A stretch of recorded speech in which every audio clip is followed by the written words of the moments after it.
Hey, chat. I went back and forth on it, but decided ultimately that I would rather buy Bast than buy Sauron, who's releasing this week. Because I think Sauron goes in like exactly one deck in a way that's not particularly interesting. Storm Silent, thanks for the sub gift, appreciate that. I think it's Infinite gets easier later in the season. It doesn't really. So because your MMR is one of the things that seems to get weighted more heavily, you're kind of playing against the same range of people regardless of when you start. Is there any advantage other than the card to buy the battle pass early? No, not at all. All right, we'll fill up the eternity range here. But honestly, even if we lose this with our carnage deck, it's like not a big deal. We also have Killmonger to clear this out in a pinch.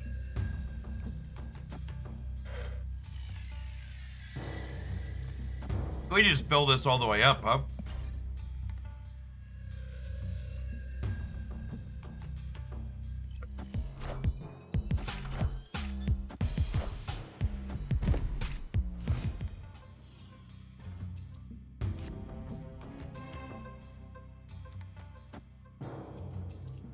Ah.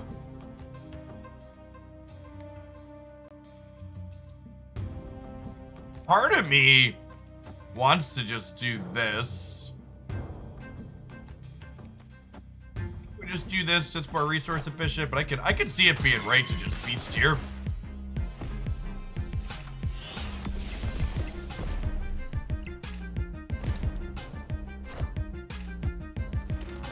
Surprised we did an Electro over here. I guess they wanted to try and win the Eternity range.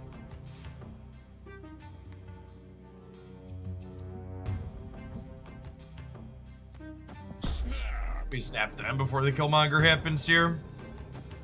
They're leaving. Yeah. Victory.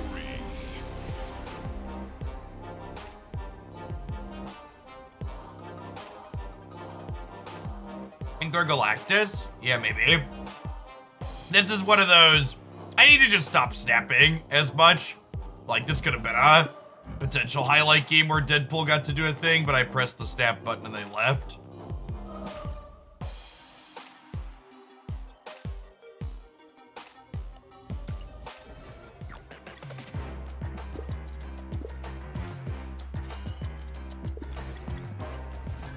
What's a goal of this deck? To blow Deadpool up a bunch and make a big null or a big Deadpool, or maybe both.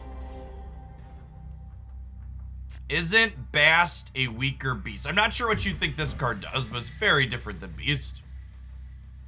Set the power of all cards in your hand to 3. We unfortunately have the one card in our deck, in our opener here, that this makes worse. I think we just chill on this for now. So if I draw like a Deadpool or a Hood or something, this has more value later. And honestly, I think we're just vibing here. It's gonna be like a Deathlock here, and then we'll Bast plus a 3-drop on whenever.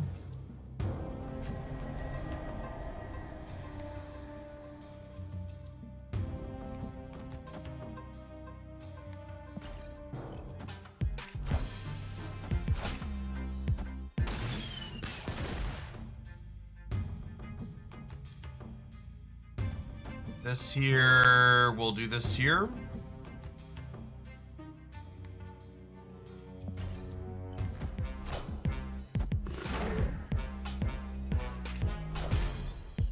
This is a We Believe in Magic angle.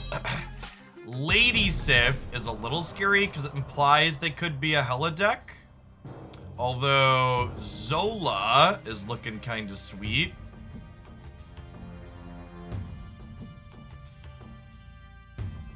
Is this a, I think this is a magic into, well, actually, do I need the magic at this point, or do we just like pivot into Zola?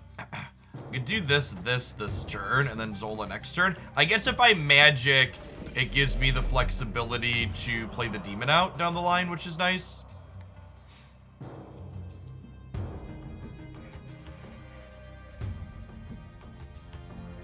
Morning, Chuck. It's kind of tough to give specific advice on ladder anxiety. It's kind of a deeply psychological / personal thing. And I think the kind of most direct answer to it is you kind of just have to get used to it. It's something you'll get better at over time. The more time you spend in that kind of position, the better or less stressful it'll feel on average.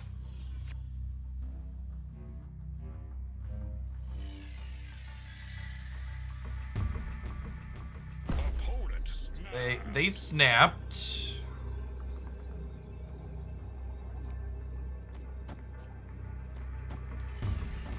If we do this, I'm gonna have this is 13 power Venom.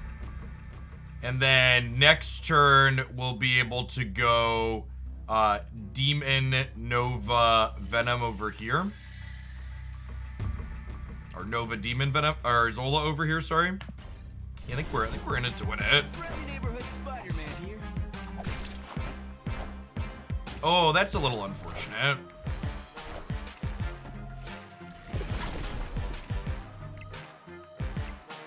Okay, so we can't Zola over there now.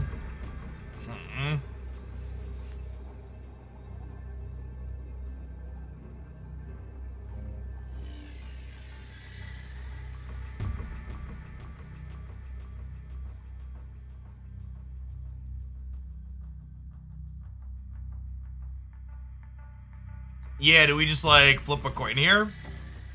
That's probably the line, huh? Yeah, I'm gonna flip a coin for 2 cubes. I guess they could also play something outright, but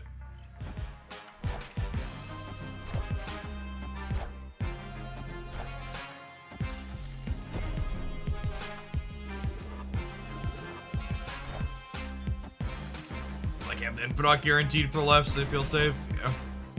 Yeah, Spider-Man threw us for a loop there. We'd have lost either way, right? If I'd have had my original plan, we would have we'd had a 13 power Venom here, and we'd have had a 13, 14, 15, 16, 17,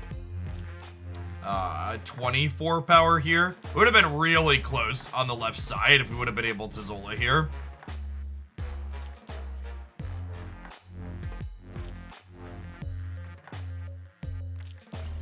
In the past, they have not had to have patches in order to release new cards. I think there's a very good chance or people... I'm starting with this deck today because I think there's a very good chance that it's also still a flop. The kind of all-in destroy archetype like this really struggles to be competitive in my experience. I put in place armor on Luke's bar without a handful of tricks. The turn I'm playing Professor X with priority. Does that make them a bot or a very skilled player? Could go either way.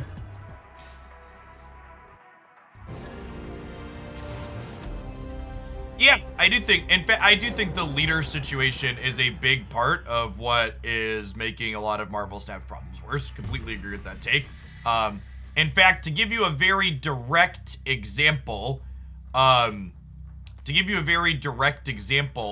a big part of why Darkhawk is so prevalent and feels so necessary for top players is that Leech Leader and Arrow Leader, to a degree as well, has made it so you can't meaningfully play any disruptive or just quality good cards because they all lose to Arrow Leader. But Darkhawk breaks that parity. Darkhawk is a just kind of generically good card that isn't awful into Leech Leader, is like basically how it ends up working out. That's a cloning match. Cloning match makes us go kind of crazy with this deck.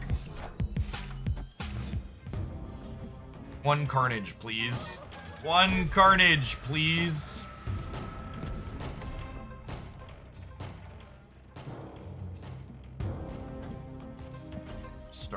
We'll start here.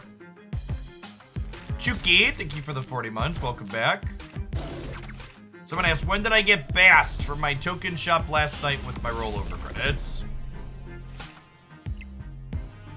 I am not expecting the arrow or leader changes to meaningfully make either of those cards worse. I expect both arrow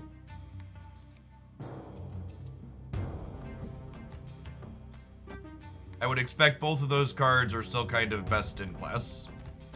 Alright, I think we do this. And then next turn we'll go Nova, Deadpool, Venom here in the middle.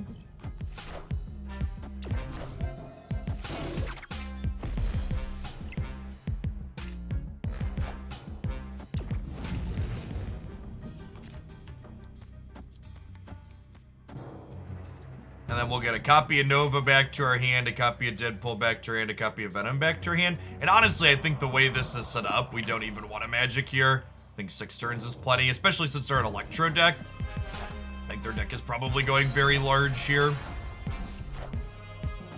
Oh, I missed my 16 power Deadpool with this line though, right? No, wait, no, I get the 16 power Deadpool, but I don't get the Venom. Sorry, 18 power Deadpool. Quick maths, but that's fine. I think that's fine.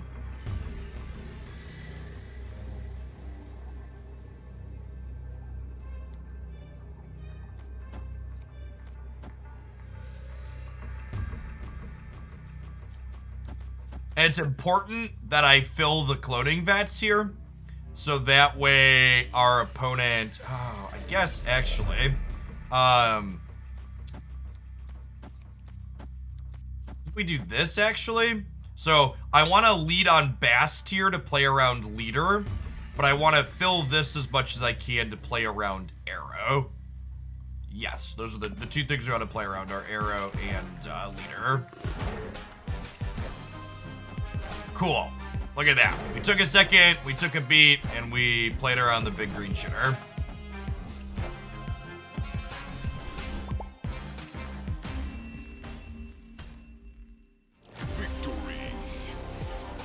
Initially I was like, oh, I need to make sure they can't arrow me into the center, but then I was like, oh, I don't want to lose the left to them leadering us.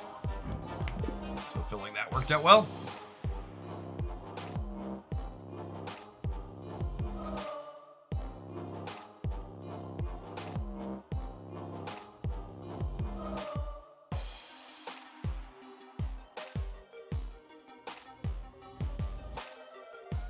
That one down.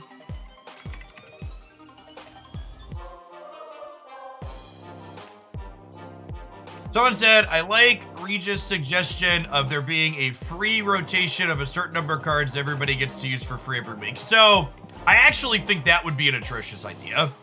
Ghostly Magi, thank you for the quarter of a year. I think the problem with giving everyone the same free cards is you would just have an incredible lack of meta diversity. Like whatever good cards were in the free rotation would just be everywhere, and it would make the game very dry. I think the best suggestion I heard was let players play for free whichever card was currently in their shop. David, thank you for the brand new Prime. Appreciate the support. So I do think like a try before you buy type thing would be good, but I think I would want there to be variety in what people are getting to try for the sake of there being metagame diversity. I mean, saying it would be abused by pinning I think is nonsensical, so much as it would turn like being able to pin stuff into a feature, not a bug, right? Slooster Stew, thanks for the 3rd of a year. Welcome back. The Quantum Boron, you're very bright for resubbing here. Thanks for the Prime. What does this button do? I don't know, Twitch. Every time you press that button each month, Quantum, it literally gives me dollar bills. You take $3.50 from Jeff Bezos and give them to Jeff Hoagland. And I appreciate you taking the second to click the button. Jackie, thank you for the 3 years of support. You also get emotes, you get to disable slow mode, you don't see ads, a handful of benefits. Obviously, we're gonna hood into Game Lab here. Sorry, TLSG, I was BSing with chat. Ooh, that's a huge piece of candy. That's a huge piece of candy. I think 2 Hulks is plenty. I was gonna play Deathlock here before Adelan shuffled, but I guess we just Demon now.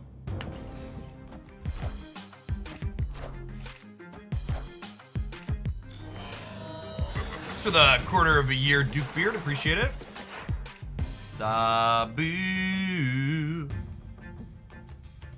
Let's go another Demon here, and then we'll Bast over here to make our Deadpool 3 power.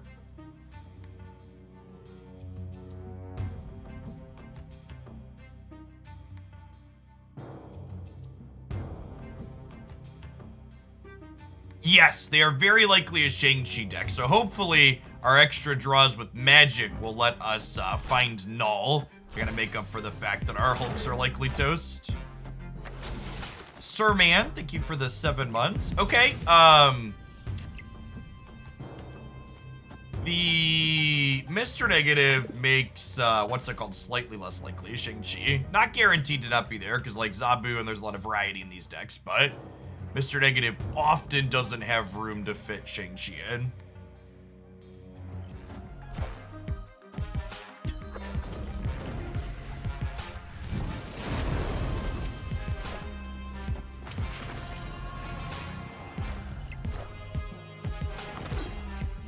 In my opinion, the 2 best Series 5 cards currently are Darkhawk and Shuri. I think it's pretty unlikely we win center, and I'm just gonna go ahead and Killmonger and clear these, because if we draw Null next turn, it's actually pretty good for us. Well, fuck.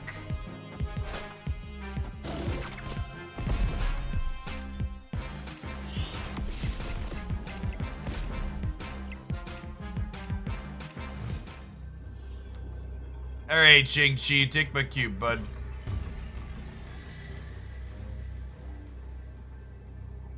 Imagine drawing cards. Couldn't be me, chat.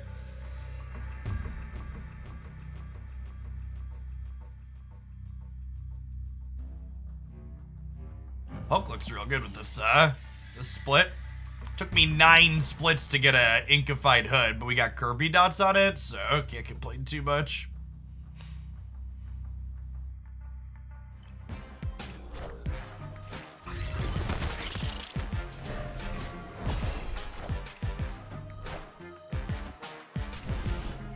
Every cracked card all at once, chat.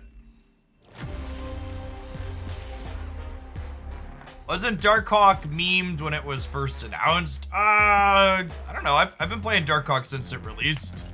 I feel like anybody that wasn't at least cautiously or optimistically high on Darkhawk at release probably has pretty mediocre card evaluation skills.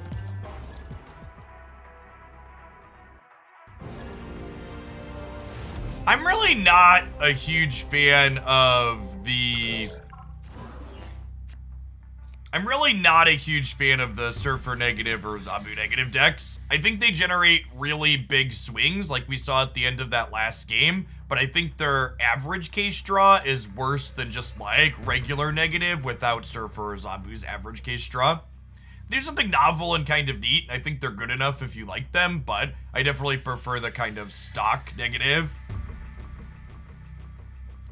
Chandra, thank you for the 2 months of Prime. Appreciate that. We're down to just Super Skrull, chat. Well, Sauron, I technically will be missing Sauron once he releases later today, but he's not really a priority, believe it or not. We're gonna play the Roxanne over here so Carnage can have something to eat.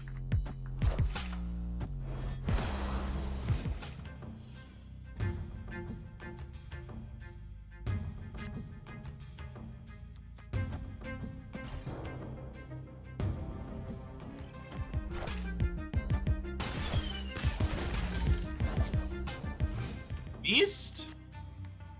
Never lucky rubber ducky. At least they didn't snap us before they armored us. How about Manju?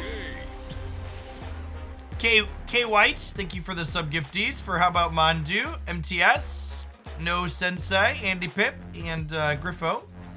Morning, good morning.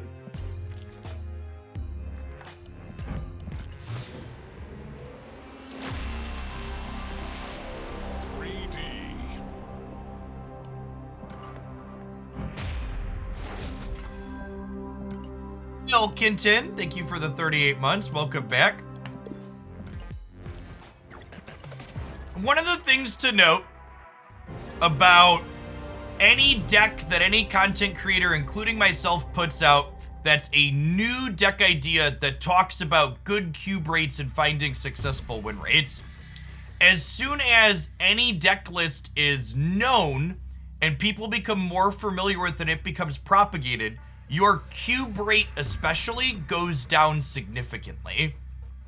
For example, the deck highlight I'm going to be posting later today is the one that I used to climb 7 ranks, 93 to infinite, in about 3 hours off stream. And a big part of why that deck was so successful for me was because She-Hulk wasn't common inside of Zabu decks. And I won a significant number of games because people weren't playing around Moon Girl into double She-Hulk in my Zabu deck. But as that becomes a known thing that will be more common to see, suddenly it is less good and has a lower cube rate because it is more predictable. If that makes sense.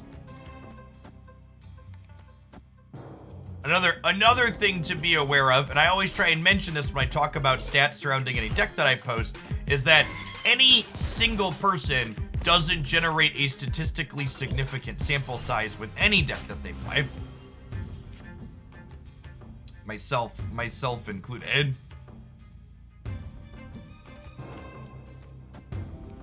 Is loses to leader a dies to Doomblade? Loses to leader is a dies to Doomblade in the same way that Doomblade was colorless and went into every deck. And it frequently won you the game when you killed whatever you were killing with it. John Slayer, thank you for the over a year. I appreciate that. Welcome back.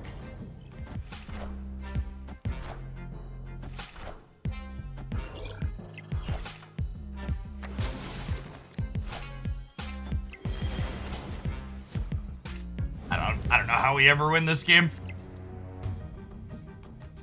Feels very, very impossible.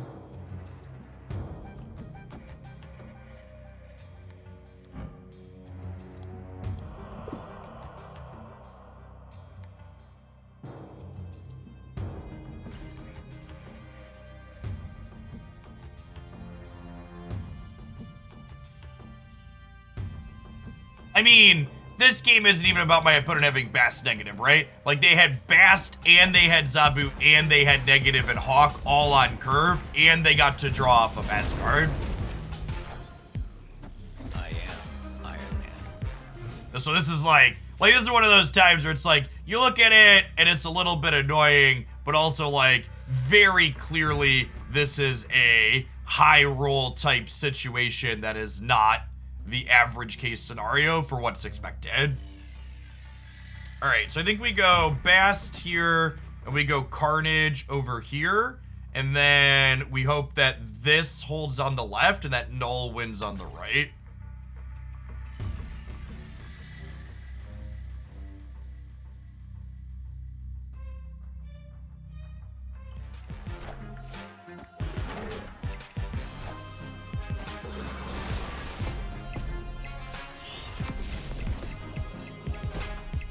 I'd like to dedicate this 17 power 6 drop here, which might still not be good enough, but 17 power 6 drop is far above rate to the person that I just banned in chat for criticizing my deck building.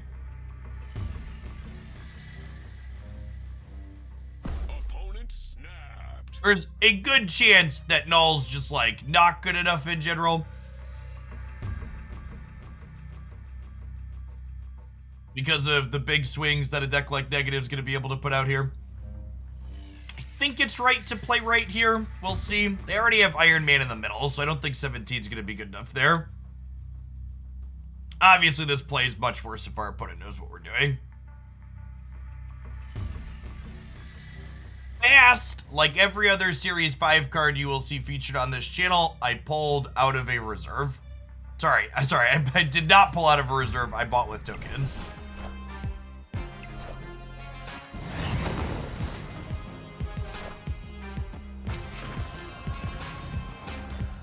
Alright, Dead to Surfer.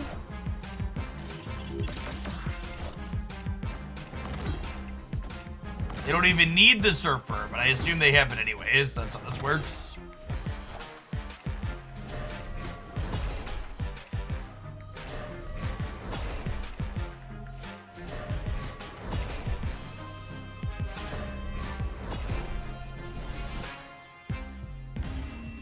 Yeah, I mean, I guess we should probably just leave, right? Are there actual 0 cards in their deck?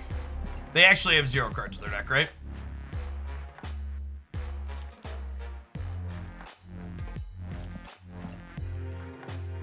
This is probably close to, if not their best start, and then it enabled them to draw 2 extra cards. I don't know yet. My pay to win Series 5 card didn't get there. I'll play a couple more games with this, but I think we're probably gonna move on relatively quickly. Null and poor Dead. I really like the Deadpool archetype, and Bast seems like a fine upgrade to it, but it just really isn't competitive, unfortunately.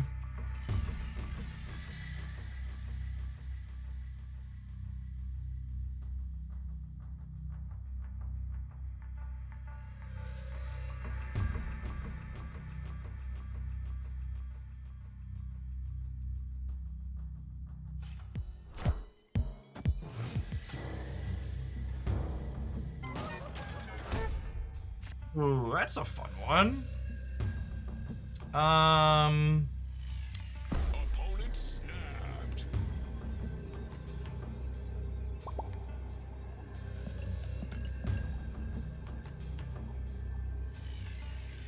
I mean, when is Null a worthy card in general? No, I think Null's kind of just a bad card in general.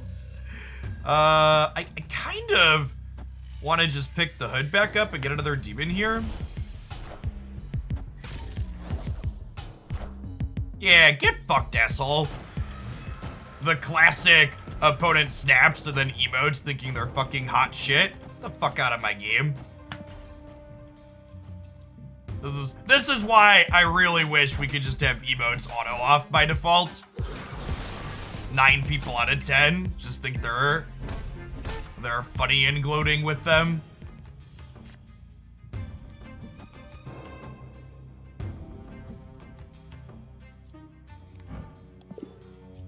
You know, honestly, it's probably just this, right? It's probably just this.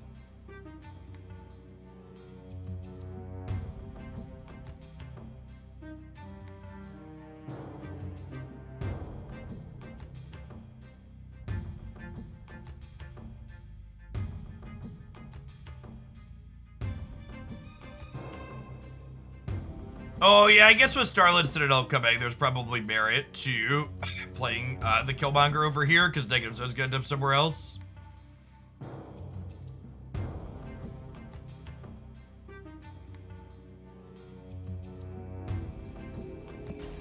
That one's on me, forgot to press the button.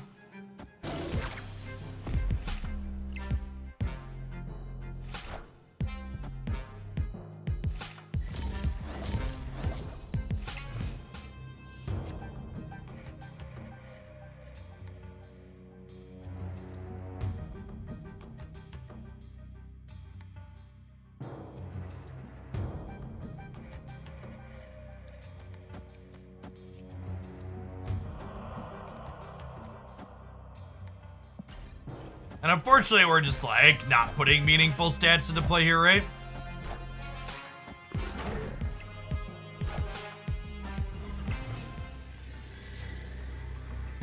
Magic's a day late and $1 short. Escaped.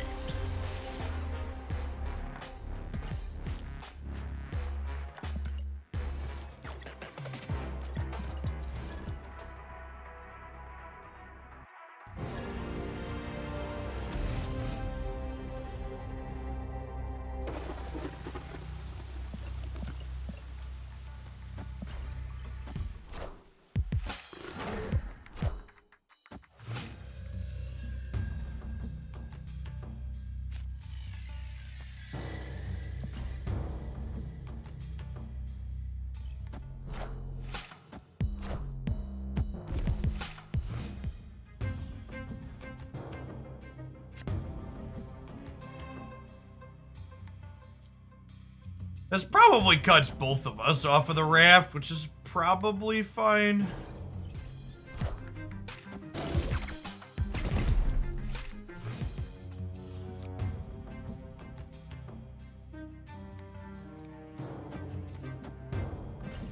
This gives me a 10 power Venom, and it cranks Null up to 18.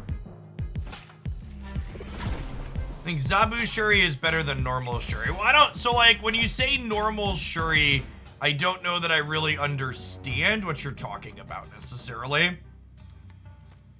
Because, there's a ton of variation in the different Shuri lists that exist.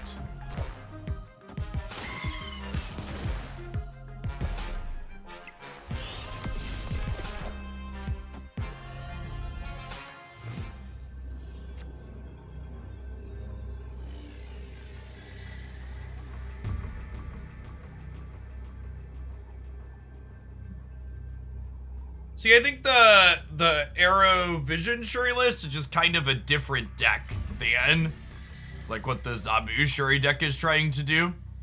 I don't really think it's a one-to-one comparison.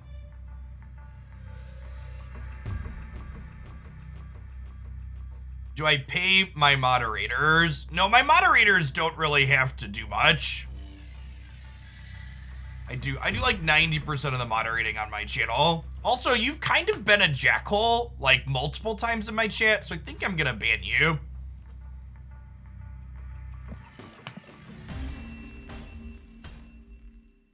Escaped.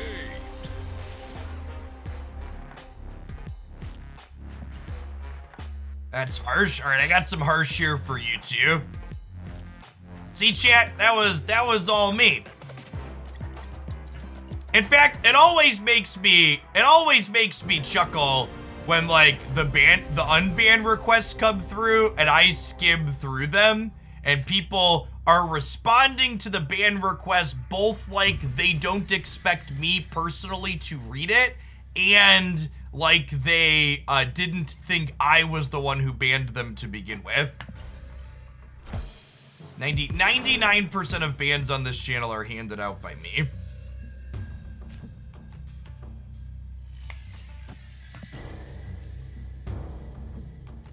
You pay your viewers, yeah.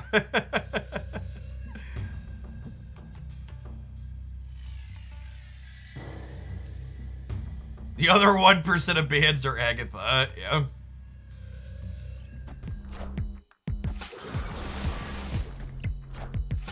Handed out proudly.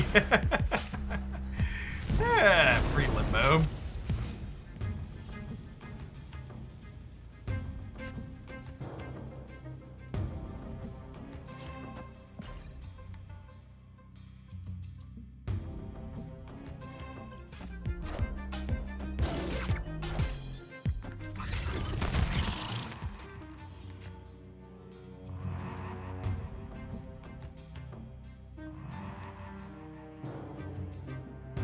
Alright, I think I'm over this deck, chat. Poor Null and Deadpool. They are just not playable Marvel Snap cards. Bast doesn't salvage any of the problems with this deck. Like, make sure Deadpool draws slightly better. Do you have a competitive deck with Null without using Galactus? I don't think that exists. I don't think this card is very good. It's like kind of it's good in Galactus because of the way Galactus works, but all right, chat, we're gonna continue to get our disappointment out early. And this is a deck that I used to play a bunch of that kind of fell out in terms of power level. But Bast seems like a quality upgrade to it. It makes our Collector and our Angela better. It makes Human Torch slightly better. The only thing it takes power away from is Cloak. I think there's potential. Yeah, this deck is fun to play. So if Bast gives it like a little bit of a power level boost, it's probably something we'll play with some consistency.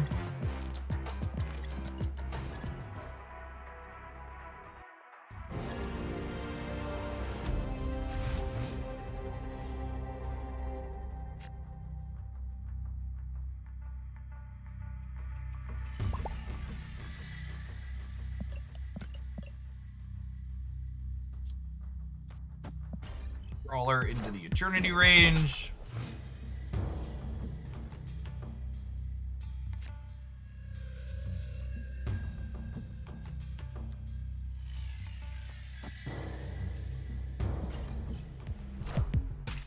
I think anybody defending leader at this point, I think anybody defending leader at this point lacks very critical understanding at a fundamental level of how different cards interact with each other inside of a metagame.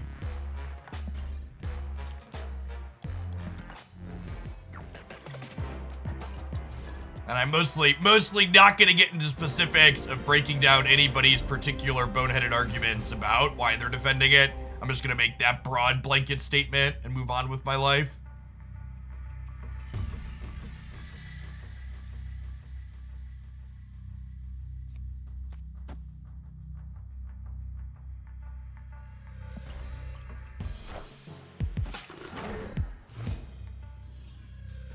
I play Bast as stock negative. Yeah, I think it's probably good there.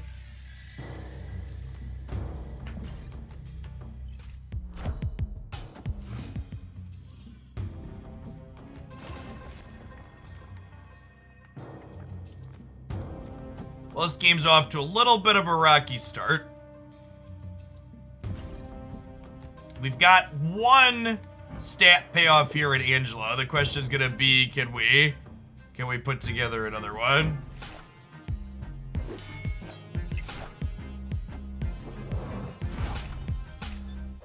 Yes, for my Magic the Gathering players in the audience, I agree with the take that leader is essentially Teferi Time Raveler. I think it's an apt comparison. And I think it's an apt comparison in large part due to the fact that the best way to beat leader is to play leader.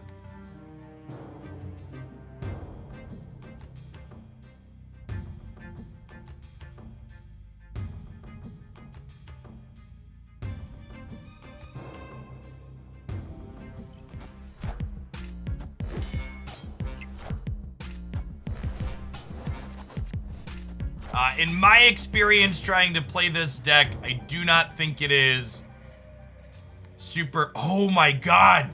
Chat! We get to Bast the rocks, chat! I didn't even think about it! We get to Bast the rocks!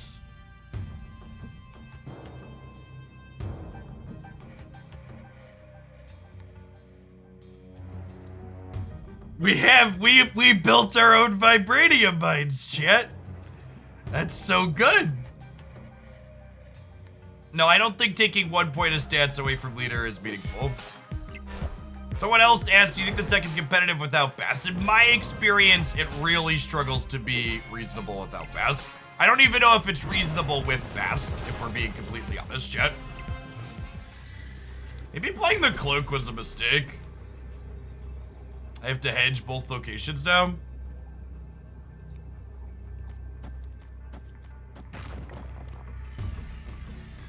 Yeah, this was, I probably should have just not played Cloak. Because I could have played Cloak this turn. Like, I'm not moving anything. I could have played Cloak and all of the rocks this turn.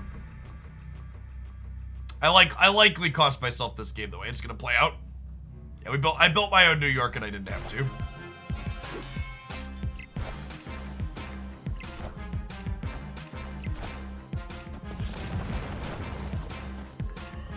We were dead either way? Okay.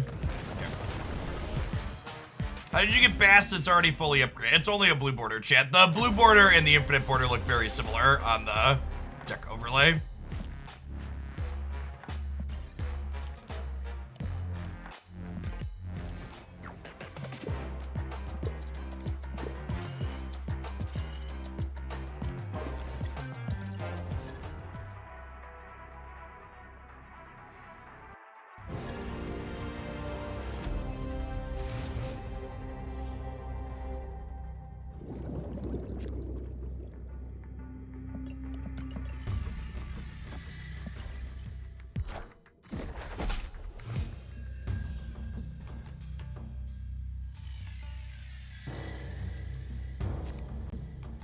This location's actually really bad for us because our deck tends to be kind of restricted on board space.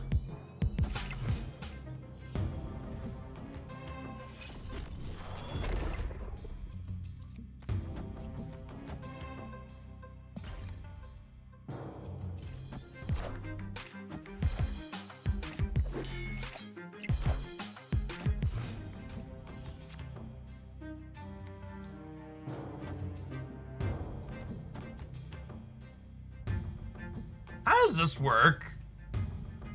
Get a bunch of beasts in my hand? Seems funny.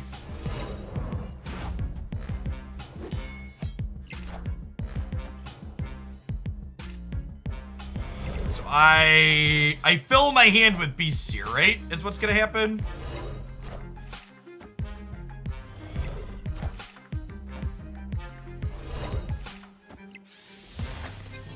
Okay, and they now have a copy of armor. Because armor was our most expensive card. Oh, that's fantastic. What are we doing? So we go Nightcrawler. We go Demon. We go Hood. I go Hood, get 2 demons, and then Beast picks up Beast, Hood, this. What if I do this and play this here? What if I played this here as well as the last one? If I played this as the last one, it would stay here, right? But I might want to play demons here, so I don't want to do that. Let's do this.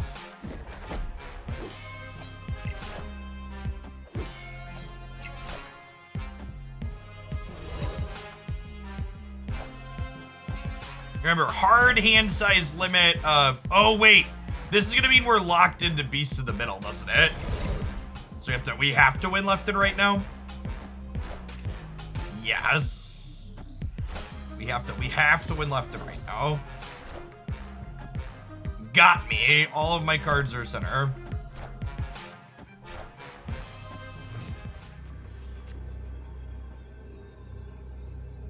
All right, where are we playing my demons? Probably left and right. Shang-Chi me daddy.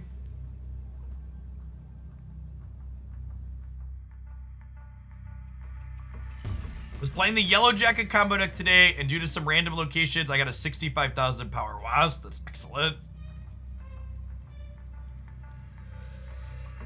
Shang-Chi is not a real card and cannot hurt us. I don't believe in Shang-Chi, chat. Shang-Chi's not my real dad. That was a highly amusing and unique game. Location variance is so good, chat. Between 65,000 power wasps and endless beasts bouncing stuff back to my hand. I'm amused. That's really all I want out of my card game, right? Is to walk away feeling amused.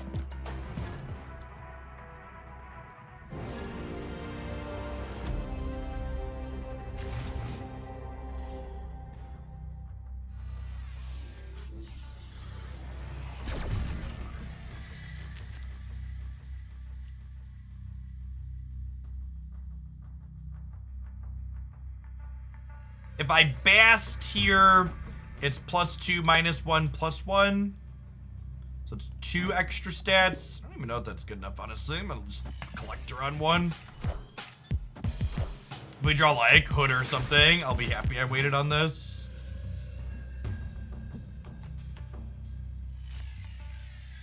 Nightcrawler. I'm just gonna go ahead and cloak on the left, I think.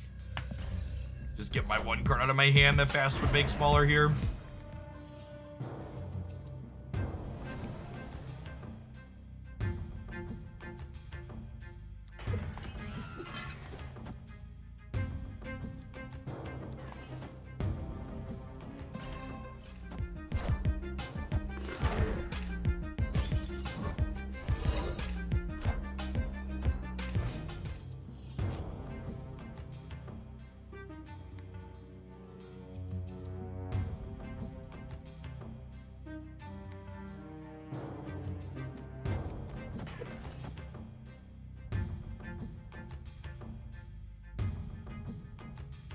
We just bounce things around.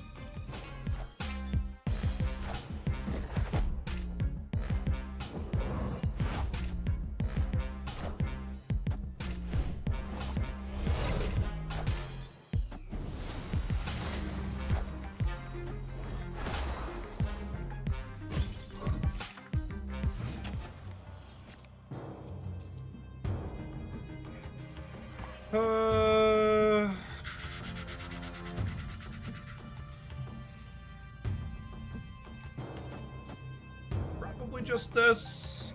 Oh, I was thinking I wanted to be able to Bast my hood to 3, but you're right, that would shrink the demon, huh? Edge.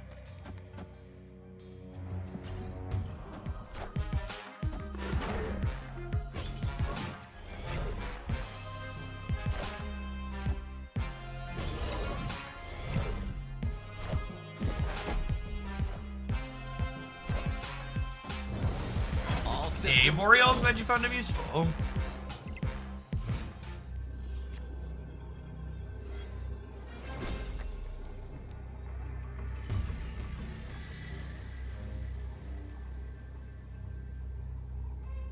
There's like no way we win this, right?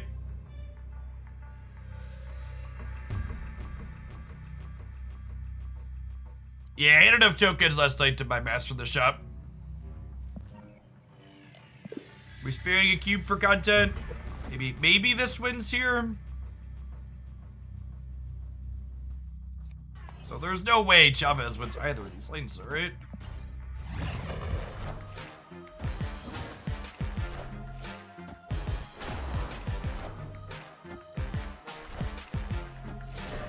Yeah. Wait. Absorbing Man? Okay. We lose that. Lose the tiebreaker here.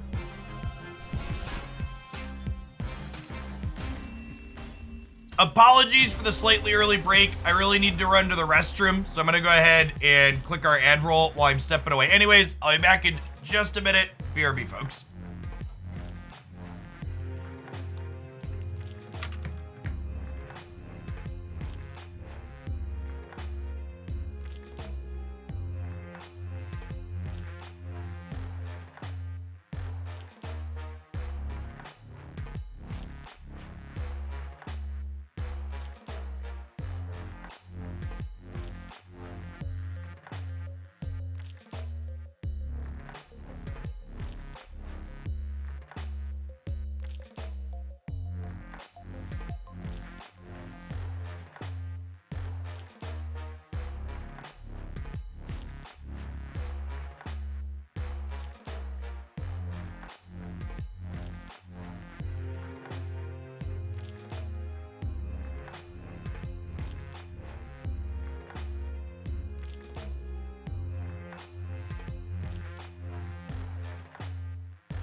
We haven't had any good human torch games yet.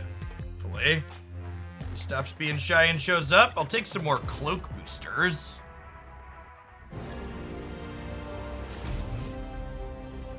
Love to split this cloak variant today. This is just like actually our best draw possible. Bast into the 3 things that powers up the most. Under normal circumstances, I would snap here. I'm going to skip snapping because I don't want to chase my opponent out for the sake of content. I want to see how our potentially good draw plays out here. Well, that's real bad for us. Hopefully whatever this is somewhere we can play into.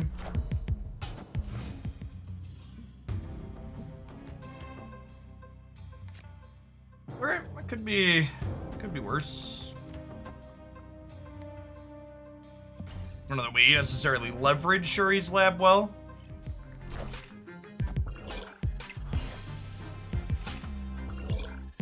Have I spent more than $2,700 on this game? My total Marvel snap spending is currently in the $3,500 range, but I'm also sitting on a good chunk of gold that I haven't spent yet.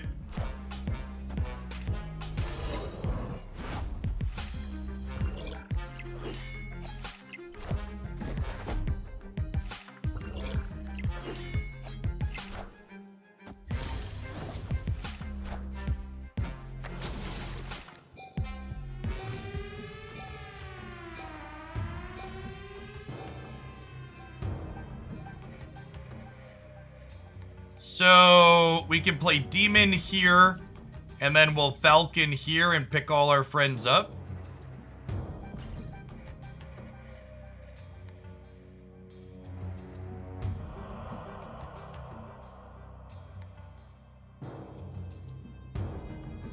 Does bounce on a human charge count as a move? It does not. But you pick Iron Fist up and you have Cloak, so generally speaking, you can get Human Torch to double digits here.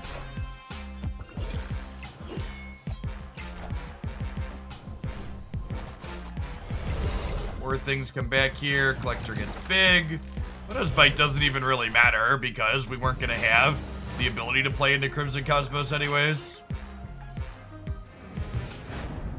So I think for the sake of having the biggest thing possible here, we go Iron Fist into kick the demon over. And then there's a question of, do we Hood for more stats, or do we Nightcrawler for the flexibility?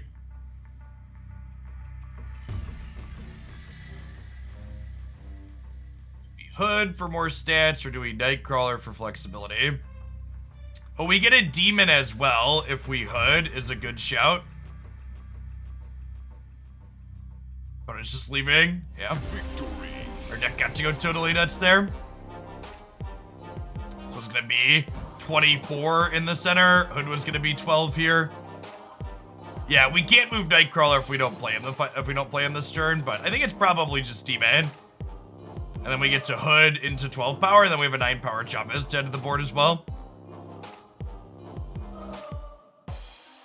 Oh, that was the last turn? Was it?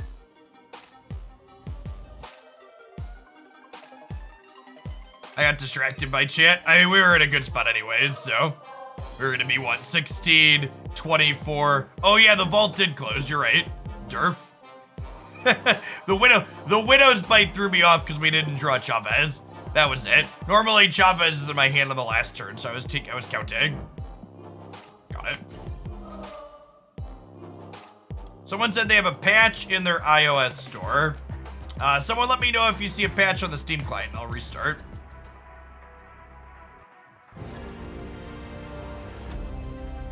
You got one on Steam also? Okay, we'll do that in a second after this game.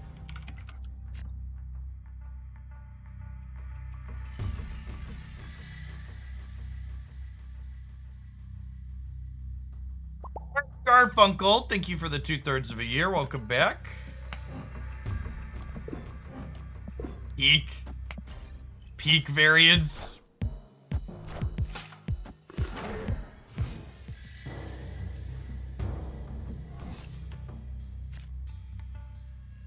All right, let's download a patch here, huh? Thanks everybody for chilling this morning. Check for an update.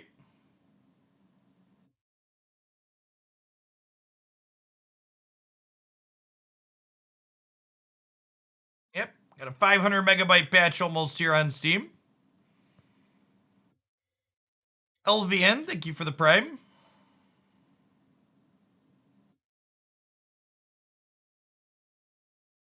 Got an ad during the patch. I just ran an ad a second ago, so I don't want to spam another one. It's fine, Jen. I have fiber internet. It's done downloading and it's installing now.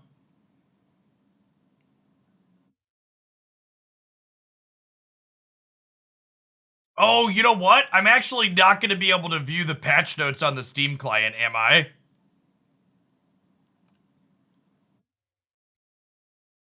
So, as a heads up, I saw someone mention the Versus system in chat. You cannot, this patch is not adding the Versus system in, as an FYI.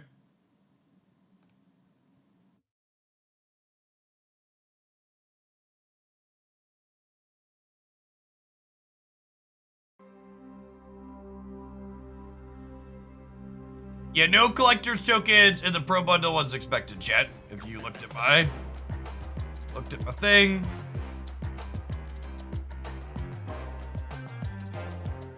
I have an update on Android as well.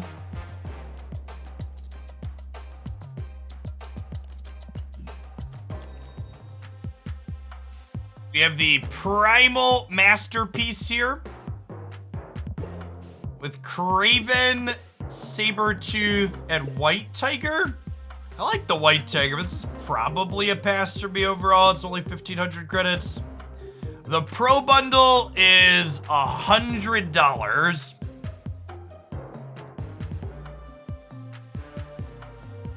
$100.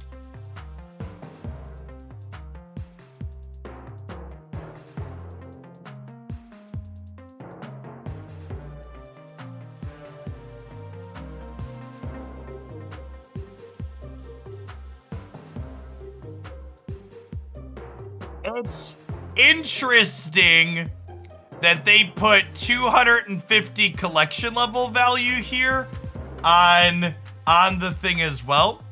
That is an amusing / noteworthy hook. The news tabs are still broken here.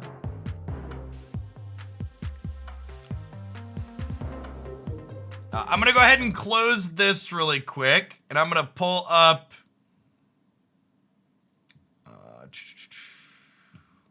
just a second.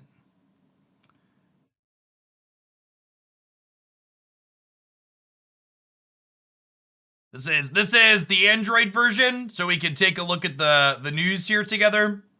So give it a second while it loads.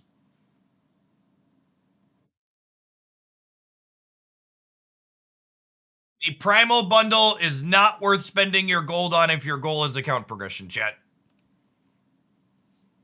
You're better off rolling missions. Are there no patch notes here? There's no patch notes here in the Android client either?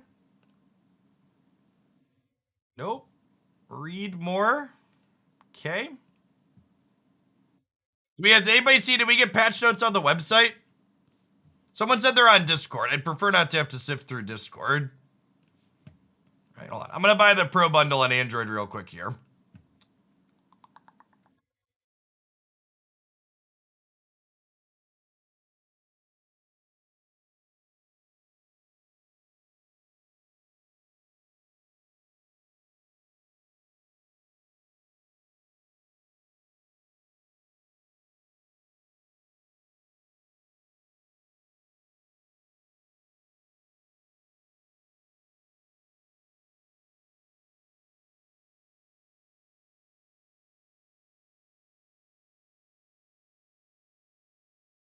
The Pro Bundle is 100 USD.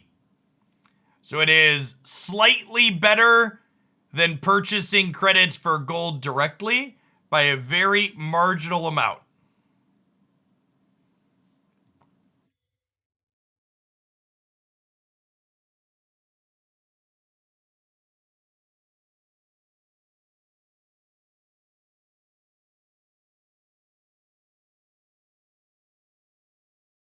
Oh, neat. Look at that. Apparently, BlueStacks randomly gives you stuff for spending money in their application. That's neat. Oh, we have patch notes here. All right, perfect. Thank you. Let's pull those up that way then. Extra awarded for choosing to purchase instead of Android instead of that. So patch today. Patch is live, chat. We'll be rolling out to app stores over the course of the next little bit. Let's just see if there's anything in here that wasn't in the leak notes. Collection view. Let me relaunch the Steam version here too, so we're ready to go.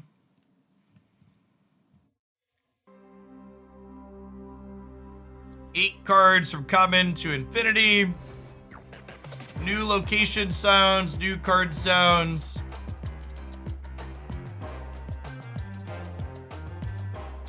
Look like all the balance changes we covered from the leak notes. Yep. Bug fixes, zone issues. Is it 8 random series 1 cards? I actually don't know. I don't know that I saw a pop-up telling me which cards got boosters. I don't know that I saw a pop-up telling me which cards got boosters. Looks like 8 random cards. All right.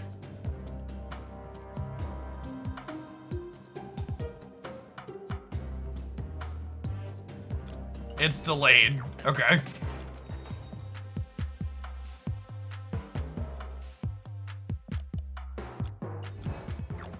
Yeah, I think, I wasn't expecting a patch this morning. We'll pause on Bast stuff, I guess, and we will, I want to play some Cerebro decks. I want to play Cerebro 2 with Hazmat, and I want to play Cerebro 7. But I also want to upgrade a bunch of cards here. Oh, we can get Orca out of a reserve here as well. Zabu got an animation. Fun. All right, chat. Who do I want to whale up? I want to split my Mysterio. Yeah, I've got 600 Mysterio boosters. Let's split this a couple of times.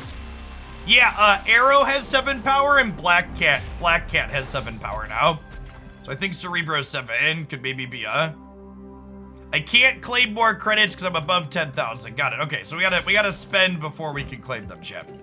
So they did not raise the credit limit. So it is still, that's why they're giving you so many boosters with this, so you can spend down under the credit limit.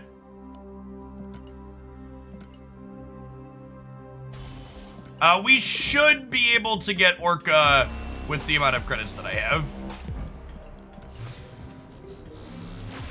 It's the only Series 4 card that I'm missing, and you get a Series 4 card. All right, can't claim those yet. Reflex. 3D. The bundle is 100 USD, which makes it marginally better than buying credits daily and rolling missions. Yeah, the patch notes said Orca was added to the game, I believe, right? Yes, Orca's issue has been fixed and it's now Series 4.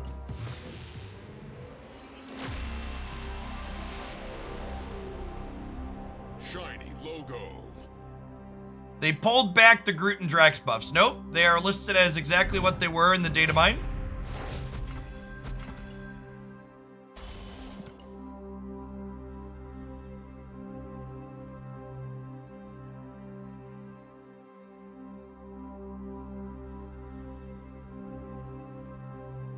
All right, let's make a bundle command here real quick.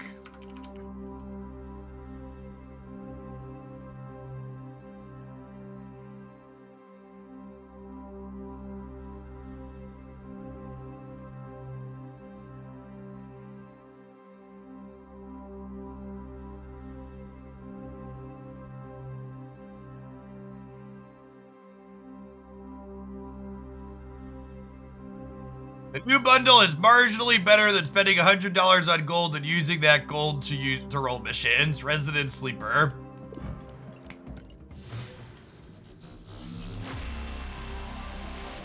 Animated frame.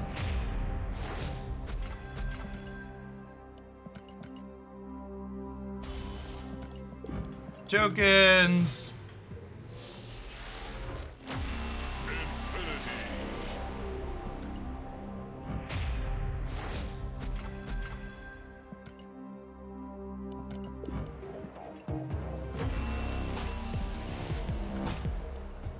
All right, we're gonna get an ink or a gold Mysterio, chat. I can feel it.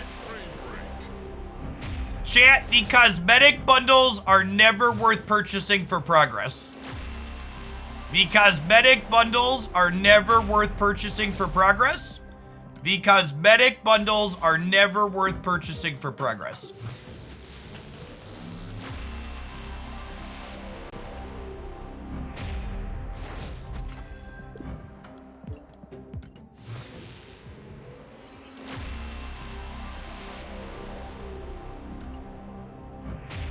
How do boosters work with the bundle? It looks like they give you boosters on random cards in your collection.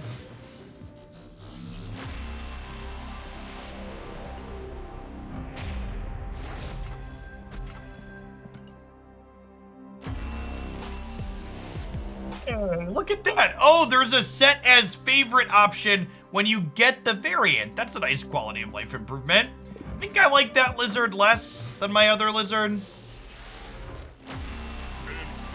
The Sunspot bundle was not a cosmetic bundle. I get that it had a cosmetic in it, but in the context that I am talking about here, it is not one of the cosmetic-focused bundles. There it is, chat. Set as favorite. Swap this to all cards in deck? Yes, please. Look at that. There's a purdy. There's a purdy Marvel Snap card.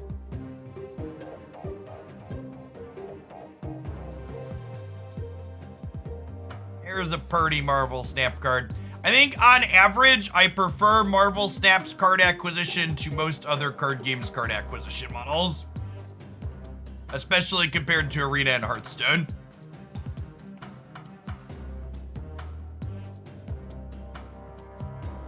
So we split Mystique. Yeah, Mystique's probably what I could get a grayscale / gold on. I got infinite Mystique boosters.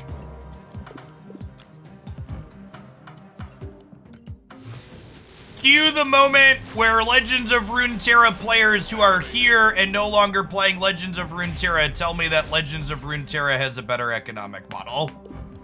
Please, for the love of God, go play Legends of Runeterra instead if you prefer it. I'm gonna hang out over here and play the game I enjoy playing.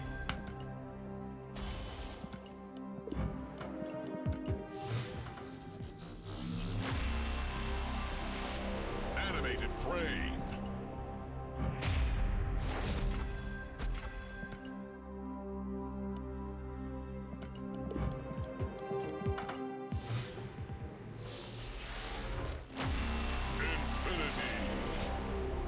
Is there a limit? How many times you can split a card? Yeah, but it's like astronomically high. There's dozens of backgrounds. Or sorry, there's 4 backgrounds and there's dozens of border effects, so a ton of combinations. Opened null, running hot. I'm just hoping to open Orca, chat. I'm a whale.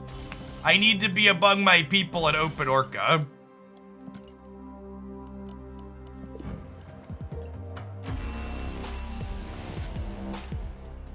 All right, that's only our 4th Mystique split. We're gonna get there. I believe in us.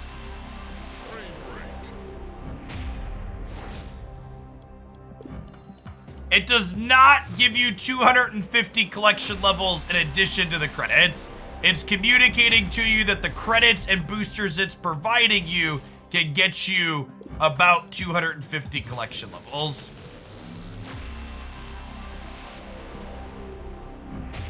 Hey, Funkmaster Foos, thanks for the quarter of a year. When you get different splits, can you pick which one you want on the card? No, you get what you get and you don't throw a fit. What's going on, Koi Cricket? Thanks for the 21 months.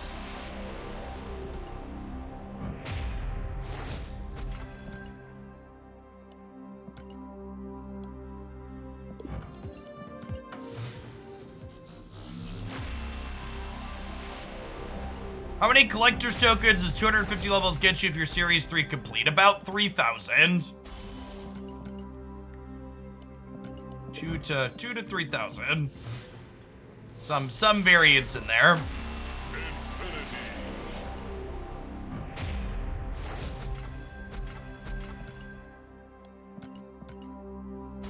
Orca! Orca! this Twitch stream pre-recorded in front of a live audience. I don't think that this card's playable, right? Maybe there's a different Spectrum deck without Destroyer? Maybe, I don't know. 14 power for what this is doing. Is it better Giganto? I mean, Giganto I could discard to Dracula. We're building Cerebro 9, sure. Whoo! It's pretty split day, chat. It's pretty split day. I would like to favorite that one and swap into the decks. We still have 8,000 credits, chat. Who do we want to split? I need to see who we have boosties for, right? Like, I would like to split Arrow, but I don't have boosties for Arrow. Who have I played a bunch of that we could split? How many Blue Marvel splits do I have? We have 1, 2, 3, 4. Okay, I think Blue Marvel, this Blue Marvel variant is gas. I am out of Storm boosters, yeah.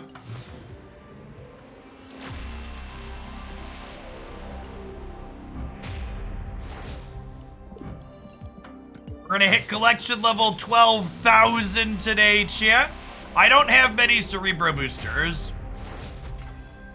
You gotta remember, chat, I play a lot of different decks. So, like, the cards that I tend to have boosters for are the ones that are multi-deck all-stars.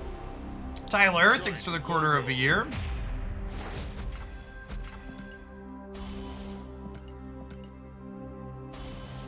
Stop being ballin' out of control.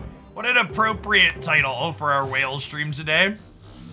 When are we getting this patch? It's out now, chat.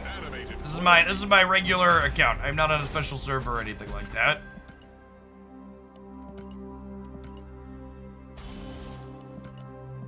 We should look at the all foils deck and figure out what we need to make it function. Well, that's why I split Mysterio. Mysterio will be good there.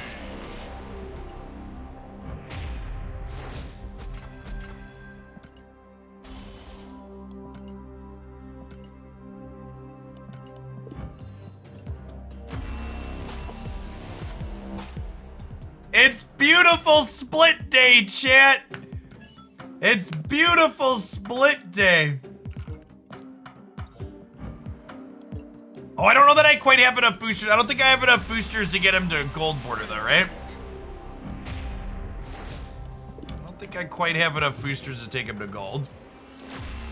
This is the real dopamine machine. Thank you for the prime. Death from Above, appreciate it.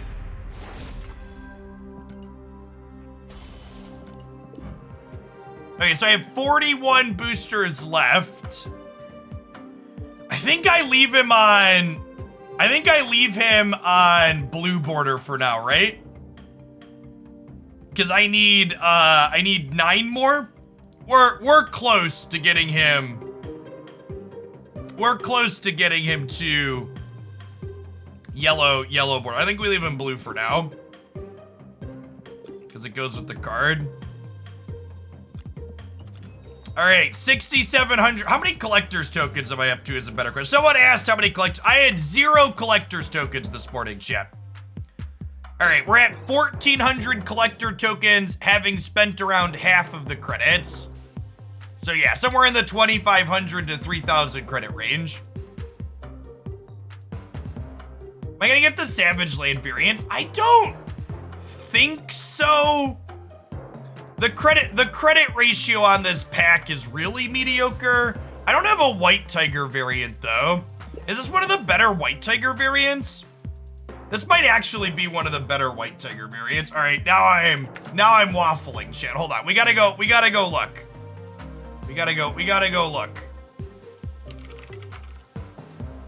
All right, show me White Tiger variants. I feel like I could go either way between Luchador or the Savage Lands ones. The Savage Lands one will probably end up being more exclusive though, right? Bottom left. I actually don't love this one.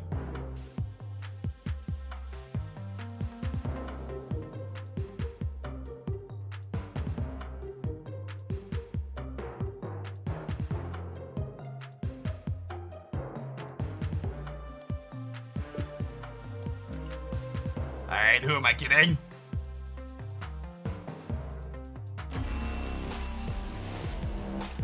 I have a Sabertooth variant already. I want the White Tiger variant as my favorite. I don't have a Craven variant. Oh, you know what?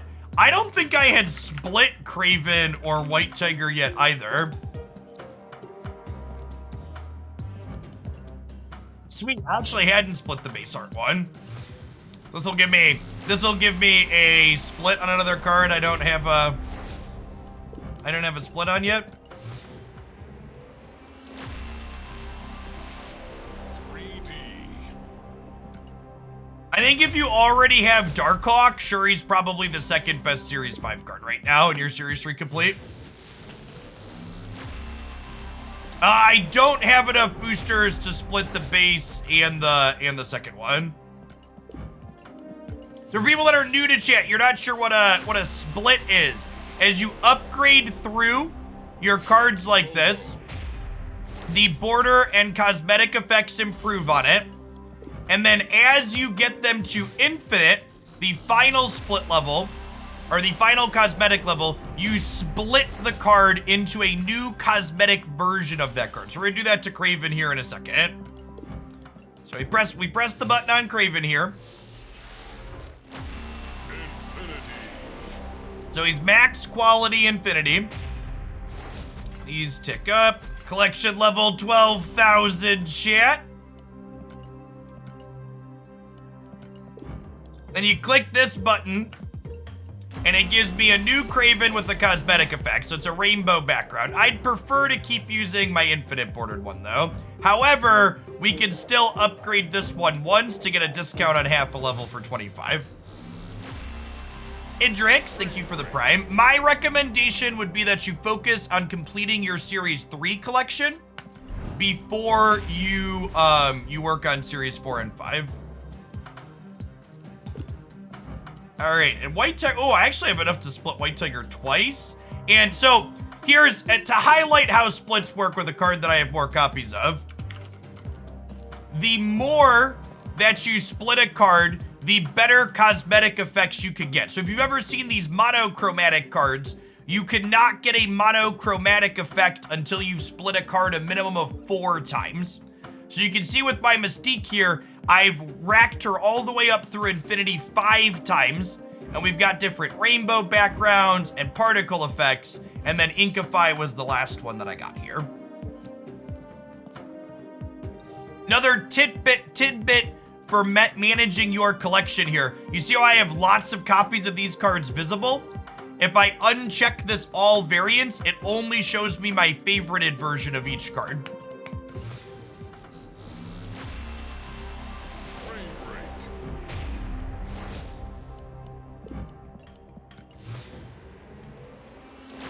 Do you only get gold or inked? Can you have both?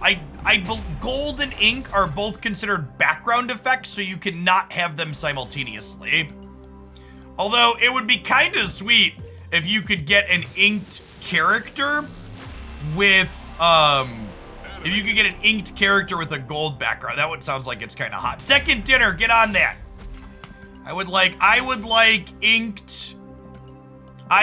inked with a gold background. The person that just said, I'm sorry, Jeff, could you read my last message? Thank you. I'm not scrolling back up to read your last message. If a streamer ever misses your message, you should wait a couple of minutes, then post that same message again. Because if we missed it, we likely just didn't see it the first time. Especially in a larger channel like this, chat gets scrolling kind of busy. The animations on this are really well done, huh? We got 2 sets of glowing eyes, and then the background here too. A quality cosmetic. What happens when you split an ink or gold card? So, all right, sorry, I had something in my mouth there a little bit. You can resplit inked and gold cards and get better border effects on them. So, one of the cards that I have split the most. Well, let me do this. and then put the first level on the next one. For these cards that I haven't split a lot and don't have a lot of boosters for, I just like to split them the first time to get the infinite border on them. You have to split them 3 or 4 times to get the really special effects.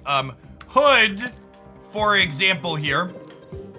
This Hood Inkify took me 9 splits to get to. But when I got the 9th split, this dot background effect called the Kirby effect is I think it's the rarest border effect. Every card in Marvel Snap can get the gold and the ink effect on them. Yeah, the Kirby Crackle. So this is the rarest border effect with one of the rarest background effects. This is one of the highest level splits you can get, and you can see I didn't get it until I had split this card 9 times. The more you split a single card, the more likely you are to get the rarer effects on them. We still have 6,000 credits, chat. All right, what cards are we? Who do I have a lot of boosters for? I have 400 Daredevil boosters, and I've already split him twice. So we can split him twice more and have a chance at ink. That's not a terrible one to do. Chat, they have to be cards that I've played a lot with, so there's actually boosters on them. I already have an ink jug. Oh, we could do Moon Girl. I have 3 Moon Girl splits already, and I have enough to split her twice more. I mean, we play Moon Girl and a lot of stuff. Let's do Moon Girl.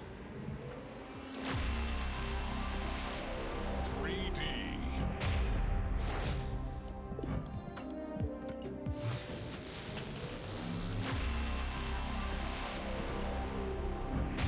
Moon Girl sees more play than Dino, but Dino could be a good secondary after we do Moon Girl. We still have credits left. I probably have a lot of Dino boosters. Cerebro is not what I have a lot for. We got Ink Mystique already. Okay, chat. That's a gas one. We take a Luchador Baku. That is a lovely piece of. This is a lovely piece of art. Now when we say from the top rope, M'Baku to save the day, he's literally coming from the top rope.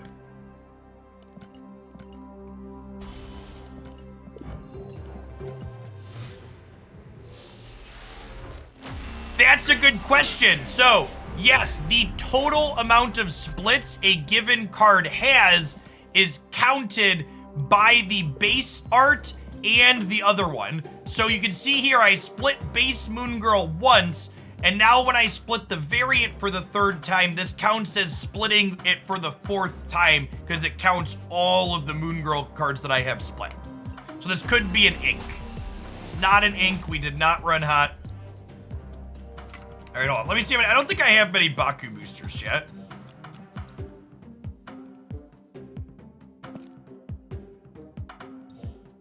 Am I spelling this wrong? Oh, just searching Baku doesn't find him. Yeah, I only have 11 Baku boosters. Okay, we'll have to play some Baku today. We'll still use this variant because it actually doesn't look bad with the green border with the green background. 600 collector tokens. Okay. Oh, I have enough to take Moon Knight to red border. Let's do that too.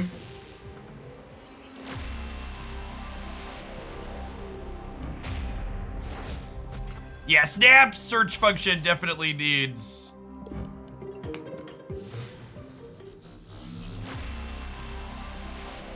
Yes, the Pro Bundle boosters are 8 random cards in your collection. Ooh, Orca boosters. 500 collector tokens. Chat, we're running hot.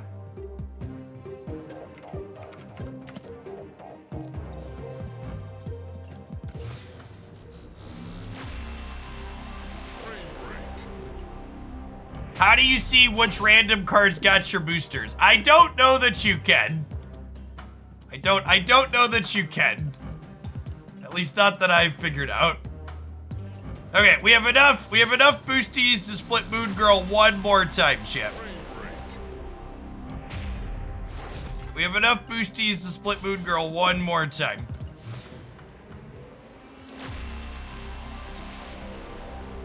Chat, give me your energy. We need gold background or Inkify. I would like an ink. Ink would be ideal. Ink is my favorite. It is possible to have more than 10k credits. You just won't be able to claim additional credits off the track if you have over 10k credits.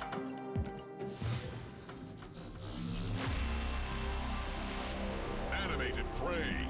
Do I look like Psylocke to you? How can I give you energy? If I could upvote comments in Twitch. God, it's hideous, chat. Oh, when will the pixel variance end? When will the pixel variance end?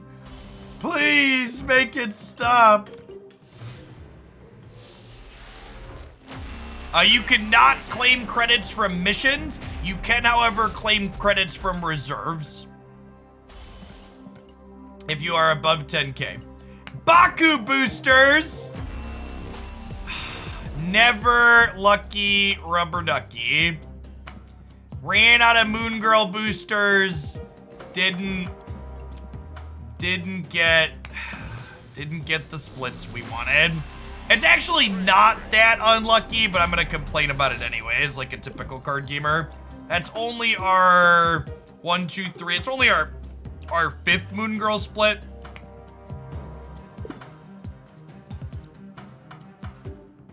Mr. Baku, have a blue border. Nightcrawler. Nightcrawler might be one we have boosters for. Let's check.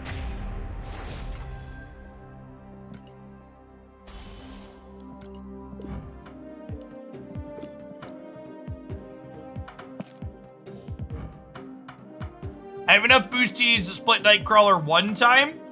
Oh, but I've already split him 6 times, right? 1, 2, 3. Okay, yeah, this could be. Oh, I have a Kirby dot crawler actually. It's not the background effect I want though. All right, yeah, let's split him. We have 2,500 credits left, so we'd split one more.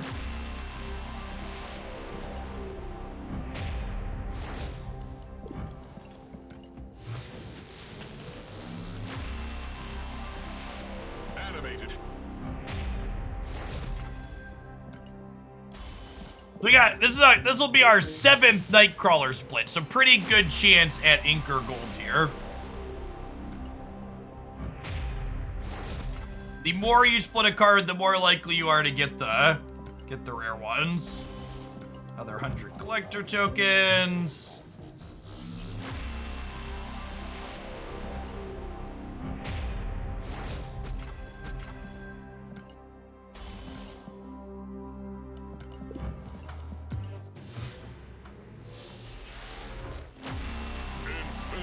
Infinity and beyond. Yes, you can get gold multiple times. I am on the toilet. I am not second dinner. Whoo! There's a favorite, chat. Claim it, set it, swap it. That is a good looking piece of Marvel. We're definitely gonna have to start with Cerebro 2, chat. Not only can we play Hazmat in it, but we got sick Blue Marvel and Nightcrawler variants today. I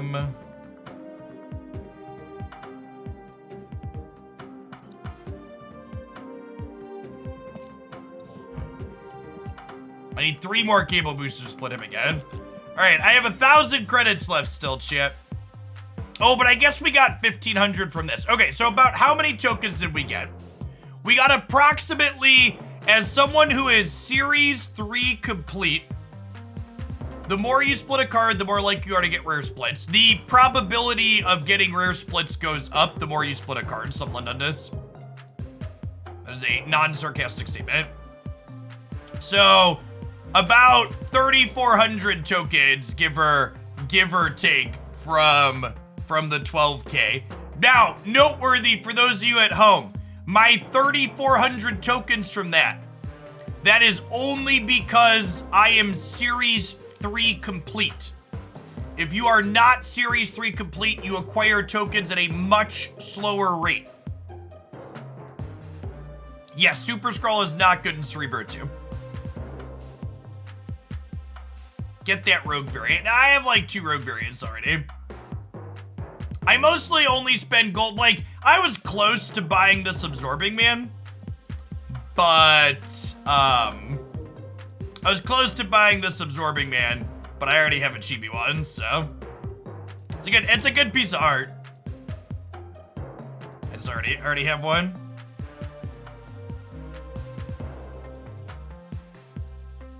The boosters in the big pack that you can get, chat, are random. You don't get to pick where they go.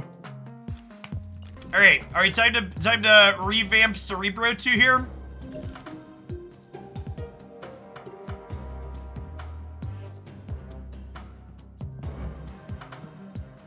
Got our gold background blue Marvel. Got our Inkify Mystique. Got our Ink Nightcrawler. Lovely. Oh wow, I actually have way more. Someone said I should try and split Cerebro a couple times, and I said I didn't think I had many boosters. I was wrong. I guess we do play a lot of Cerebro runs here. All right, maybe my credits for the next few days will go into splitting Cerebro. I have enough boosters for 2 splits on this, which might get an ink.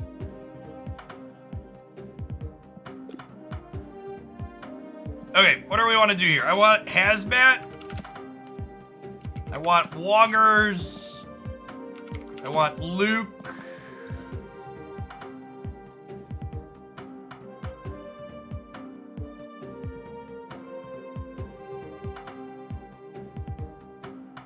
Are there any other changes? How can you tell if a card will get a gold background? There's never a guarantee, chat. Oh, I wanted Baku as well, right? Because we got a sweet Baku variant. I don't know that Baku is ideal, but we've got Mr. Baku from the top rope here.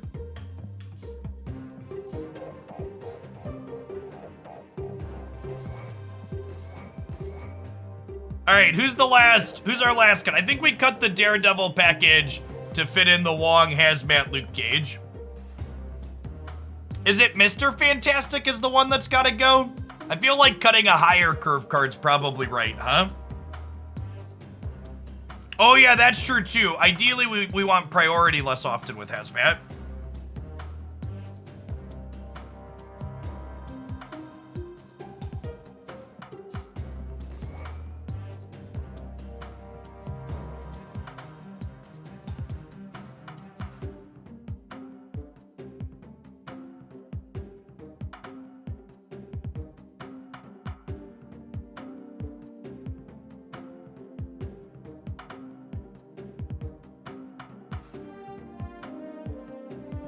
Storm seems worse now. No, I think Storm is great in this archetype.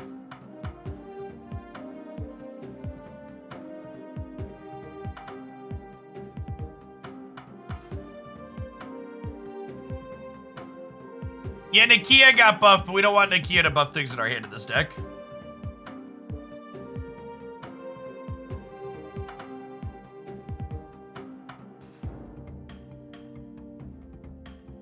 All right, let's start here.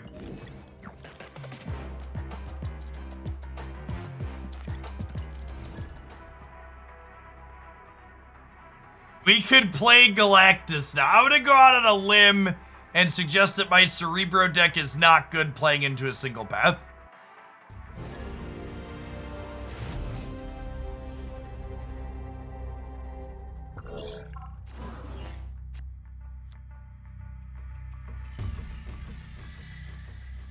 We have artist credits. Is that only in the collection? Doesn't look like I have artist credits on these.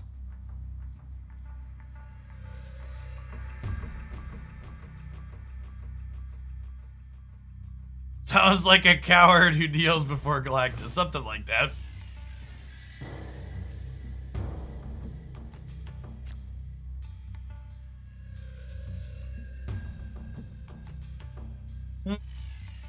That's annoying for us. Invisible Woman left.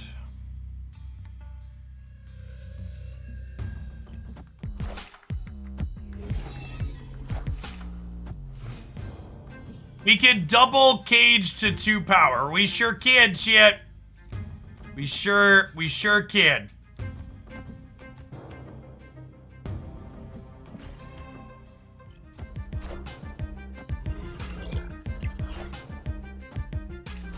So look at us beat that location variance. Nailed it.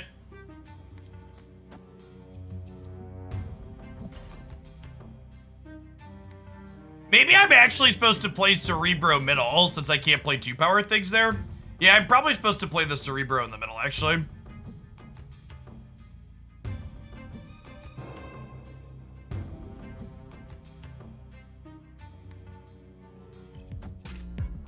I think that deck's great, Freyjana, and it'll actually be my YouTube highlight posted tomorrow morning, as far as gameplay goes.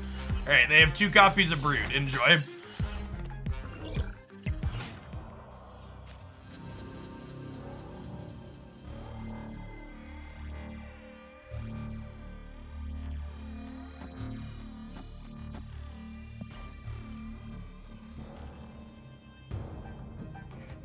This is probably a retreat angle. Shori's lab is awkward for us, and our draw hasn't really come together particularly well.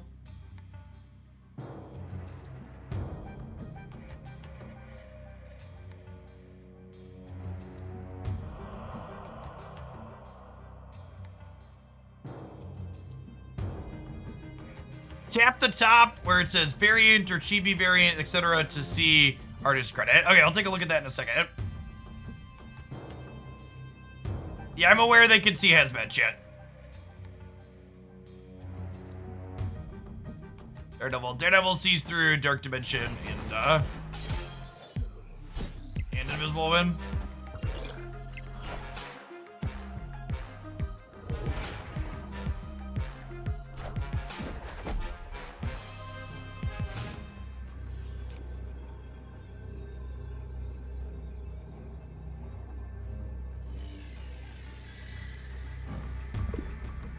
It's only 12 over here. Even though we're subtracting 3, it's just not nearly enough. Escaped.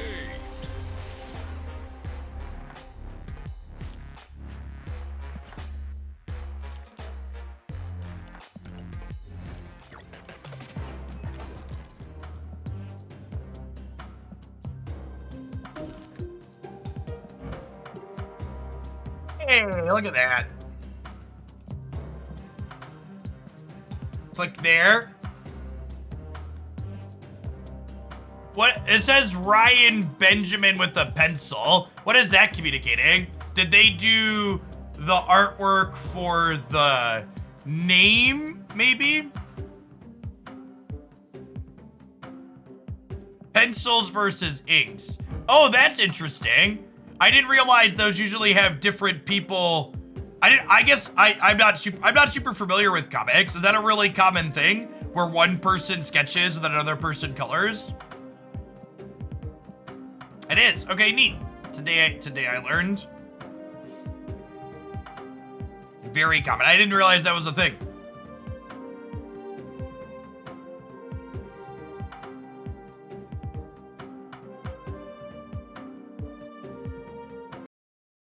All right, I want to take a second to talk about a comment in chat regarding the Pro Bundle. The comment on the Pro Bundle was that the Pro Bundle takes Greed and Marvel Snap to a new level, and they don't know if they can keep playing the game anymore.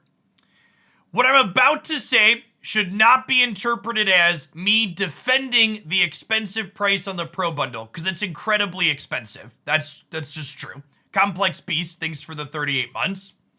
What I am going to say, however, is people thinking the Pro Bundle is taking Marvel Snap's monetization to a new level show why mobile games use convoluted economies.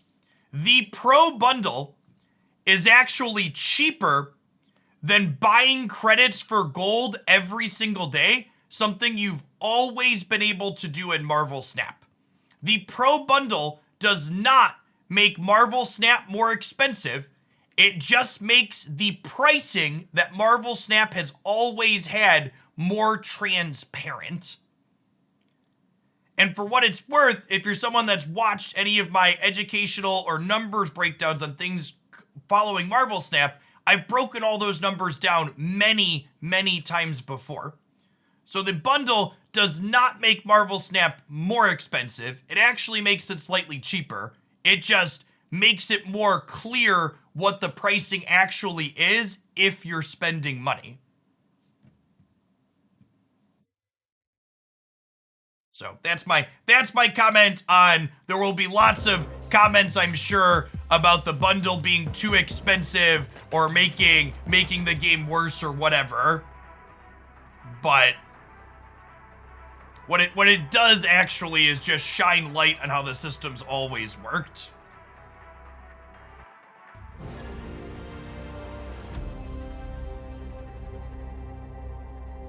I purchased the Pro Bundle at collection level 11,000. If the Pro Bundle's not in your shop, you probably haven't updated your app yet.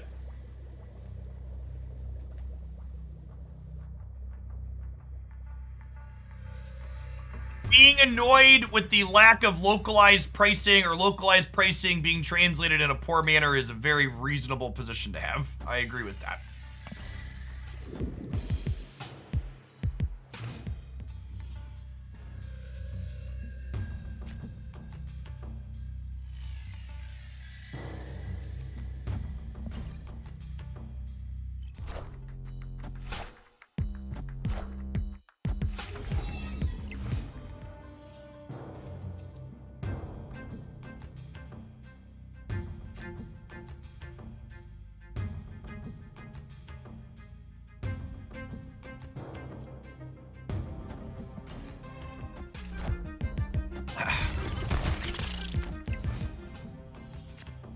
Oh, you know what? I probably should have stormed in advance, actually.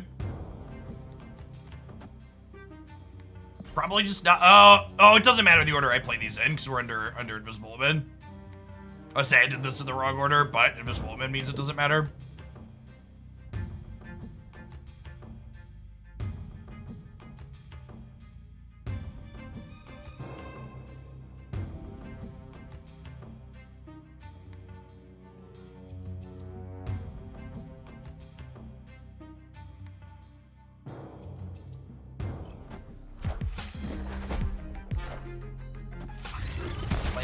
Patriot here.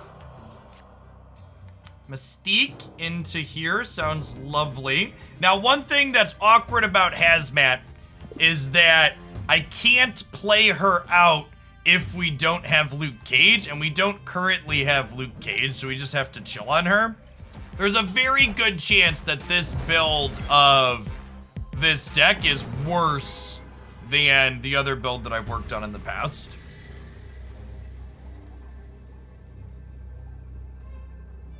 Okay, there's Mr. Cage.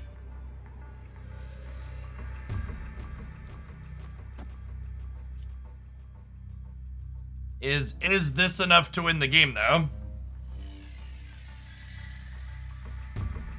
Might be.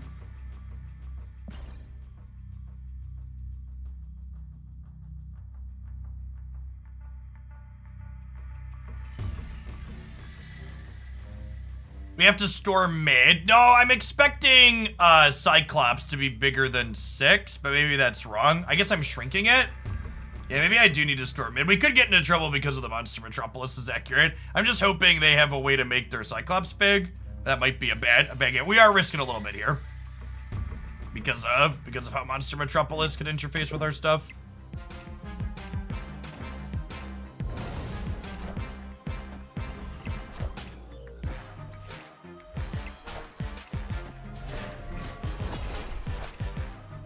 Is this enough to win left and right? Close. I think we missed by a little bit, right? We're at exactly 19 on the right? Did we lose the breaker? We're down by 13. They're down by 14. We win by 1? Oh, we win by a little bit more than 1. Sweet. Okay. Hazmat dragging him down to our level over here. Did not get bit by the Monster Metropolis, thanks to their Surfer and Patriot here. And the tiebreaker in Marvel Snap is total power, so they're up by 11, we're up by 14. We win. I need 3 more boosters here on Marvel to take him to a gold background, gold border.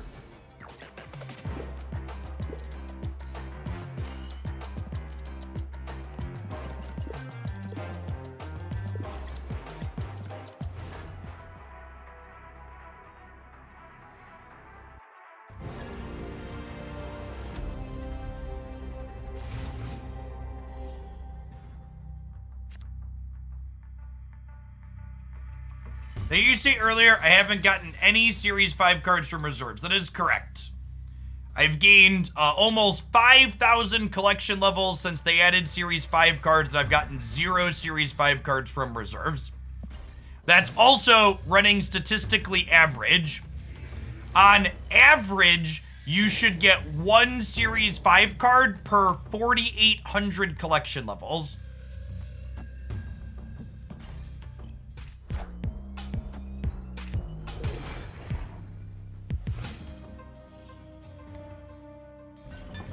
The primary manner in which you are supposed to acquire Series 5 cards is through the token shop. You get a guaranteed Series 4 card every 40 reserves. Group of 40 reserves. Season 5 cards are not guaranteed. Wind, aid my hand. Ooh, that's a piece of candy. Let's go Brood into Baku.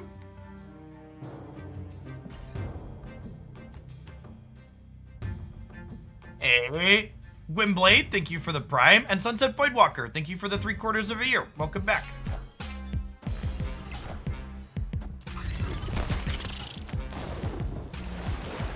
Two draws at a Cerebro, 1 draw to Blue Marvel.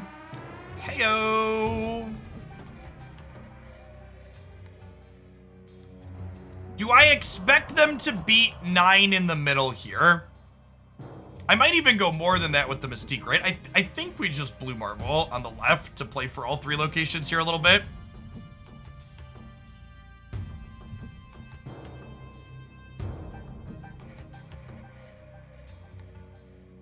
Hey, Matt, thank you for the 2 months of Prime. Welcome back.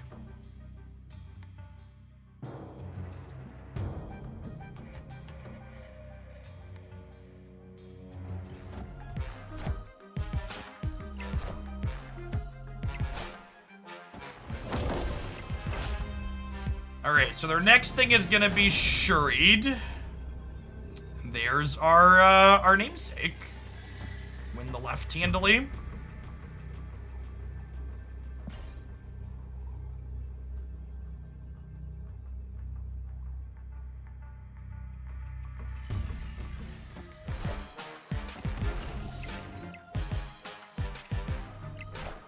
Even covered in the event of something like a Doctor Doom here.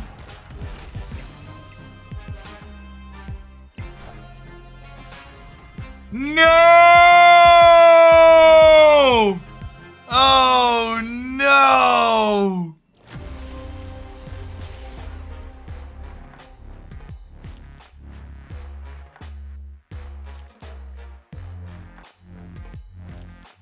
I could have played around that too, right? I could have, you know what? I should have played around that. So, I don't know that I'm supposed to Blue Marvel mid, but what I should have done was I could have played around this by mystiquing the Blue Marvel. I could have mystiqued the Blue Marvel and then well, not even had, just mystiquing the Blue Marvel would have taken us to 16 here, right? Would I have won the tiebreaker though? Would we have won the breaker? If I'd have mystiqued the Blue Marvel, I could have mystiqued the Blue Marvel and then played Invisible Woman and Nightcrawler. And then I would have been 16, 12, and I would have been, God, how big would this have been? This would have been 4, 5, 6, 7, 8, 9. plus 12 more, 21. Yes, we would have won by 1 on the tiebreaker if I would have gone Mystique into Invisible Woman into Nightcrawler. We would have been 21 to 32. We would have been 12 to 0, and we would have been 16 to 16. So that's on me. When we see Shuri with these other cards, Red Skull should be on my radar. So Red Skull broke our Cerebro bonus, chat, because it moved Blue Marvel to be our biggest thing. Blue Marvel mid could have also won, but there's no guarantee that they're a Red Skull deck off of just these first 2, I don't think. But once we see Shuri, that becomes more likely. So I think Blue Marvel here was right, but once we saw that, I should have probably played to play around Red Skull once we see Shuri. There's my boosters that we wanted.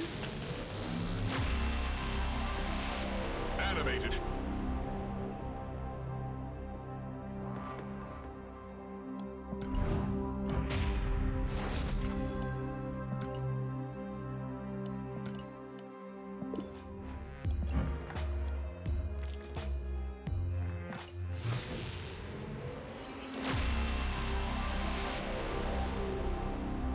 Shiny logo.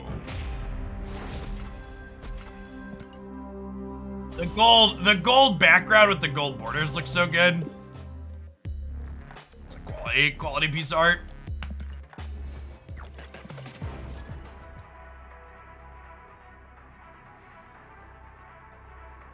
Cheesy Pastries, thank you for the 44 months. Welcome back. Excessive Bacon, thank you for the excessive prime.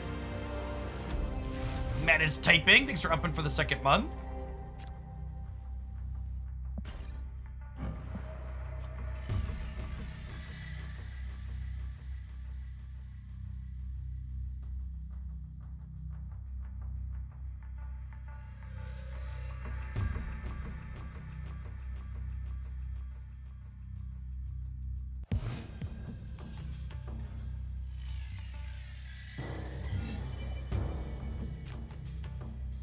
Alright, well, we know where we're storming.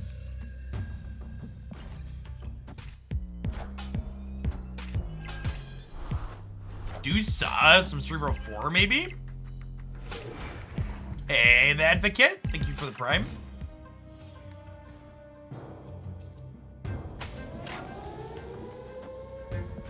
Hoping that goes left.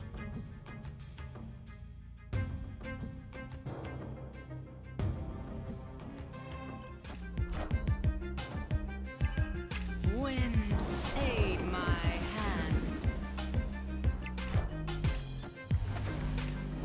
Whoa! That's a new effect. And it's awesome.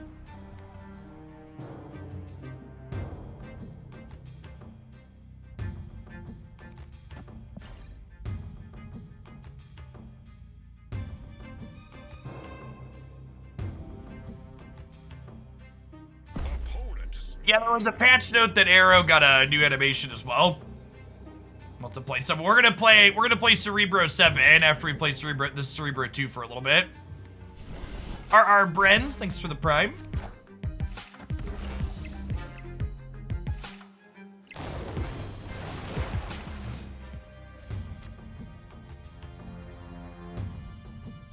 It's a nice draw, so we'll go Mystique into Mr. Cage, and then we'll go Brood Hazmat on the last turn.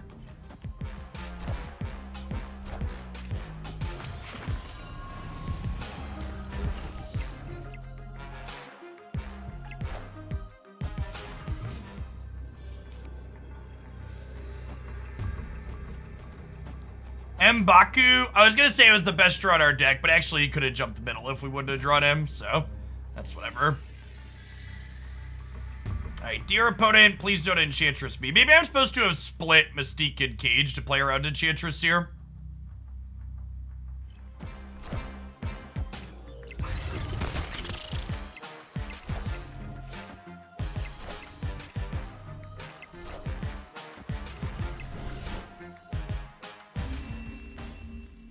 We're good? Victory. Did we beat the Red Skull? Pour one out for Hazmat beating the Red Skull here, huh?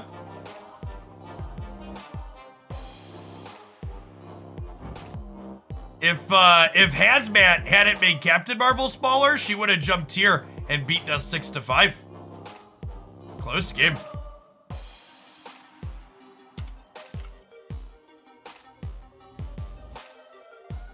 I just unlocked Valkyrie at collection level 1400, but I'm lacking most cards you could play with her. I mean, two of the best cards you can play with Valkyrie are Blue Marvel and Ant-Man, so... Valkyrie's just kind of a generically good card that synergizes with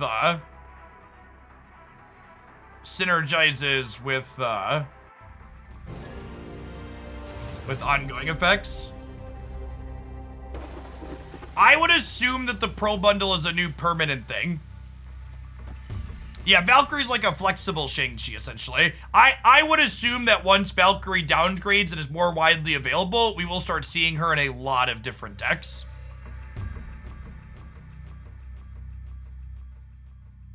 Don't want to play into Murray. Well, actually, so here's an interesting question. With Wong teed up here already, this might be crazy, call me maybe. Do we decide to punt Cerebro from the start and just play for Blue Marvel, Wong, Hazmat, potentially? I'm gonna try that. This might be wrong. But getting a 7-power Nightcrawler to slide around is pretty good.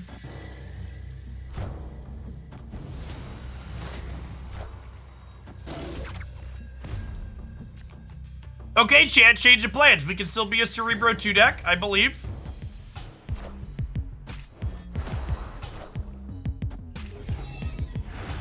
Mr. Cage also helps us out with Scorpion now, which is nice.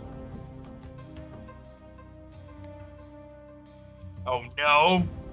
Okay, so we have to hope this is Scar.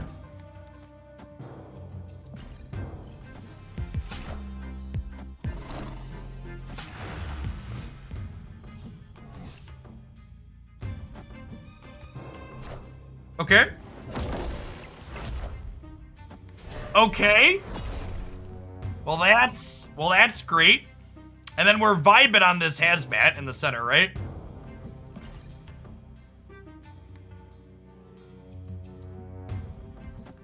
Face the might of Asgard. Mjolnir.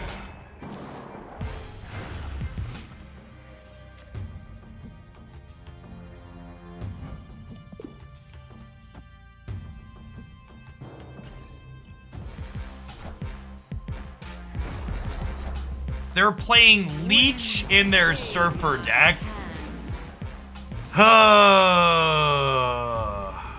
Gamers.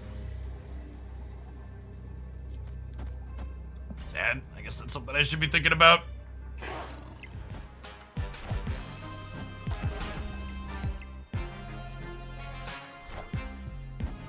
Are we good? I think we're actually good, right? Because when Luke Cage flips up, Blue Marvel gets the his bonus back from Cerebro. Okay, so valuable lesson learned about playing around Leech against Silver Surfer. Can we just take for a minute here and appreciate how incredibly toxic this card is? That, like, it's being played at the top end of an incredibly synergistic deck? Just like Leech, and for what it's worth, for clarity's sake, I am not criticizing my opponent's deck building. It is likely optimal to be playing Leech and Leader in their deck. It's just a testimony slash whatever you want to call it to how messed up this is, that you'd rather do this on your 5 and 6 than do your powerful synergy thing.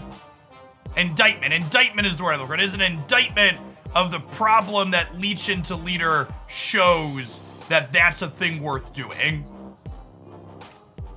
It's probably good deck building, because those cards are fucked.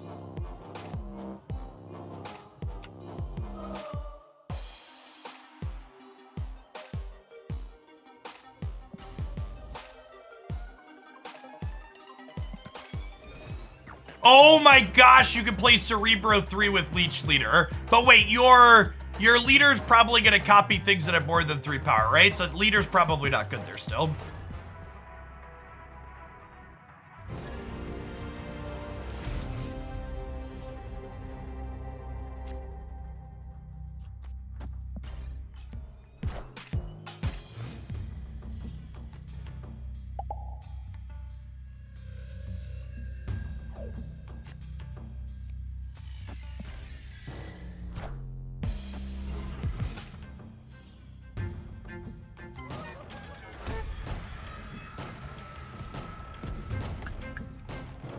Just brooding in the middle since Murder World's not safe.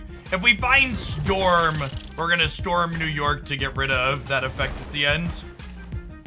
Our deck is mostly unplayable into Galactus, which is, I assume, what this is. Just gonna go ahead and give you your 1 cube. Escape.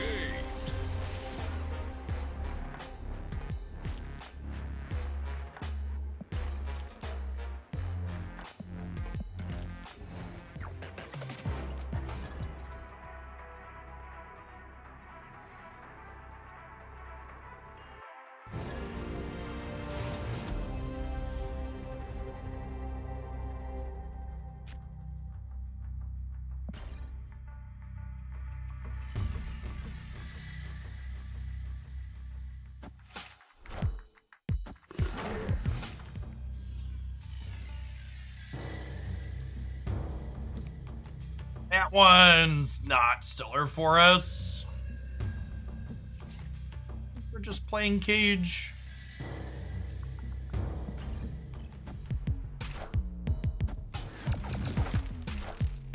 Well, I was gonna say we're hoping to draw Storm this turn, but it's no longer an option. Luke's Bar is not terrible for us. Probably some kind of Mr. Negative Darkhawk deck from the opponent.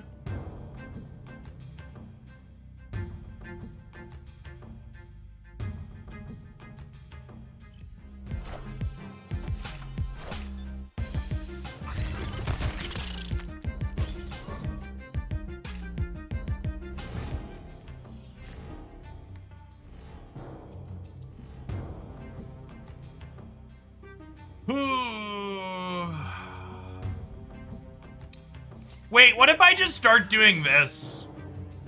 Is this unreasonable?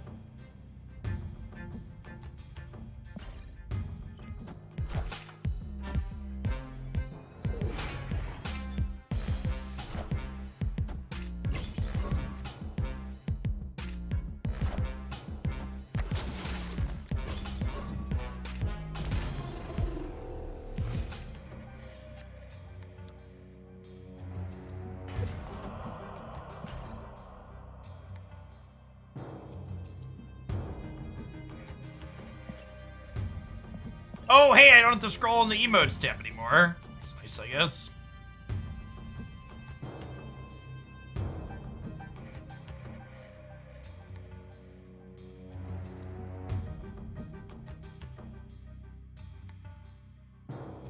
A lot of good polish / quality of life stuff in this patch.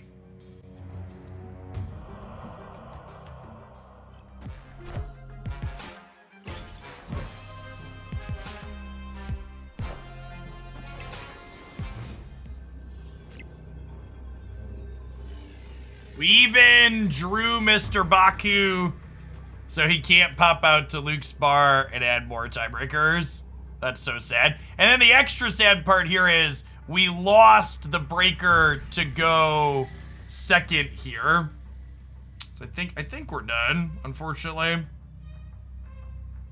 Yeah, Cerebro would have been an ideal draw. If we would have found Cerebro, we would have been +4 here. Hazmat shrinks 3, and then Baku jumps right and probably gives us a breaker win, but definitely just leaving.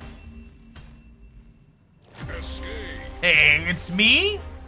Thank you for the almost 2.5 years. Welcome back.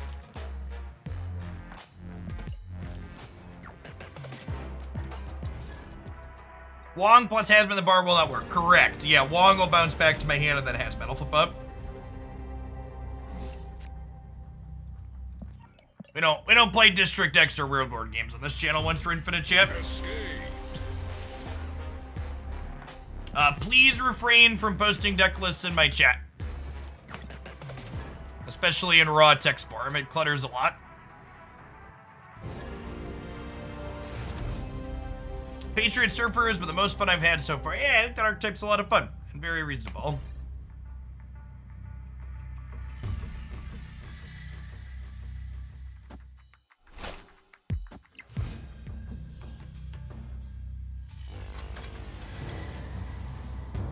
It's not the 2-drop I wanted for Christmas.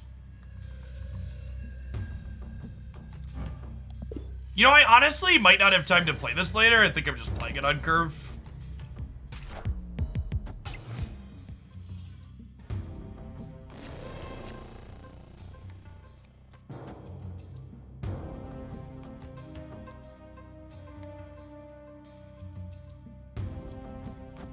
I'm gonna bank on them having a bigger thing than us in Monster Island, I think.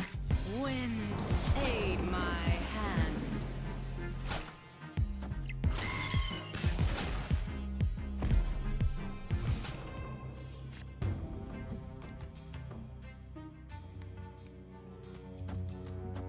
I think Mr. Sinister is probably enough to win the flooding. And that saves us Brood for the Danger Room, which is nice.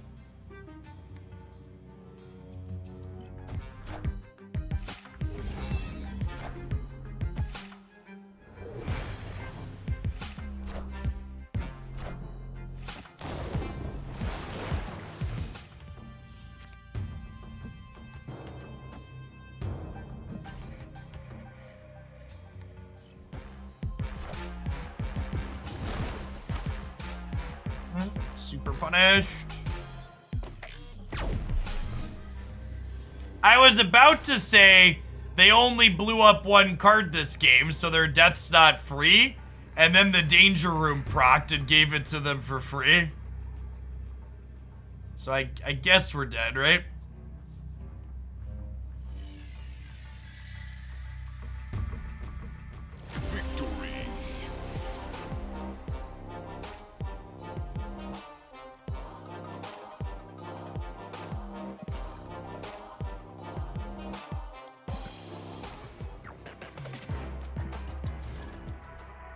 Oh wait, chat!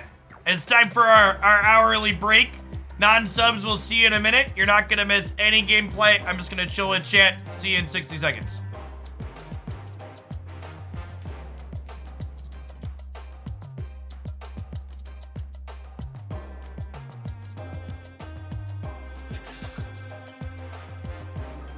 Sit down for a little bit too. Did Sauron drop yet? I have no idea.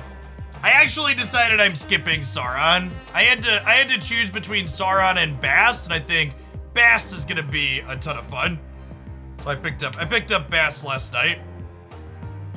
And I'm gonna wait for Super Skrull and Sauron. Which cards do I have the most playtime with? Angela and Hood are my two most played cards.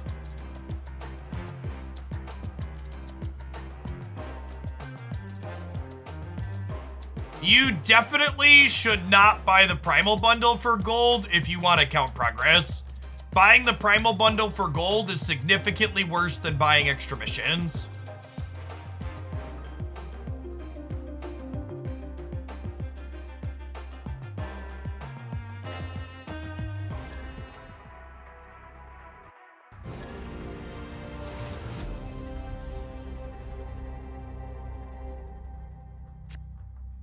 The boosters in the bundle you get are random. You do not get to pick.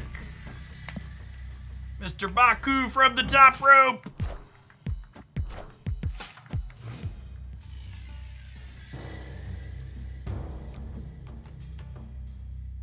Ooh, this is actually kind of a nice one for us. Because it means that I can have this add things to Shuri's Lab without increasing their power, which is nice.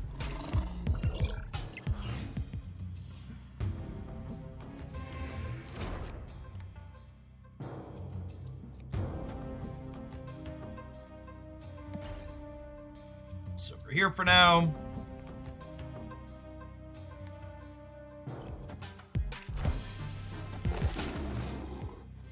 Outside of the very first level on the collection level track, the ratio of credits to account levels gained is the same for all points on your cards.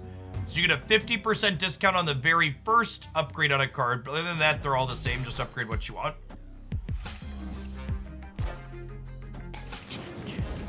Whoa, they just burned their Enchantress on my Invisible Woman and took out their Zabu? Oh, baby, the baits, chat. The base. One Luke Cage, please. Blue marble. I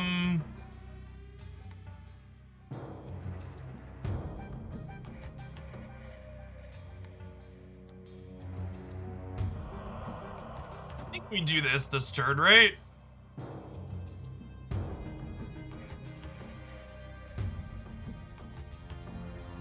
Think that's close. I guess the other question is, if I play this, do I play it here or do I play it here?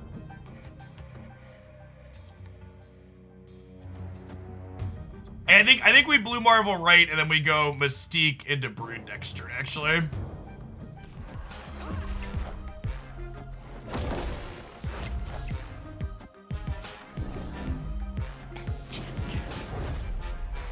Go left! Go left!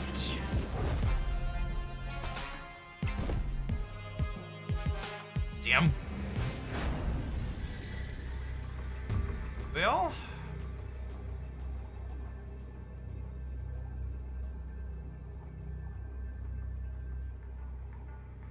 And because Absorbing Man went here, I can no longer Mystique Blue Marvel because it no longer has an ongoing effect, unfortunately.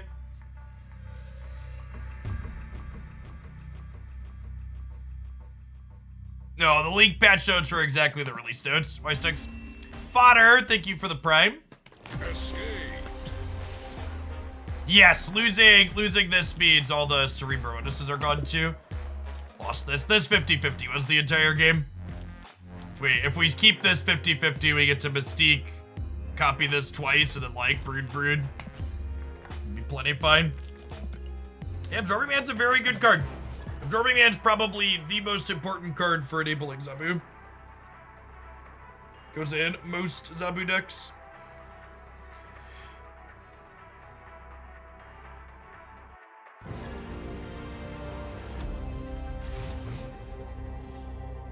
Invisible Woman is very important in this archetype with people playing Zabu, because it insulates you against Enchantress.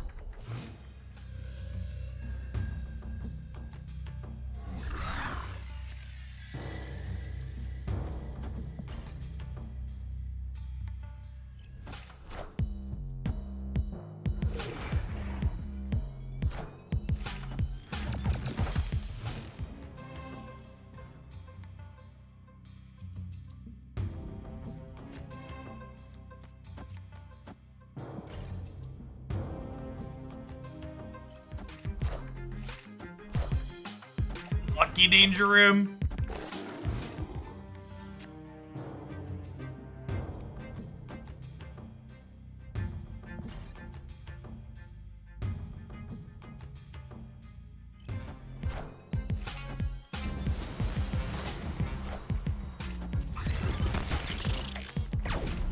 Okay, so they're Zabu Darkhawk Surfer, then question mark?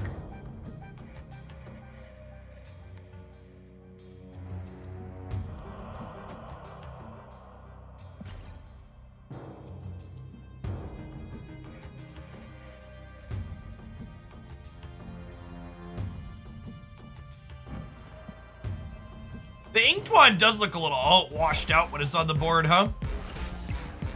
Oh, Dougal, thank you for the tier 1.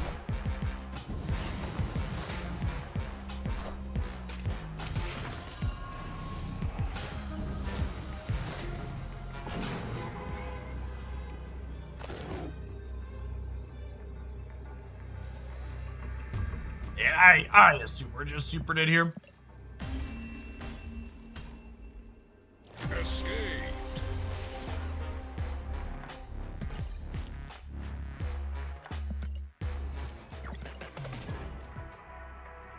No, the credit cap is still 10,000 credits. That's why they give you a bunch of boosters when you buy the bundle. So that way you can spend back down under the credit cap.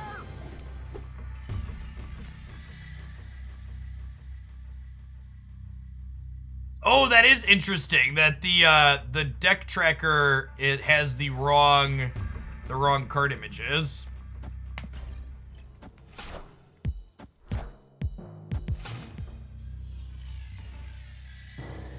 Let's see, this was Arbaku.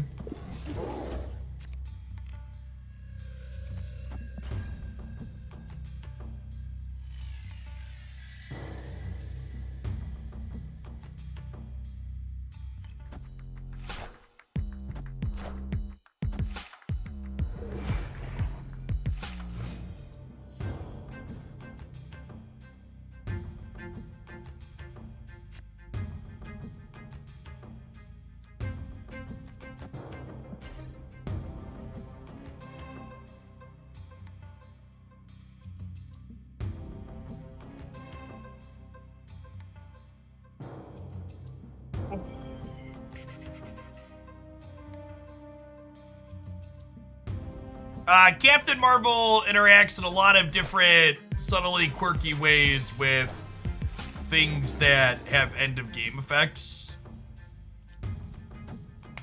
Most of them are not intuitive. Man, it's a shame Monster Island is here, because their hand would have been real good otherwise.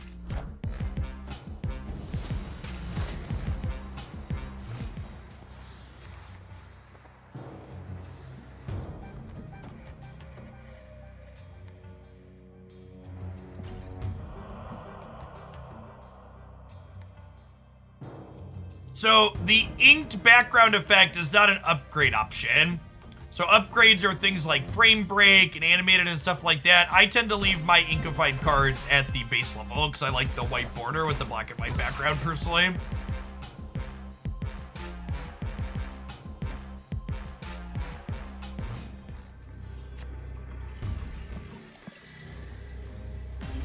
Something to keep in mind for people that are coming in and you're wondering why you're not seeing bundles and things like that. Unlike a lot of other games, Marvel Snap does not force you to download a patch right when it releases. It lets you continue logging in and playing on the old server version.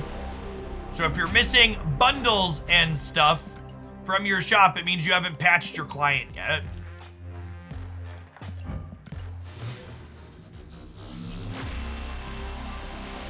Animated frame.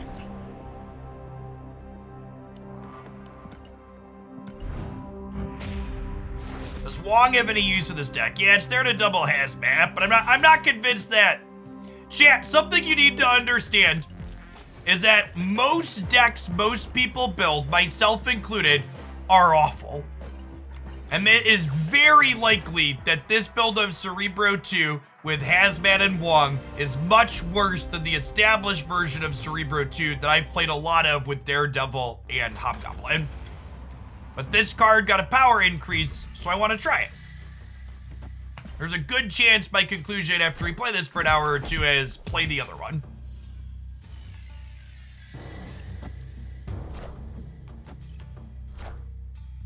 Wind, aid my hand. The official Discord is unusable right now. That kind of implies that it was ever usable. And remember, if you want a place to hang out with other people and talk about Marvel Snap that's reasonably moderated and has decent takes all around, my subscriber Discord server is a great place to hang out if you're someone that supports my content. Yes, we can still play here this turn, right? Let's do that. By taking deck submissions out, the balance patches out later this week, we'll take deck submissions. I want to brew things of my own choosing with some of the balance patch cards today.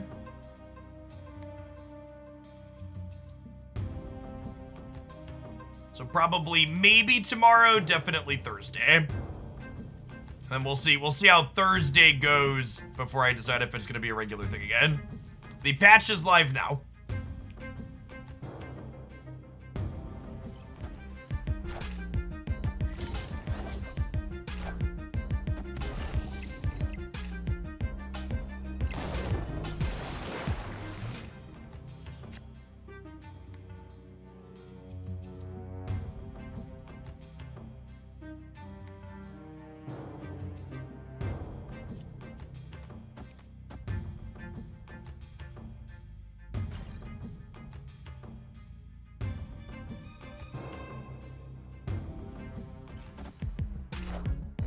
The new battle mode that was talked about previously is supposed to be added with the bigger patch at the end of the month.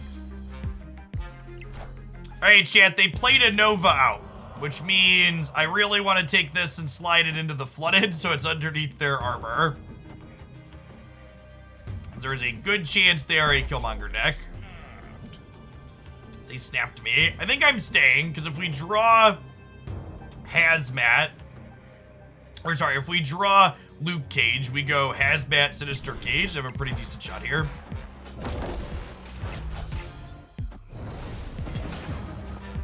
Is the new battle mode different from unranked? Yes, the battle mode that people are talking about is a direct challenge mode that players will be able to compete with. Yeah, I think this sounds good, shit. We have priority here, which kind of sucks. So I'm only going to get to Hazmat. There are things already on the board, but played to her out. We did hit it. We avoided playing into the Vibranium Mines early, so that way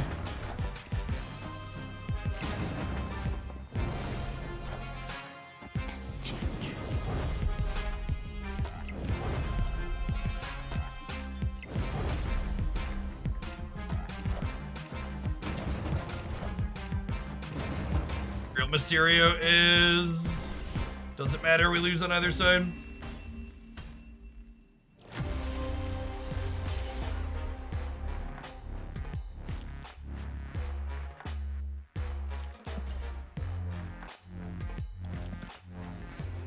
There are a lot of Enchantress effects, is accurate.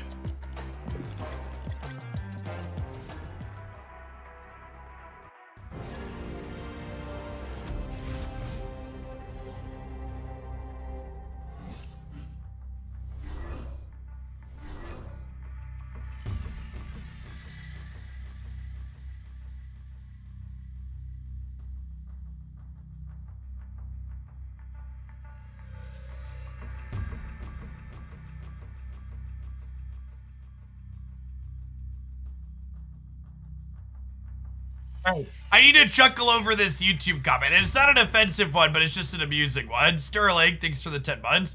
They asked, is retreat later bugged because they've used it in thousands of games and they've never actually saved a cube retreating later? A fun stat that was published on Marvel Snap Zone with their tracker was that retreat later only resulted in a tie where both players retreated in like 0.6% of games. And if you assume that you spend 10 seconds waiting to retreat later to save cubes in 0.6% of the games, the amount of extra time you spend waiting for minimal amount of cubes saved is so astronomical, it is in fact just an idiotic waste of time to retreat later. Nightcrawler here in Wakanda where it's safe from a Killmonger.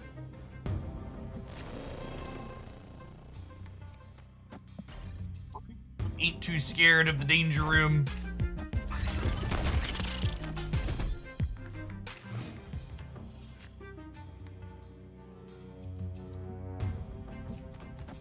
Cerebro in the middle, so that way if they're looking to Enchantresses, they also take out their Mr. Fantastic.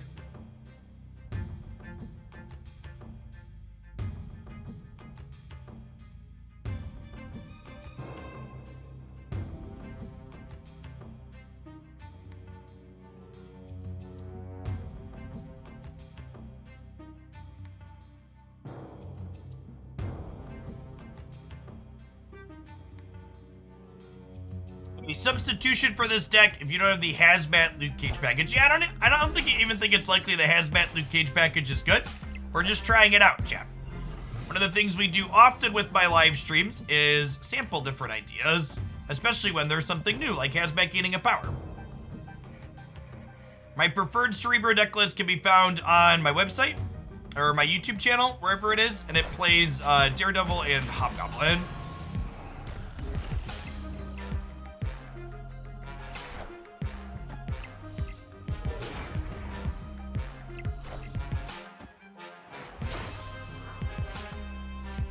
Okay, well, glass half full. We had priority there, so we have 1 Cerebro bonus still. I don't have Mr. K. And this is the tough part about playing the Wong Hazmat in this deck is I don't have Luke Cage, right? So like I have Wong and Hazmat in my hand here, but I basically just can't play them because I don't have Luke Cage in my hand as well.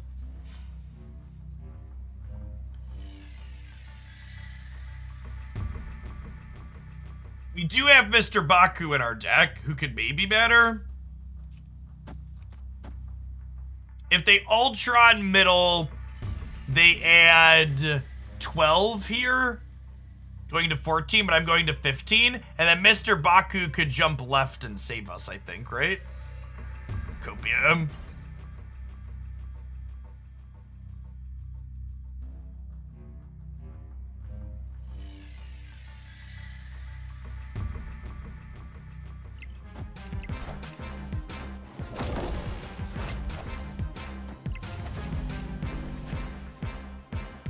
Okay. Oh, Surfer. Did we win? We did win, right? Did we need Baku for the breaker? We didn't? We didn't. Okay, that worked out.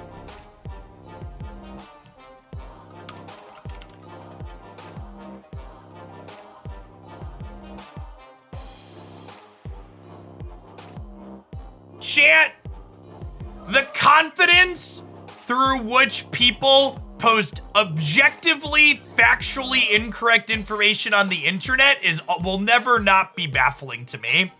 The only time I've ever had retreat later work is when on board I have equal standing and I don't have or didn't draw my turn 6 finisher.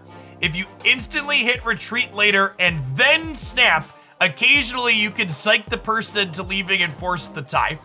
Chat, you can't retreat and snap. You can't do both of those things. When you snap, you can no longer retreat unless your opponent snaps you back. That's how the game works. You can't retreat if you snapped unless they snap you back.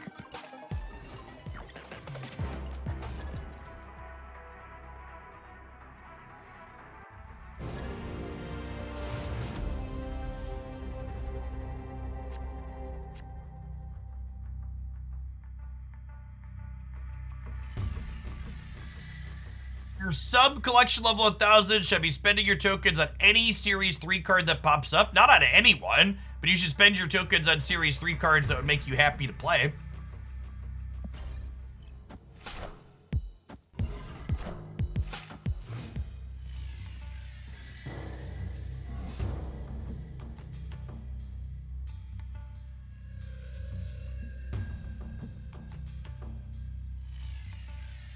Well, those are cards. I guess I have to ask myself the question, with one less draw here, do we think I am likely to play Cerebro this game? Probably not. And honestly, I think with the cards that we got generated here and everything costing one less, we just like try and play a Blue Marvel game this game. We could even just pretend to be Cerebro 3. That's a funny take. Yeah, with Valkyrie, we could just be Cerebro 3 on the left. I like it. Although, now, actually, I'm going to storm the Elysium to kind of try and cut them off of their Wong, I think is the plan.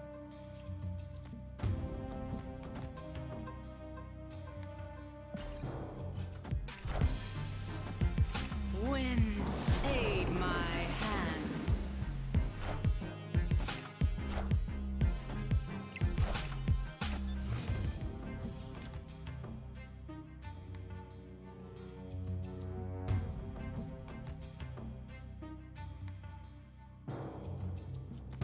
Probably need to commit more power here to win the path. Assemble.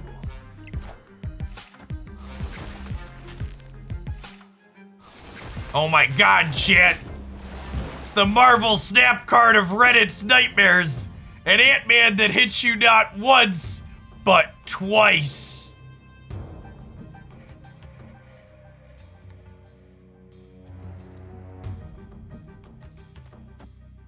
Okay, wait. All of these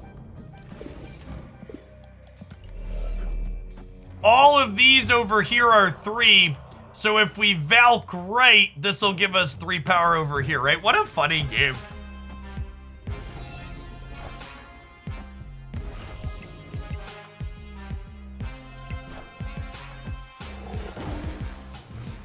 What a funny game. Location variance is so good shit. Yes, Cerebral will buff itself when it has 3 power. So we're gonna have we're gonna have 20 over here. We're gonna have 20 over here, and we're gonna set them to 6. So they need to put 15 here to win.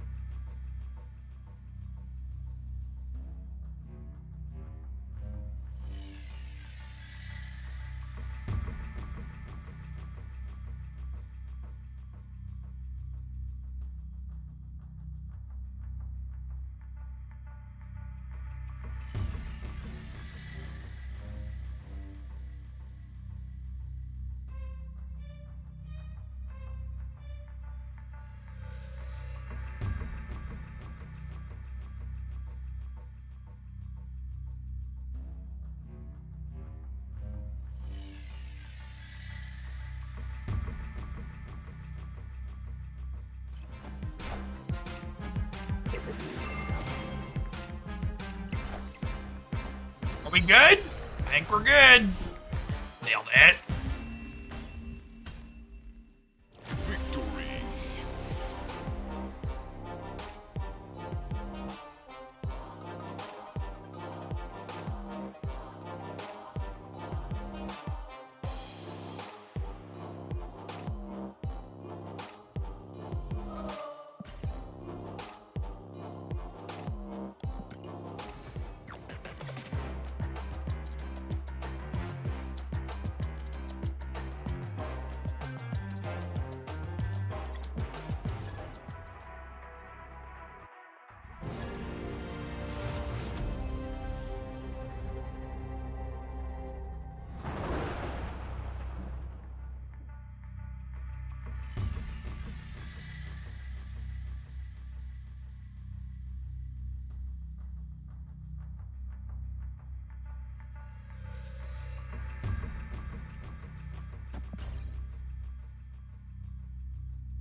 You said Wong is a bad card, but you're playing him. Everybody plays him. Can you please explain? Yeah, so if you listen to any of my longer context takes about Wong, you'll hear me say that Wong is a powerful linear card that gets easily disrupted by commonly played cards in essentially every good deck in Marvel Snap.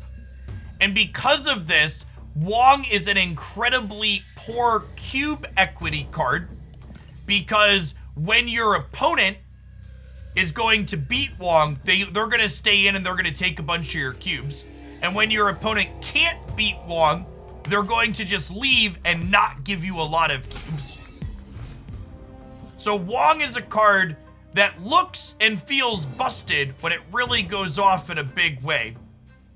But it frequently will not go off in a big way because of all of the common disruption people tend to play at the higher levels in Marvel Snap. It is a very fun and very exciting card, but it is not a consistent good card for climbing. But it's very fun because it does something powerful even if it does it inconsistently.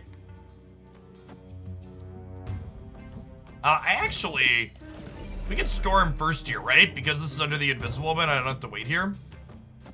I think we'll Storm plus Baku here, and then we'll like Blue Marvel, and then we'll Mystique on the last turn. Wind, aid my Wong is very good against people that are very bad at Marvel Snap. It is very good against people that don't understand how the retreat mechanic works to mitigate your loss in this game.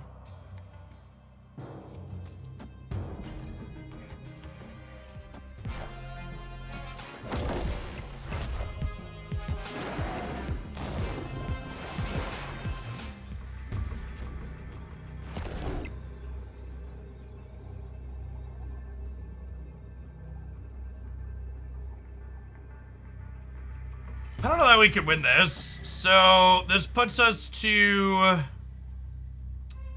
21 over here, but we probably lose the broods in the middle. I don't know that 14. I guess we're gonna be 14, 16 on the left. Maybe that's enough. Maybe they play something smaller in the middle and the brood lives. For 1 cube, I'll hang out and find out. If the opponent plays nothing in the middle, our broods die middle. I don't want to move the Nightcrawler to the right, chat. I think 21 should be plenty on the right, he says, before Infinite gets discarded. And then we'll play the brood out because we have nowhere else to play anything here. We played 1 card. Yeah, we win this, right?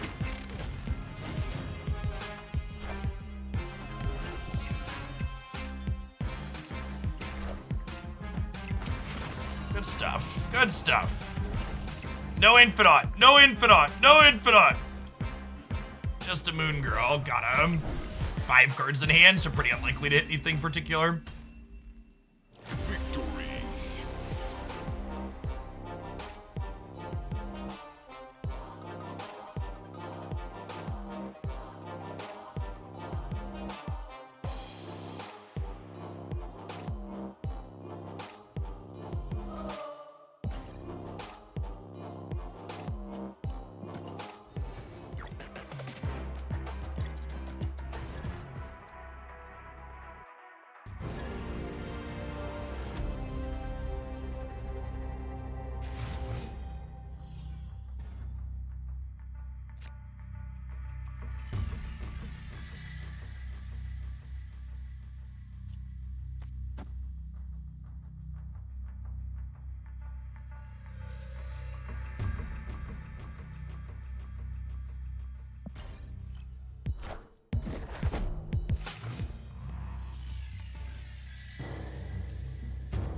Is it time to start making noise about card downgrades in Marvel Snap? Yeah, I think so. My non-gameplay video on Thursday this week will be talking about the Marvel Snap economy and my thoughts on it, and the communication or lack thereof on card downgrades.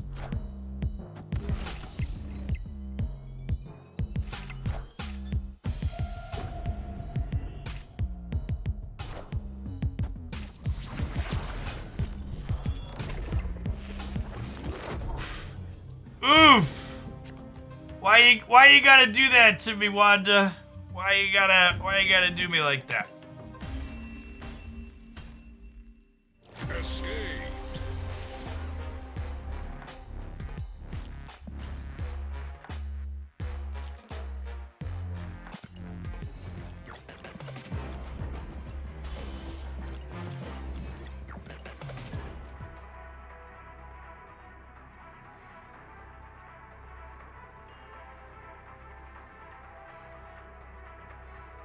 This is how the team was. The meaning of Hearthstone, super vague on things the community desperately wanted to know about. Yeah, but it's not. It's something that you need to understand, chat, is that if they communicate proactively and they make a statement about something and then they realize they need to walk that statement back or it's not working out how they wanted it to, and so they need to change something, then the community will also be in an uproar because they communicated too soon.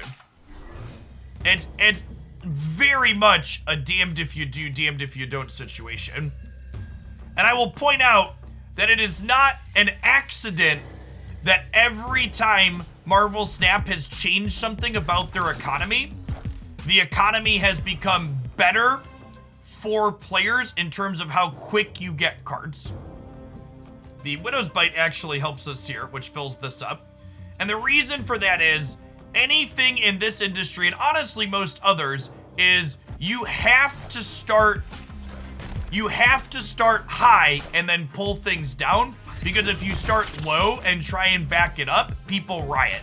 Whereas if you start high and you bring it down, people are like, oh, they got nicer, and we're happy because it's nicer now. It's very much one of those human psychology takes this and kind of ruins it.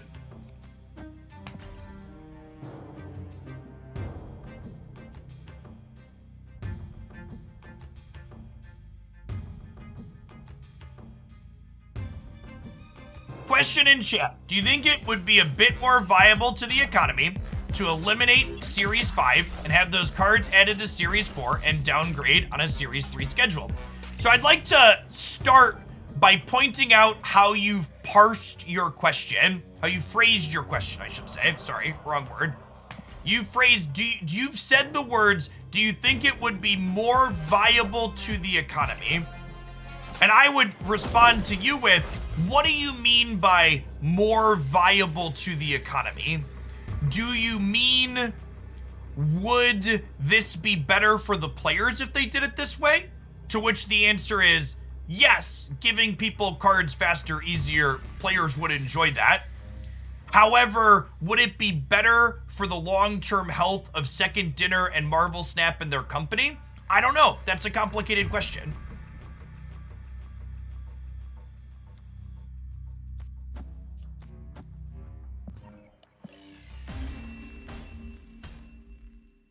Escaped.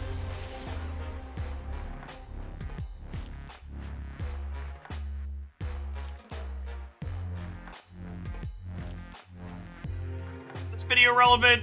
Learn what Nexus events were and why they suck. Yeah. If you weren't around for Nexus events, you should watch this video where I break it down. It's a kind of long, convoluted thing.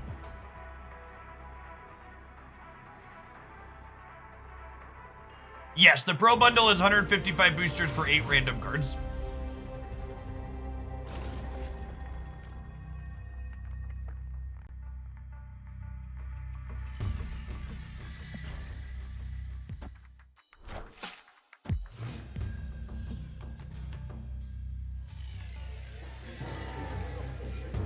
Okay. Fun. This might be a play hazmat on curve angle, but I also have Wong in my hand, so maybe not. Which has been an awkward part about it.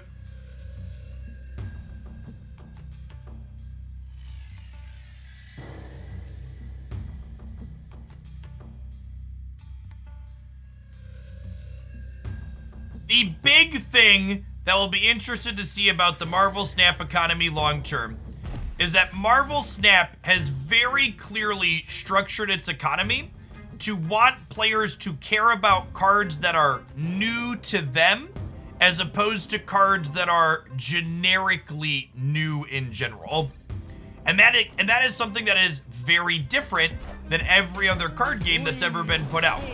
In every other card game that's basically ever existed, digital and paper or otherwise, the focus of your collecting in all of those games should basically always be on what are the very newest cards.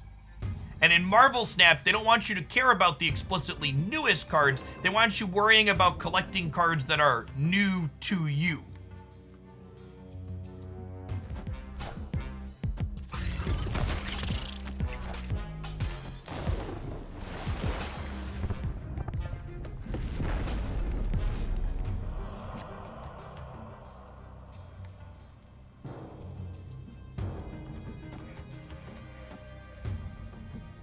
So, an interesting thing from a psychological perspective is, and this is something that I'm interested to see how the Snap economy plays out long term. Because let me give you an anecdotal example of what happened with my Marvel Snap content in just the 3 months this game has been out, right? When Marvel Snap first released, there was an incredible outcry about content producers like myself who had been playing the game since the closed beta, making so many decks that focused on Series 3 cards. And there was a big demand for Series 1 and Series 2 only content. However, as Marvel Snap has matured as a game, and more cards have been added, and more importantly, more people have progressed their collection levels, content focused on Series 1 and Series 2 only stuff actually does worse now than things that sprinkle in interesting Series 3 cards that more people have access to now. So I honestly would not be surprised. Ben Brode got flack from people for talking about the current Series 4-5 situation being a growing pain as they hit their full release cycle.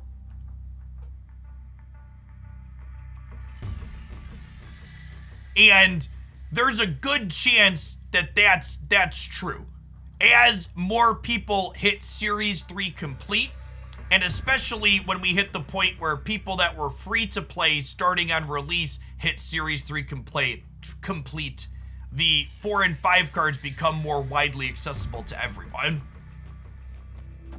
More widely accessible to a wider number of players, I guess would be the correct thing to say. And that's not to say that they shouldn't consider making changes, but that is to say that part of the problem is definitely where the game is at in terms of its release cycle overall.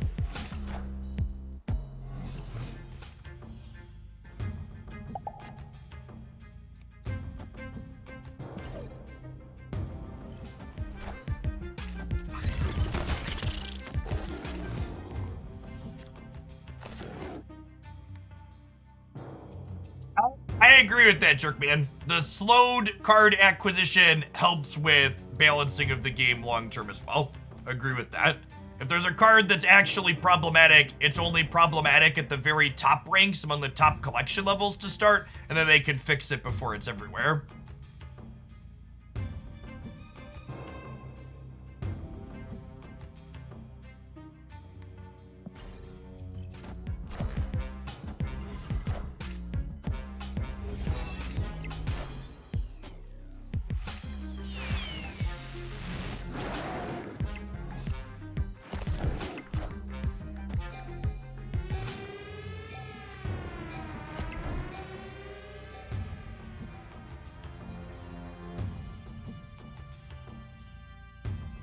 What are the odds we can win this game with just Hazmat? 0? I can Hazmat into a crawler over here, and then we can Wog into Hazmat next turn. I don't know if that's gonna be good enough though, because the Dracula doesn't care about no Hazmat, right? They have another Devil Dino. Yeah, we're just in here. I think I am over this deck list, and it feels clunkier and worse than the Daredevil build. Escaped.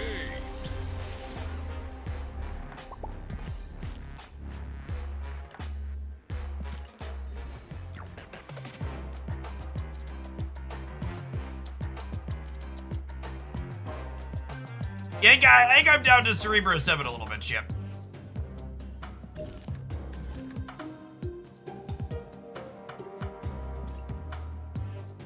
To the person in chat earlier who typed, I disagree with this statement. If you're gonna type a statement like that in my chat in the future, feel free to, not even feel free, make sure to articulate yourself as to why you disagree with something I'm saying, or you're gonna get timed out. You are welcome to share a dissenting opinion, so long as you explain your dissenting position. But if you're just here to say, I disagree, that's not really helpful or useful or constructive, and it doesn't help us actually have a conversation about anything. It's just you wanting to say you disagree with me in my chat, which is annoying and cluttering my chat.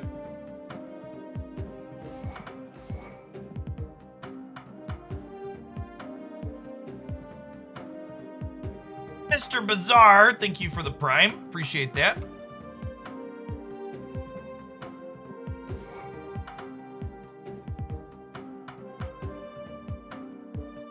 These are the easy ones.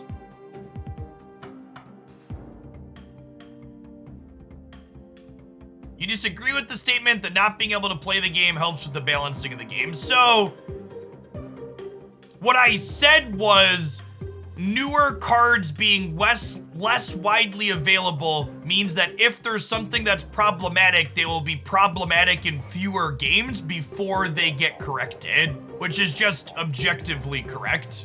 It's a pure numbers thing. You're welcome to say that you would prefer it be problematic everywhere. That would be a preference thing. Yeah, I definitely want Onslaught. And probably Wave and Magic.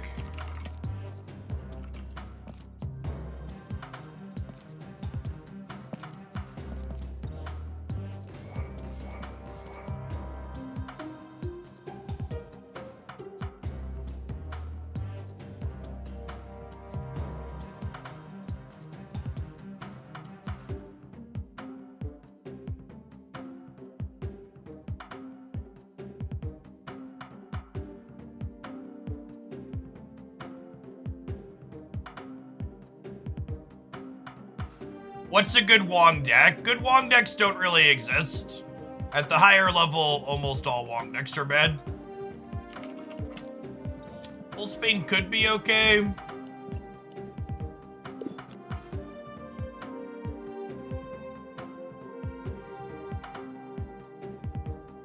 Jubilee's kind of a good shout. It's a 4 energy card in a deck that just like doesn't have a lot of 4 energy plays.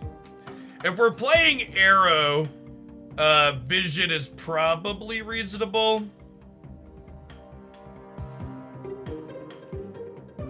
Or sorry, if we're playing Arrow, we probably don't have the room for this many 5-drops, is what I mean to say.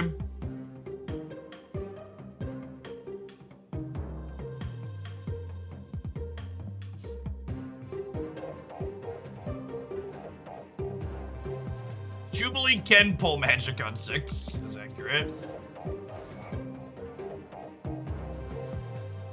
It was real bad, Techius Taco. It was real bad.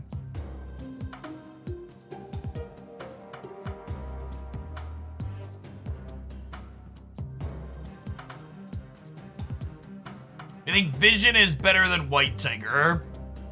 Yeah, it's probably a good take. I do like Vision in general.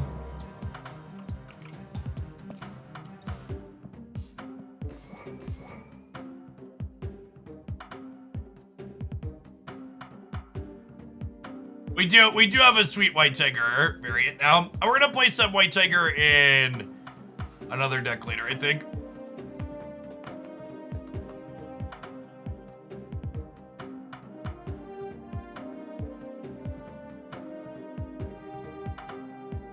Electro wouldn't be bad. I think Psylocke's probably better than Electro. We could play Ghost Rider to bring back the Black Cat. I like that idea, actually. What if we played... Is Lady Sif crazy? Call me, maybe?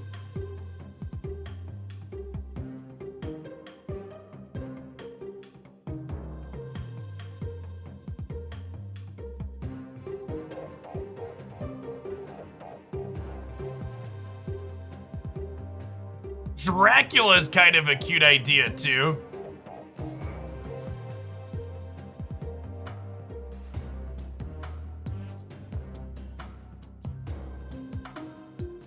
Yeah, Wolfsbane is probably hard-pressed to get to 7. I think that's a good take. Frizz, thanks for the 2 months. Appreciate that.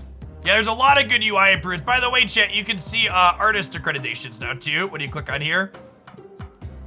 Gonna see who made your sweet artwork.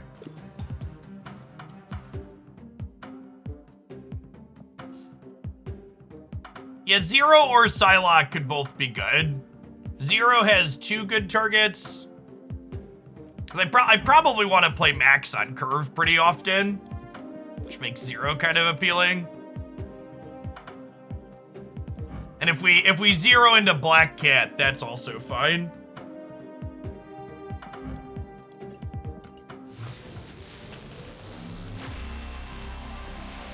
Animated. Yeah, I don't know that I like Hulkbuster, chat. Hulkbuster doesn't really work with Ghost Rider, because Ghost Rider's gonna have another thing in his path. Would I rather Zero, or would I rather have like a blade to enable Ghost Rider on occasion? I feel like I could go either way on that one.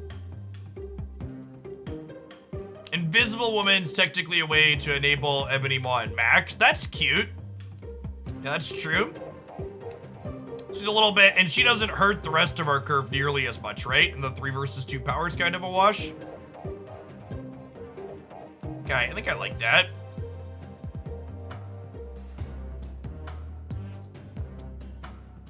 I can protect Cerebro. Yeah, let's do that. There's a lot of Enchantresses running around at the moment.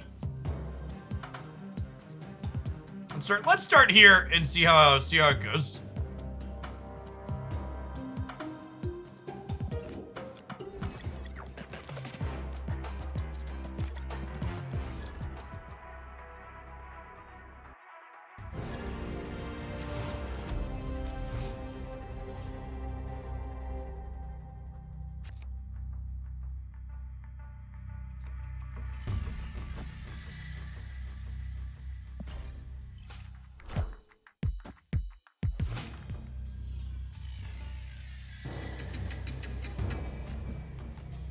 I prefer the Silver Surfer deck that plays Domino to the Silver Surfer deck that plays multiple things that cost 2 or less. Because by playing Domino, you get access to a wider range of 3-drops.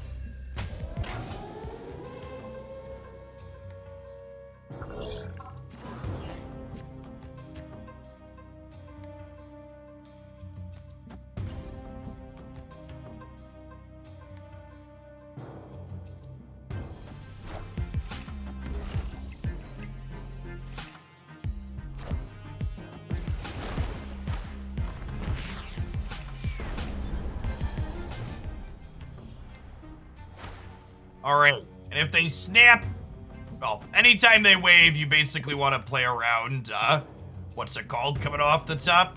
Galactus, so, little arrow on the right, not a Galactus, still, we were good either way, champ. We were good either way.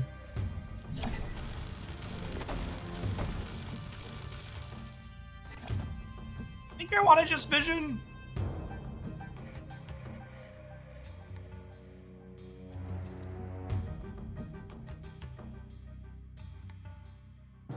The bundle, saying it has 250 collection levels of value, means if you spend those credits progressing your account, you will get 250 collection levels approximately.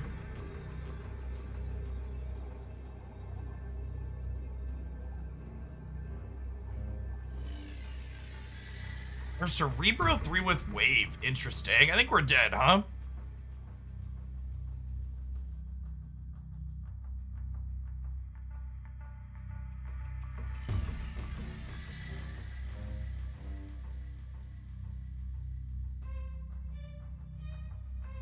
Yes, I agree with that, Matt.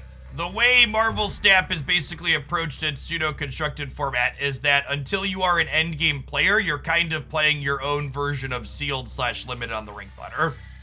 I think that's a good take/perspective to have on it. It means that competitive constructive grinders coming from other games are going to be unhappy with the system, but...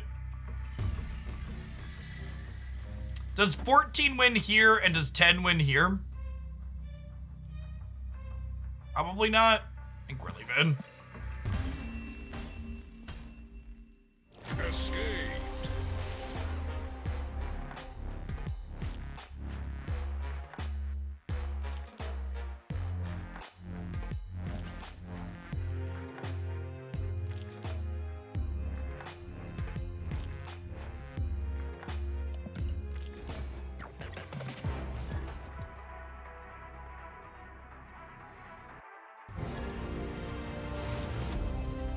Thoughts on White Tiger versus Magic? I think you can play White Tiger over Vision, because they both allow us to get extra power into the Ebony Maw path, but I think Magic is important for being able to Onslaught and then do other things. Our deck's got a lot of expensive cards, and we should be able to leverage the extra turn for Magic well on average.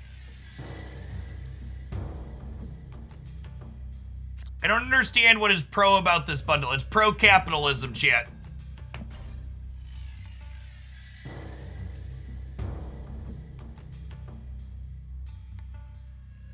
Can I show a Silver Surfer deck? A Silver Surfer deck was the highlight on my YouTube channel yesterday morning. Check out the decks playlist on the front page there. Opponent snapped.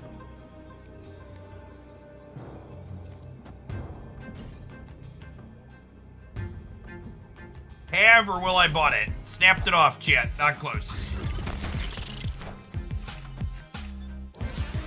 If you update your client, the bundle is available now, yes.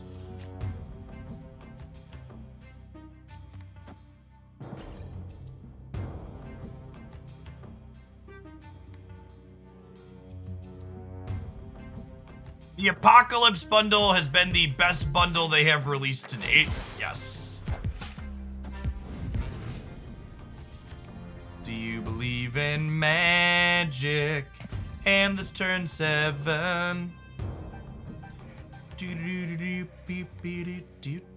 gonna lose 6 power here in the middle when DC goes away.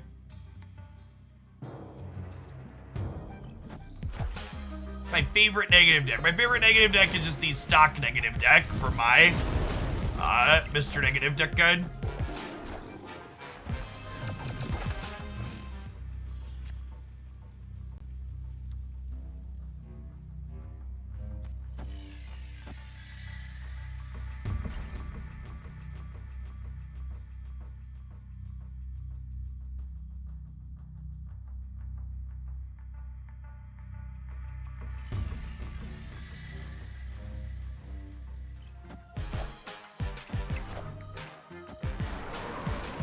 Woo! That is a wonderful effect. We are very dead, chat.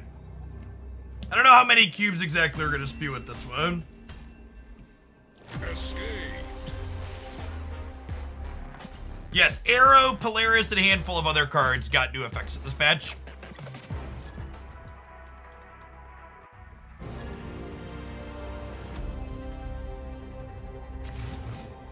Yes, a deck list that has been going around is Zabu Negative Surfer.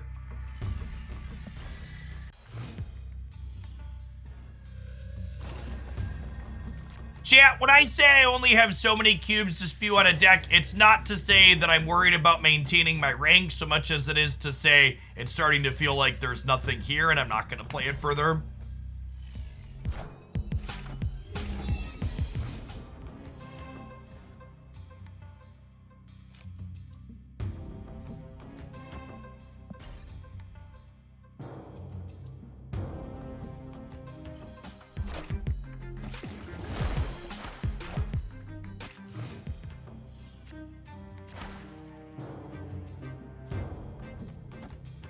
Two things, chat, about protecting myself from stream snipers. One, anything I would do to protect myself from a stream sniper would make my content significantly worse. And making good content is my primary job when I'm playing here on live. If I want to care about ranking up, I play off stream a little bit here and there.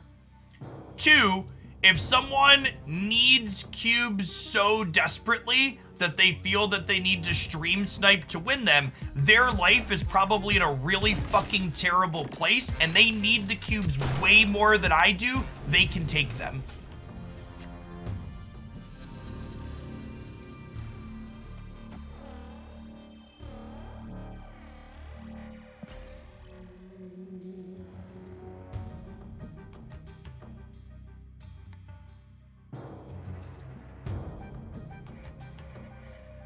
I feel attacked. Have you been ghosting me? You haven't been stream sniping. That wasn't a personal. It's only a personal attack if you're in here stream sniping me, chat.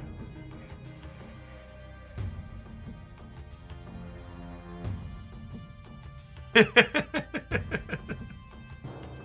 thought we were friends, Nick. I would be very surprised if Orca was playable. We opened him on the track today, and I'm probably not gonna do anything with it. Yes, Daredevil would show them what I played into Invisible Woman this turn, but it does not show them what this card is.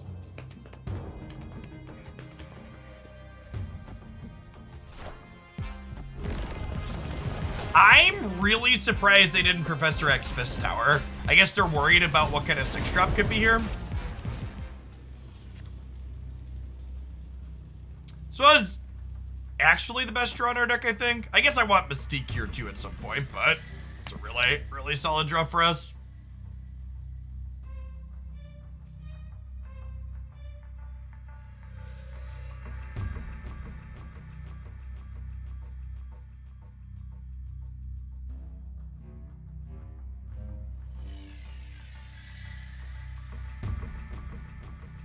I mean, any change that gave people more tokens would be a welcome change, Ico. I like free stuff. I think they're gonna arrow us. Yeah, maybe. Thanks, Shadow. Good to have you here. I don't think I can play Black Cat left. Okay, so what's her name is no longer a viable draw. That's sad. So we can't play her here. My Onslaught is currently only 11. That's unfortunate. Yeah, but if I play her on the right, chat, she doesn't copy anything. Because these technically haven't been played yet. I don't know that 14 might be enough to win here.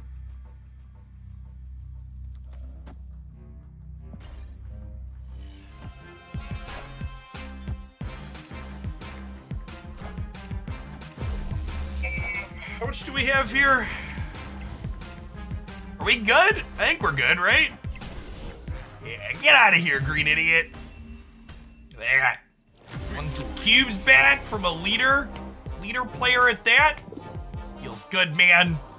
Look at this little baby 7 power arrow, chat. Our gal's got 11.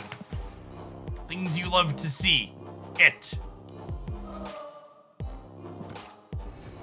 3 power leader didn't stand a chance. Yep.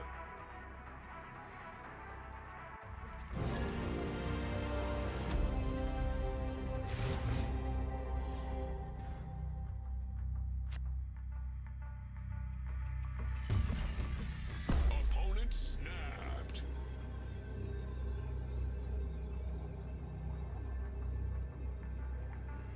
Why didn't arrow pull leader? Oh, there was a Cosmo on the left.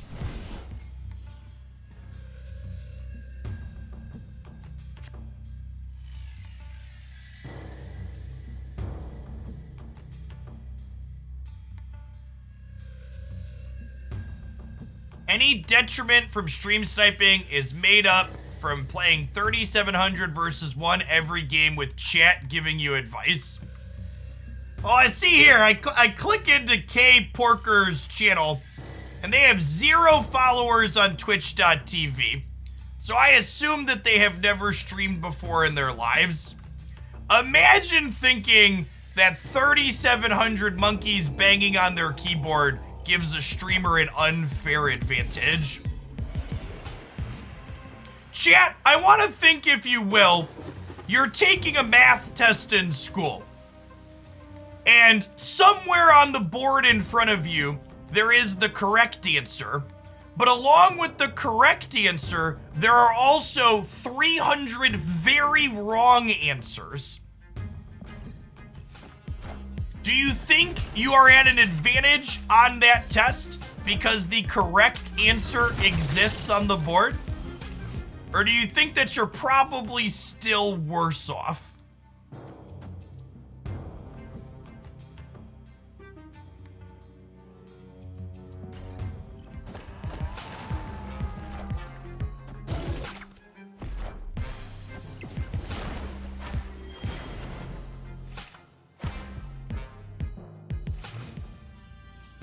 Ooh, that's a piece of candy. So we get to go Onslaught here, into Mystique the Onslaught right, into Maximus middle.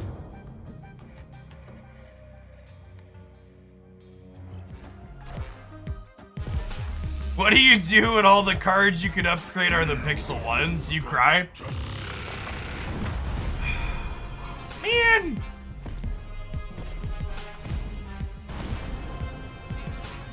Well, I guess I'll die.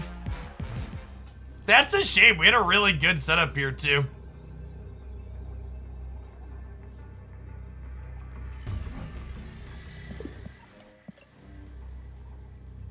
Escaped.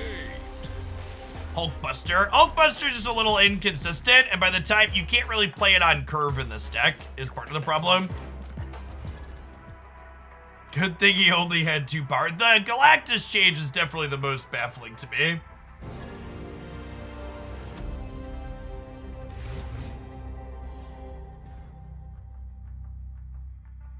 A free-to-play player in Marvel Snap acquires a little over 500 collection levels a month, assuming you are completing everything you can do completely free to play. It's in the 500 to 600 range, if I recall.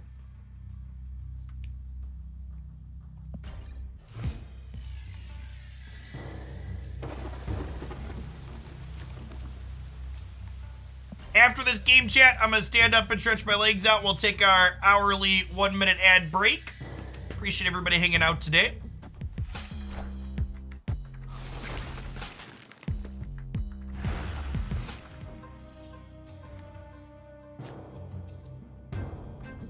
If I play wave here on 3, she ends with 7 power, right? It's just good. Good solid living.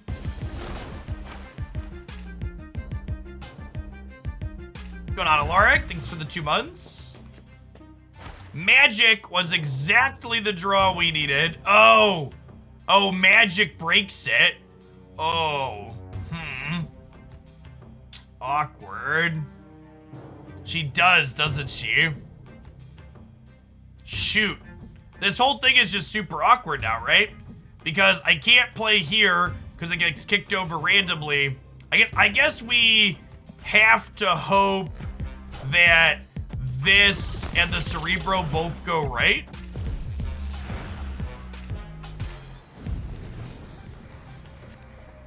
Play Magic on turn 6. Oh, Twitch chat. I would say never change, but please consider changing.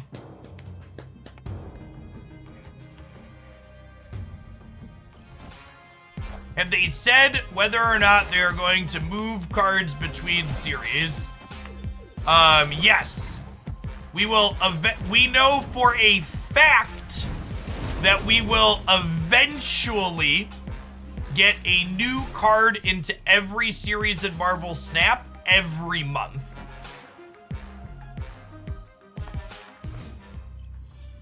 Once series 4 and 5 get to the point that they are happy with, which better be soon, because otherwise it's gonna be way too long. In fact, we're probably already at the it's too long point. Mr. Brendo, thank you for the 2 months of Prime. We'll eventually get to the point where they add a new card to 5 and a card kicks down from 5 to 4 and a card kicks down from 4 to 3. All right, chat, we are very dead here. There is a small possibility that our deck is not good. We're gonna try it some more after we get back. See you in 60 seconds, Don Subs.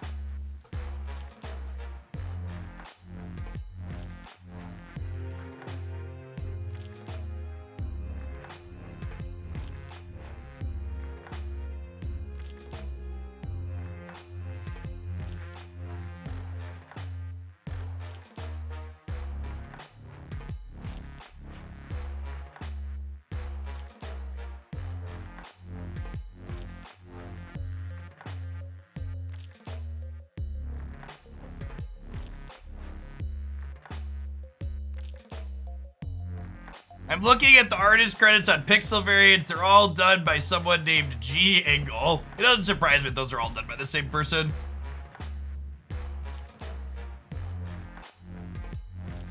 Have they said yet how the acquisition of cards moved down to Series 3 work? Like, with Series 3 complete, will we just pull them? Yeah, that's exactly right, Friars. If you are someone who is Series 3 complete and a card that you, don't have becomes Series 3, you'll just start opening those Series 3 cards again. If I was Magic on the right, the wrong call. I don't think it matters where we Magicked. I think we lost the game, Zach. If we would have Magicked on the right, though, the wave in the center on Murray Isle would have hit 8 power and broken our Cerebro bonus. Blatella, thank you for the 21 months. Welcome back. And Ben, thank you for the 29.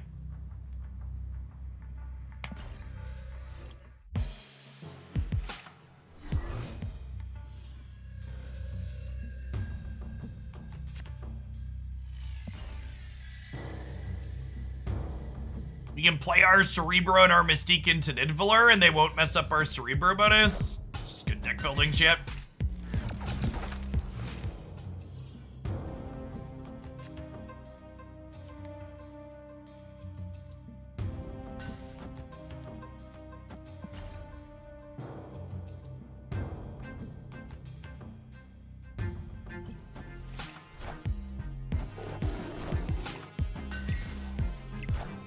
Yeah, a bulk downgrade when they eventually start downgrading things is definitely something that's possible. And honestly, I kind of hope that that's what happens.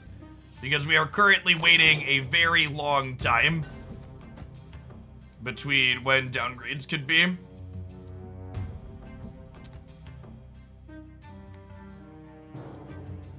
If I Ghost Rider in the middle, I probably have priority next turn and then can arrow them off of Sinister London.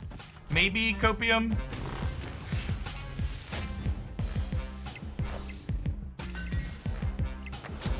Okay.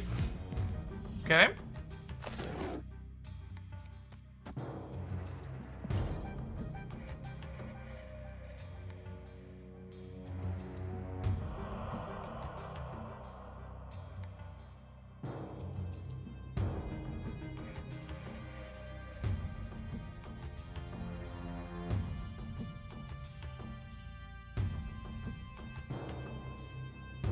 Modok has been mined to be the next Battle Pass card. I am Iron Man.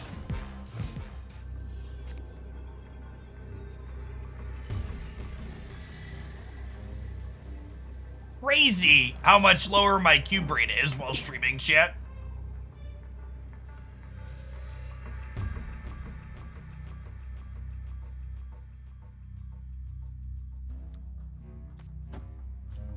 All right, if we do this and Max wins the coin flip middle, we're probably in an okay spot here.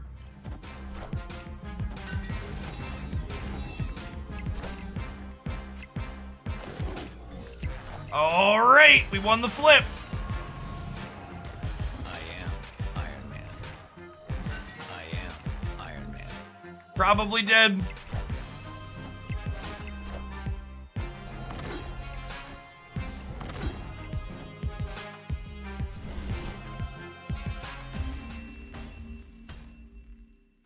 All right, I think I'm done giving away free cubes with this one.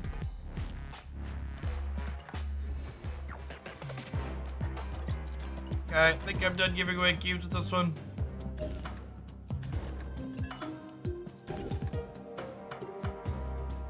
All right, what was the full list of balance changes? We got Hazmat, Black Cat, Nakia. They bug fixed Thanos and Time Stone. Galactus got a nerf.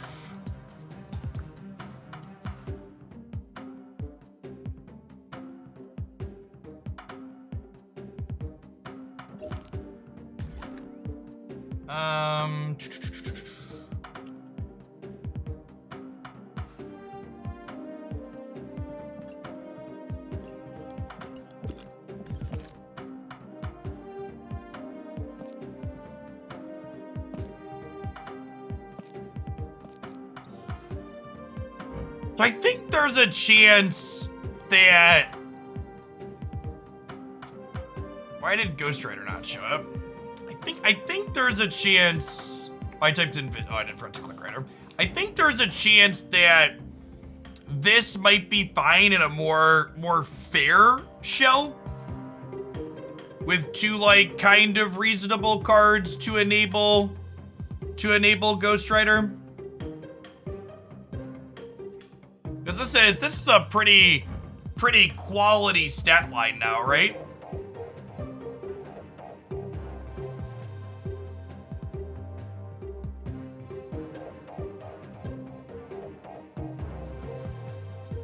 Ooh, we could play this. We could just play these two together in Surfer Zabu, yeah? I don't hate that.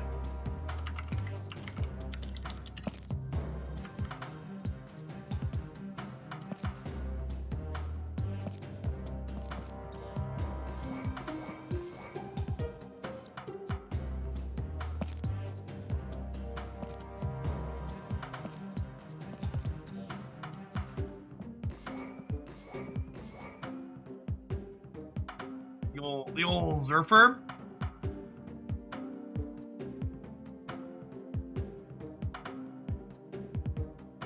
Because honestly, these three are probably enough 4-drops to get some value out of Zabu, right? And like we play mostly 3s other than these. Obviously we want Brood with Surfer.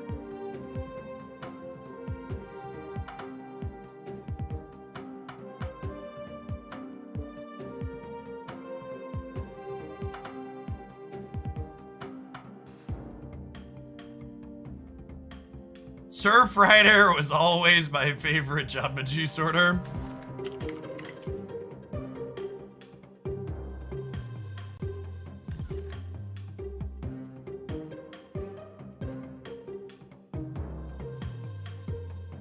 Yeah, I don't really know that we need more fours, if I'm being honest, chat.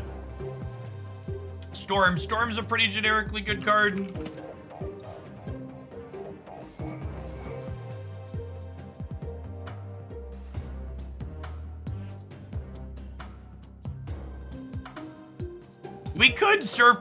We could Lady Sif with the bomb still, I suppose, but I don't know that we need it. I guess we could just play Hell Cow for the final turn Ghost Rider occasionally. I don't hate that.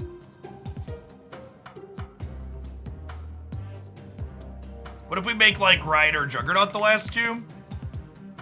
Or sorry, Cow Juggernaut?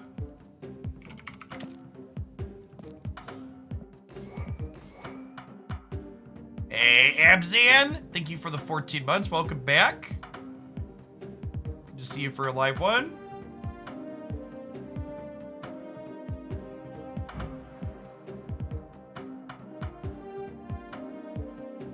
Let's try this. There's even a world where like our last turn is Hell Cow, discard our last two cards, Wong with Ghost Rider, get both the things Hell Cow discarded back. If we're living in a fantasy land.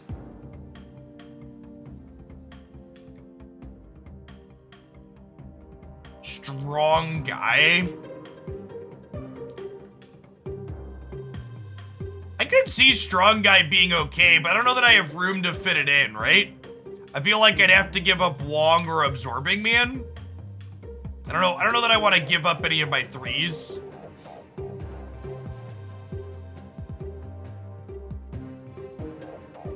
Yeah, we probably don't hit 0 in hand of the games where we don't see. Let's start here.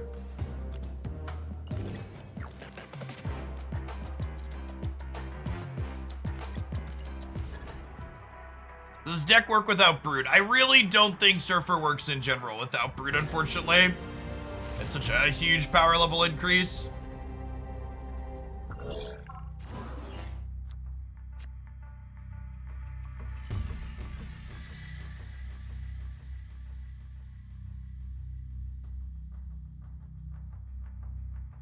Cow, Rider, Absorbing Man, also the same thing as Wong. Yeah, that's true. And it's very possible that we just, like, don't need Wong and AM in the same deck. So, like, maybe if we wanted to fit in Sarah or something else, that's the slot we could do it in. The Cerebro 7 deck was very, very bad.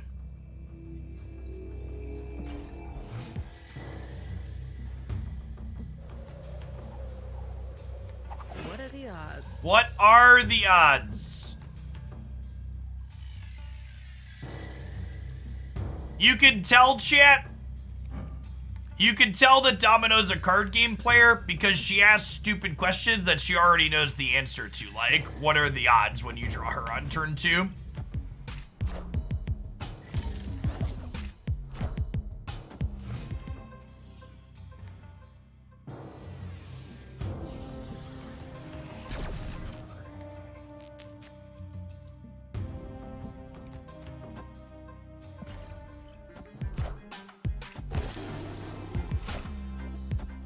That Zabu animation is slick. Love it. Are we Zabuing? Are we playing Zabu cards this turn? I'm not sure that we are, honestly.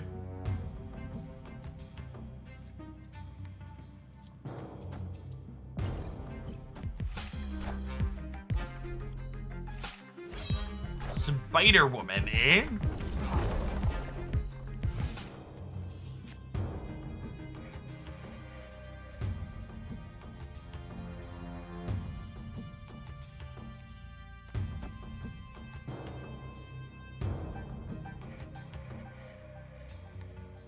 So we Brood right. And then we Typhoid Mary.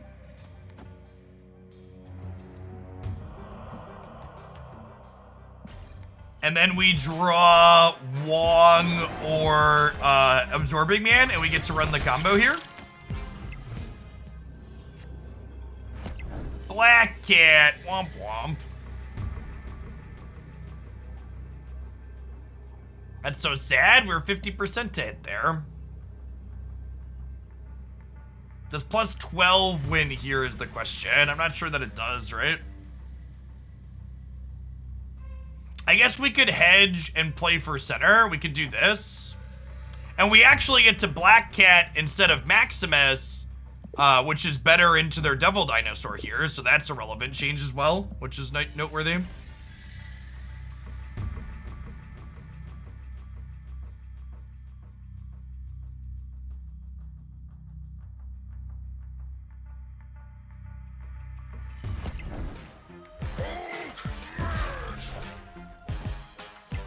This is good. We win left and right, huh?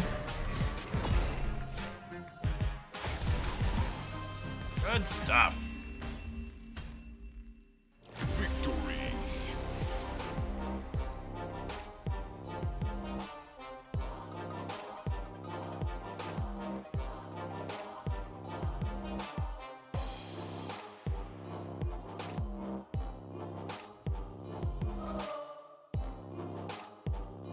Where is Chavez in your deck from turns 1 to 5? She's randomly in your deck.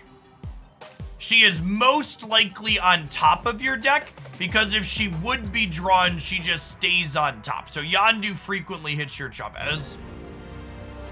I have not played Thor Lockjaw Surfer. It's actually on my to-do list at some point.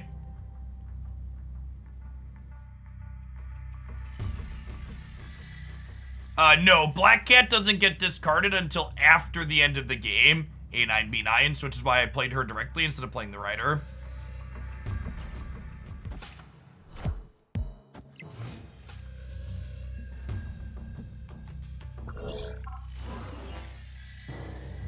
Always lucky.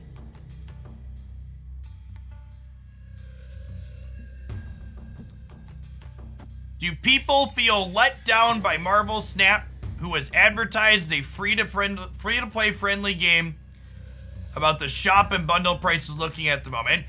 If you can link in chat for me a single instance of an official Marvel Snap advertisement calling the game super free-to-play friendly, I will gift you a sub to the channel. I'll give 10 subs to the channel.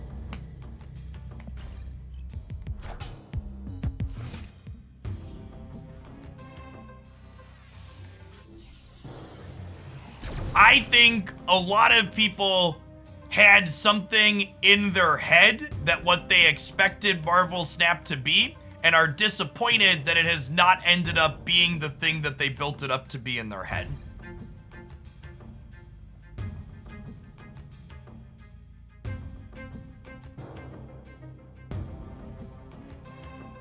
When I stream, do I eat? Yes, I usually eat a meal or a variety of snacks over the course of the day. That's how I am able to be live for the 8+ hours that I'm typically live daily.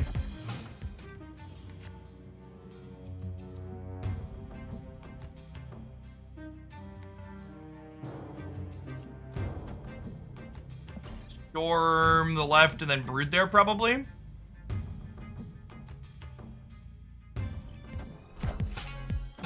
Wind, aid my hand. Aid my hand.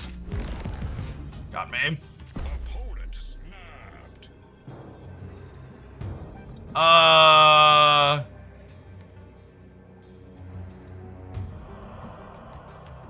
We're actually winning the left at the moment, right?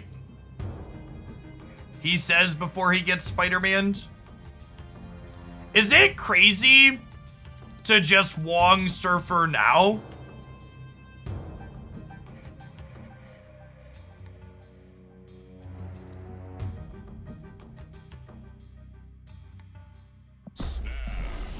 I think I want to do this before they have a chance to disrupt me.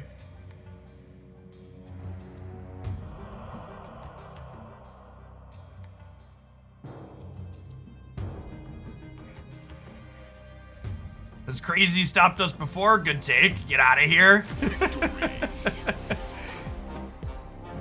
Bullied.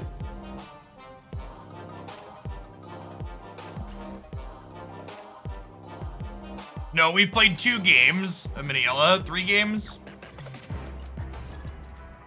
Any Galactus experimentation today. I don't really find Galactus particularly exciting. I think Galactus is likely better after the buff that it got this patch, as opposed to worse. Funnacillin, thank you for the 2 months. Welcome back. I think Galactus Null Galactus especially got much better with the buff in this patch.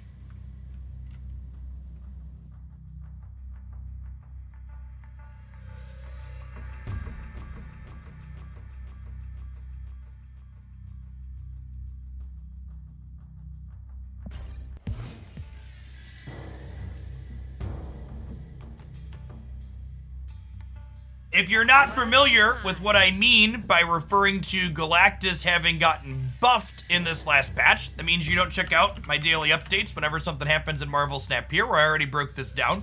But one more time with feeling, the Galactus deck, especially the Galactus deck that is playing Null, really does not want to have priority going into the last turn of the game. And Galactus having less power means that you are less likely to have priority on the final turn, which makes your Null more resistant to interaction, and it makes your Shang-Chi's better disruption.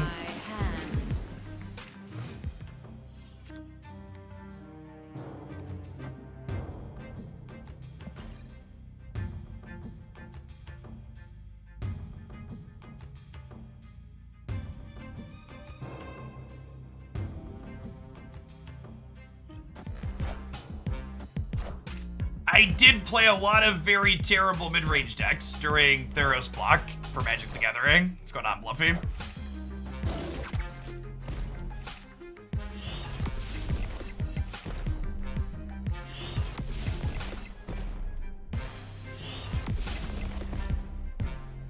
Yeah, Black Cat, better than Maximus or Broodier for sure.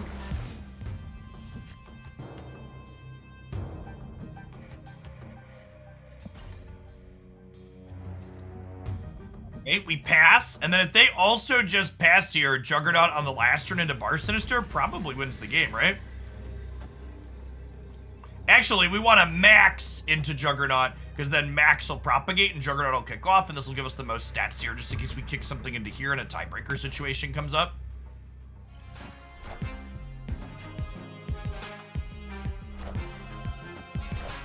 I love Juggernaut, chat. It's one of my favorite cards. No! Wait, are we still good? I think we're still good, right? Breaker, breaker, give me the news. I got 24 points over you. Hey, Cortez, thanks for the sub gift.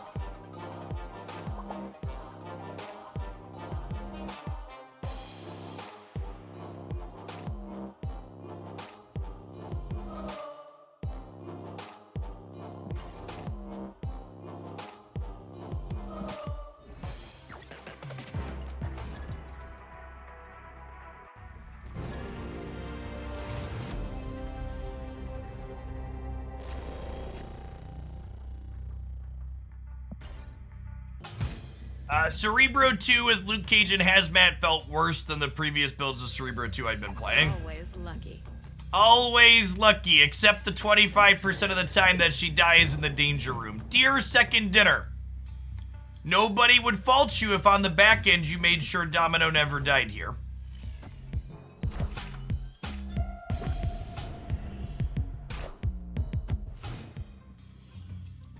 Nailed it.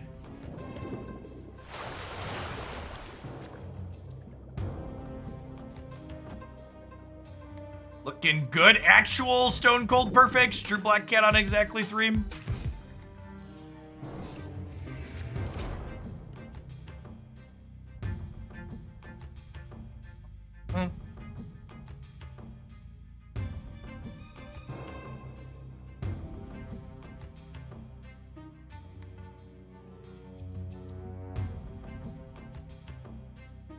Guess I'm gonna storm here.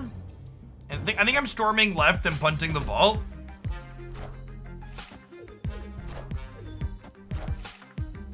Wind. Oh. Well, the way this works out is Surfer's got nowhere to go now. Awkward.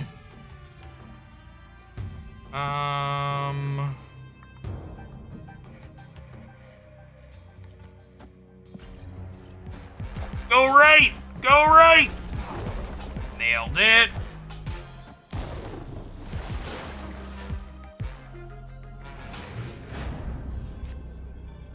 Think we're still dead, fam?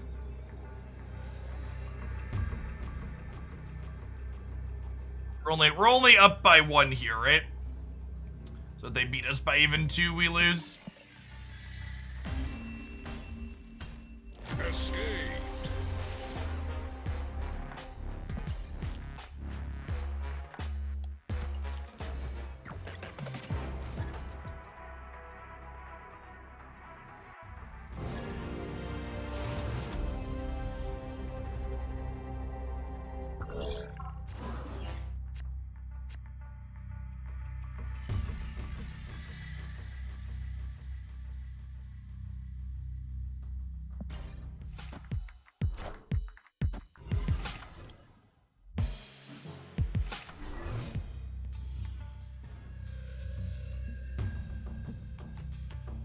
Right on time.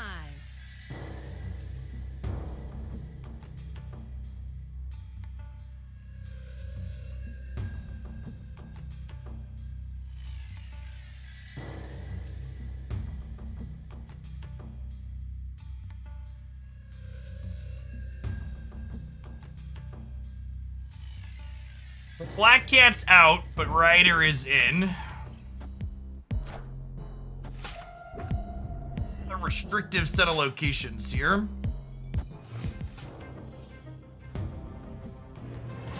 I won a game because the leader -1 point, nature is healing. God bless. I think I like my hand. We'll Storm the Adelan and then Ghost Rider. Honestly, Storm into Ghost Rider the Black Cat is, that's a lot of stats. Wind aid my hand.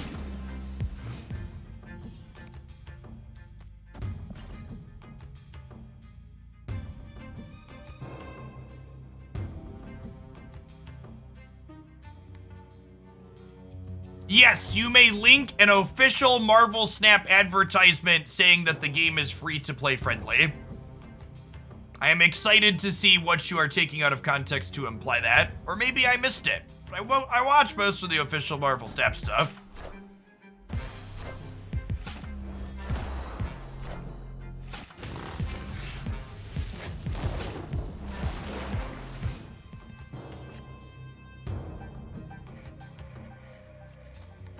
All right, so we'll raise our Wongers here. Go to 4 minutes and 20 seconds. That's definitely a Rickroll rank, right? 110%. You're telling me to go to 420 in the video?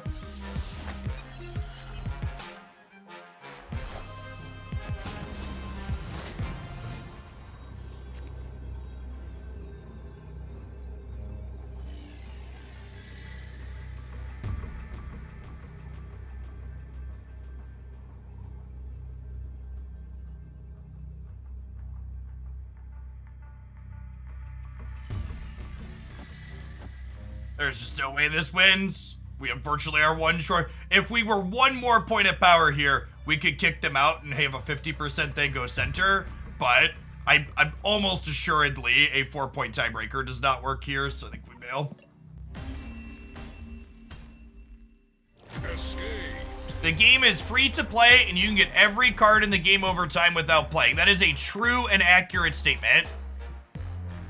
Next person that would like to say something. The game is free to play, and you get every card in the game without paying. That is accurate. It didn't say you would get the card right at release without paying money, which is the quantifier that a lot of people like to add to you could get every card in the game.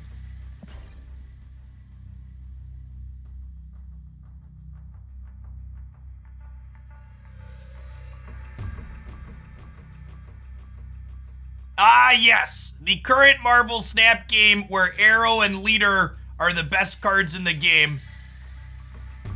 All right, mods, I'm gonna set my phase. This is your fair warning that I'm gonna set my phasers to ban here, as people decide to fire up with their shitty Reddit low IQ takes. What are the odds? If you want to make stuff up in wine chat, my chat is not the place to do it. Go post on Reddit or go into the official Discord server. You'll find good company in both those places. Yes, premium cards like Silver Surfer are added to Series 5 and then Series 4 and eventually Series 3. Time's up.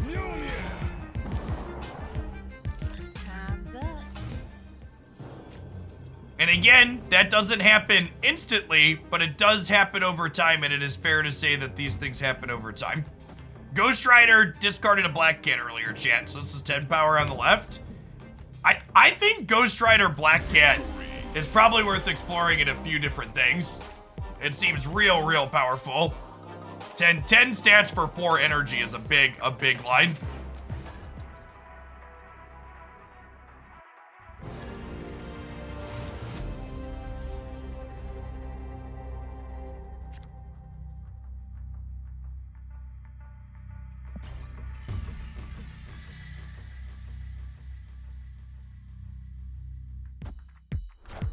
I didn't know cards percolated down series. Yes, we will eventually get to a point Right on where time. every single week a new card gets added to 5, 4, and 3. So you will always, as a free-to-play player, be missing a static number of the latest card releases without spending money. However, you will also eventually get every card over time, because over time, cards in Marvel Snap become cheaper. It is an accurate and reasonable thing to say that cards are cheaper later on in Marvel Snap as they downgrade across series, which is different than a lot of other card games. In games like Magic the Gathering and others, if I want to buy cards a year after they release, it costs me the same price and amount of resources as the day they came out on.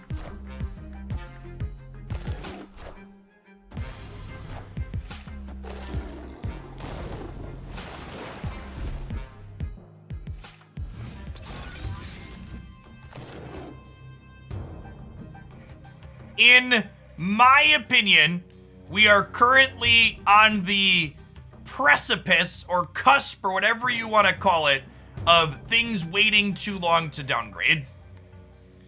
I think if it takes more than a month or so for a card to go from 5 to 4, that's probably too long.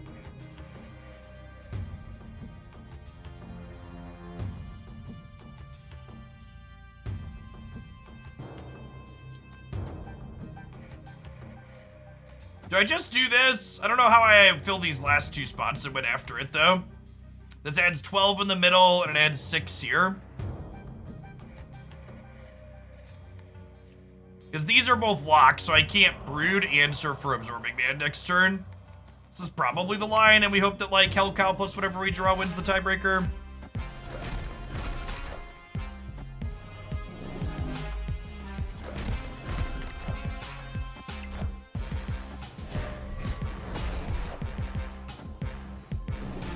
Just lose the breaker here to Darkhawk.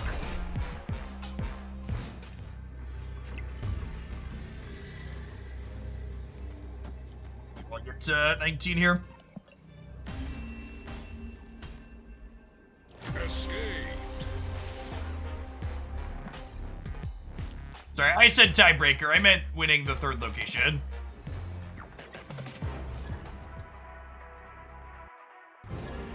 There is data mine text for Loki.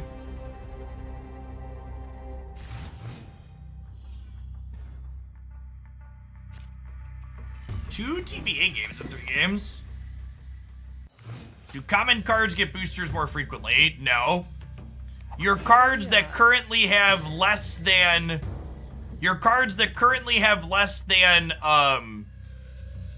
20 boosters are slightly more likely to get boosters, but only slightly.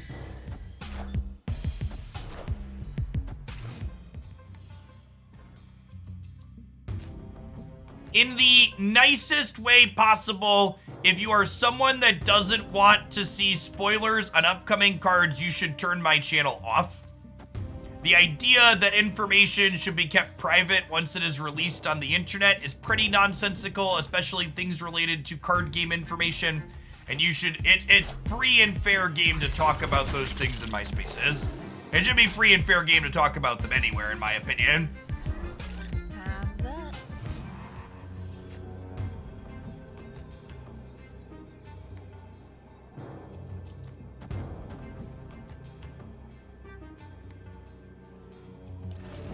When do you think Snap streams will stop discussing monetization? I think it will be far less of a hot button topic once the economy has been more solidified. There's so much discussion about the economy and things surrounding it because it's all very new and not set in stone.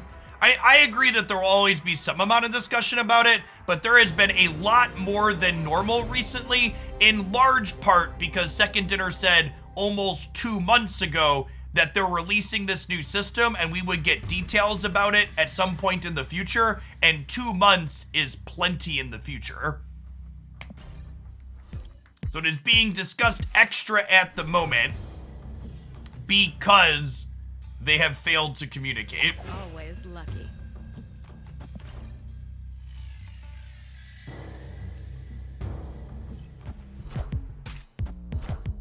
I have no desire to play Limited in Marvel Snap or any other card game.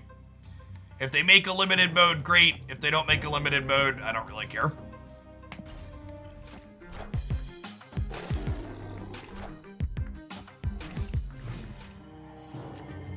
A week ago, they said they didn't have a solution yet. In my opinion, we've kind of hit the point where them saying they don't have a solution yet is not an appropriate answer, and they need to have a solution.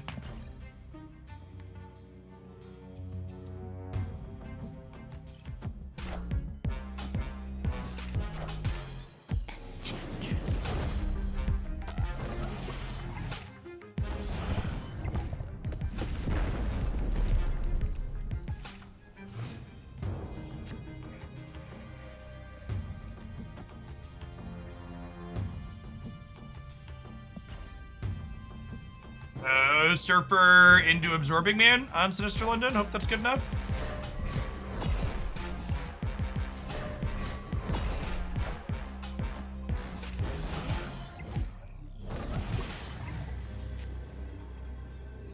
Yes, I think that's a good take and accurate as well. The economy in Marvel Snap is very different from a lot of other games, and a lot of people have a hard time drawing parallels to things that are different than what they are used to. The number of times I've had someone leave a comment on one of my Marvel Snap videos making a statement that is just wildly untrue about the Marvel Snap economy is incredibly frequent. Holy crap. So one of these is Mysterio, obviously, right? But what are the rest of these cards? Guess it's Mysterio and then like a 2 and a 1 drop. Bishop's about to be a big boy.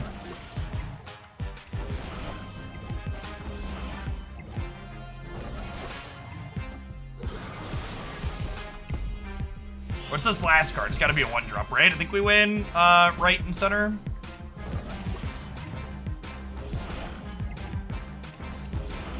Oh, real Mysterio right beats us. Yeah, well played, opponent. Close game.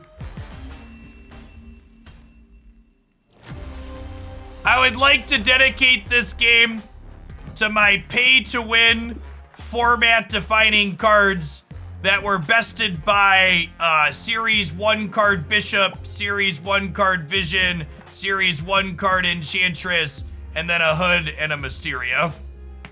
Oh, and a Nova, also a Series 1 card. Something that happens in every card game that is not exclusive to Marvel Snap, but it happens here as well. Card games and humans have what is called a recency bias, which is even if Zabu and Silver Surfer are the exact same power level as cards that already existed in Marvel Snap, people will play more Surfer and more Zabu because it's new and it's shiny. and it's more exciting to play with the new and shiny thing. They are biased towards the thing that is more recently released. And we don't have a good objective measure of the strength of cards in this game because we don't have regular tournaments for Marvel Snap, and we don't have good, clean data sources to pull information from based on a large deck tracker. And a lot of people's opinions on cards comes from watching a YouTube video that's clickbaited to shit when the card releases, hoping to pull in some clicks and make some dollars. It's such a bad way to parse the power level of what's going on.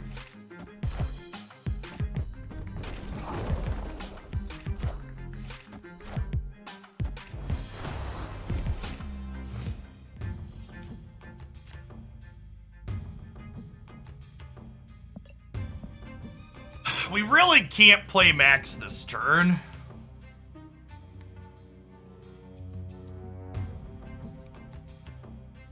Next turn we can play Max though, because it will give them cards to give us with Mindscape, which will be fun.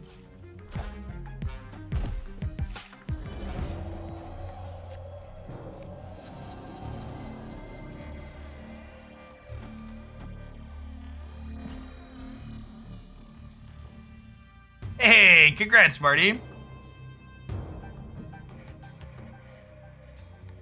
You want to max at Hell Cow? I don't know. Silver Surfer has so many stats.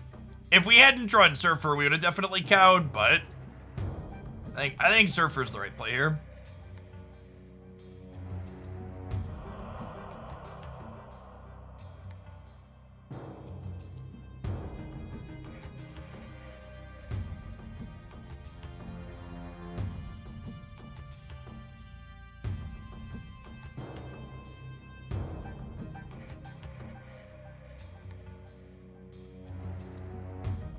A lot of numbers this turn.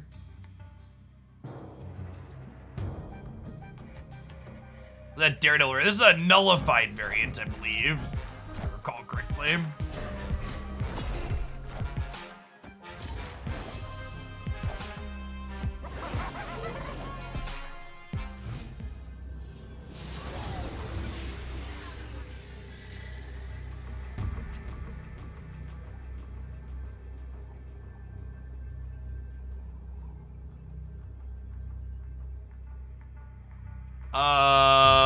We have priority, so I literally just get to go Mjolnir here, Arrow here, win the game. Even if they full soak on Sunspot, this wins.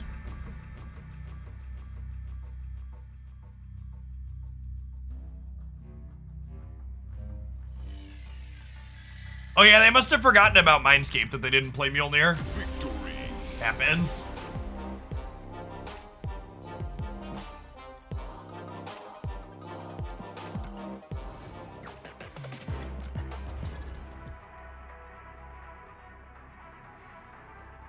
Oh, yeah, that's right. They probably got the Mjolnir from Max, is a good shout. Yeah, because we made them draw cards.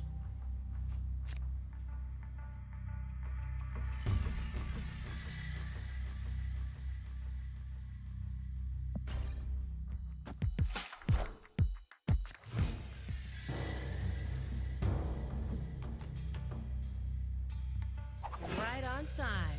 Right on time. I think people should hold off on buying Series 4 and 5 cards until info on the downgrades is released. At this point, I'm not expecting information on downgrades to happen until next month, if I'm being honest, or downgrades to start until next month at a minimum. So, my advice with tokens always has and always will be, you should spend your tokens on cards that will bring you joy. Marvel Snap is a game that you should play for fun. So if you think you would have fun playing with a card for the next 3 weeks while we likely wait for news, I would recommend picking it up.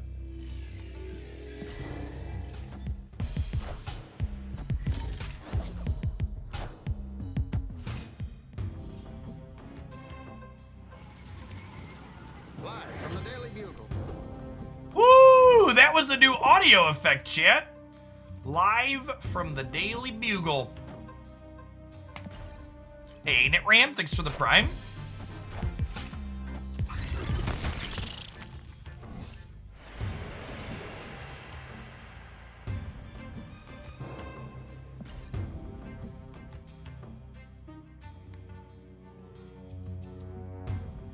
We should pay attention to Discord today for news. Okay, maybe they're gonna surprise us. If we get news and we get downgrades before February, I would be super happy. My chat, listen. The key to not being disappointed in life is having low expectations.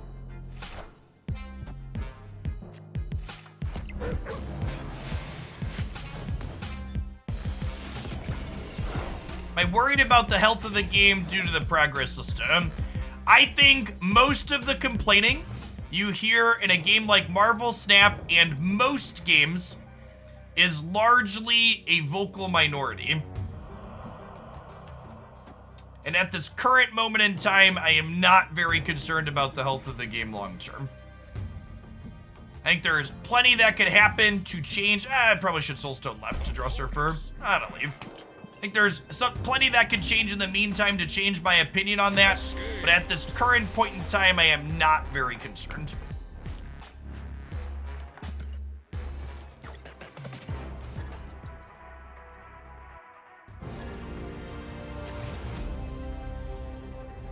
I think the way Marvel Snap's economy has always been set up, it was always going to cause burnout for a subset of people that are very competitively focused and expect to be able to spend money, get cards quickly, directly without playing the game.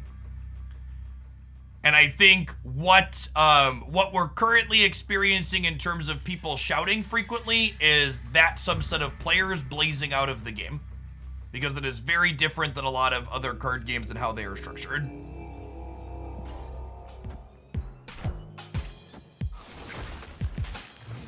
Can't Iceman my 2-drop if our 2-drop's on top of our deck, chat.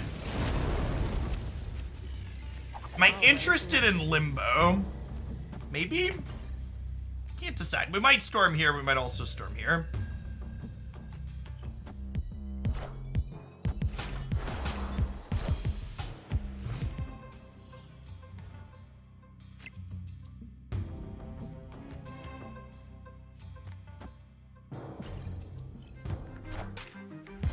Wind aid my hand.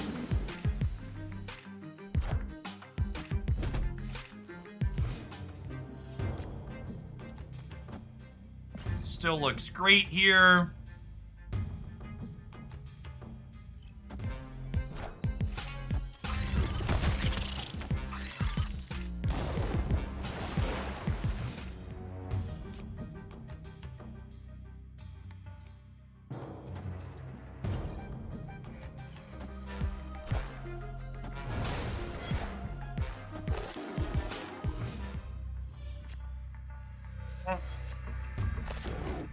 What are the odds they storm the center this turn? I think non-zero, so I'm gonna Wong Surfer here. I think there's a chance we get stormed.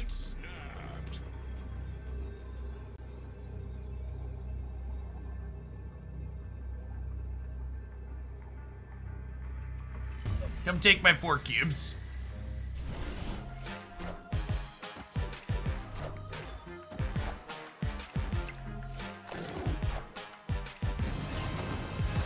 Oof. Oof.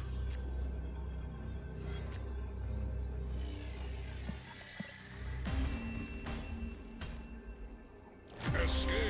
You think Snap will have a big and active esports and tournament scene once spectator mode is there? I'm not expecting there to be big esports around Snap. I think expecting people to actually have to play the game to get cards to play with edges it out of likely being a big esport. I also think in general, players tend to put way too much weight on the importance of being an esport. Ask Magic the Gathering sometime how being an esport and their MPL worked out for them.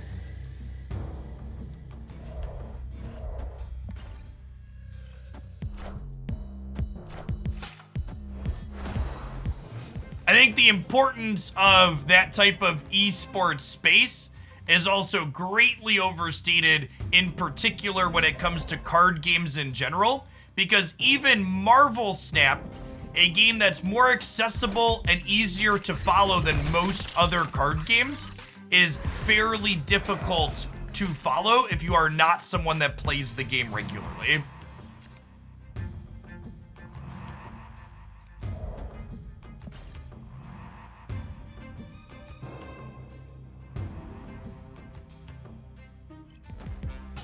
Friendly neighborhood Spider-Man here.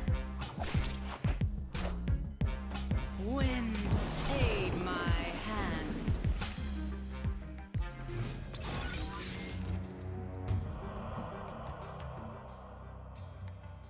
Someone earlier talked about the idea of having like a free-to-play rotation of cards each week for people that everybody gets access to. And I think that that's actually a pretty terrible idea because it would create a polarized metagame based around the free rotation of cards, similar to how featured at hot locations often do.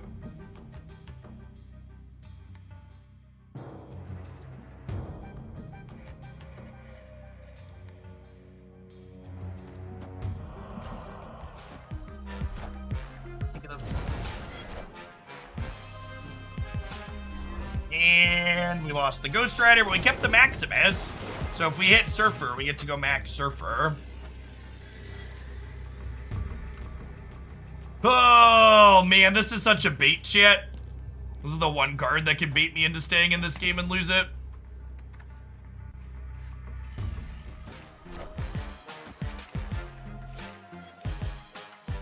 We have seen their own Polaris effects. They look sweet.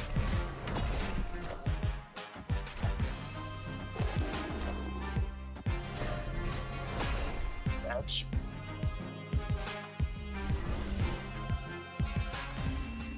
MTG, but I have a question based on it. Are you saying from it that it's better to use your gold to buy missions to progress your collection level than to buy credits? Yeah, technically buying missions for gold is better than buying credits directly. Is an accurate statement, because you also get season pass XP from rolling missions.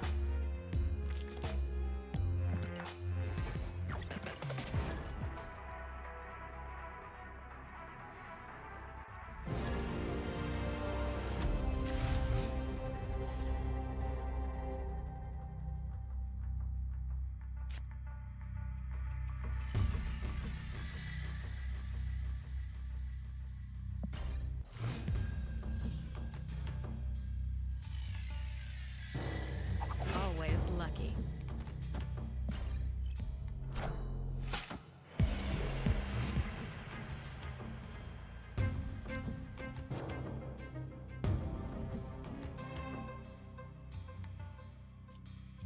It's getting ready to erupt. That's so good.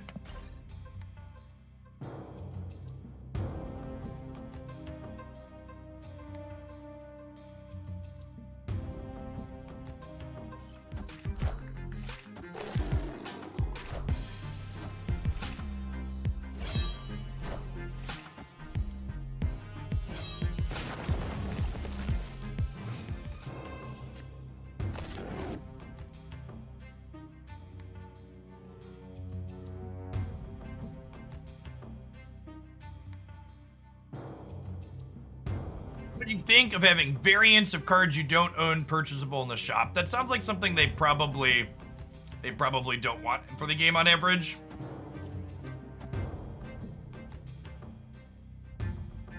What's more power? Wong into Bar Sinister with Surfer?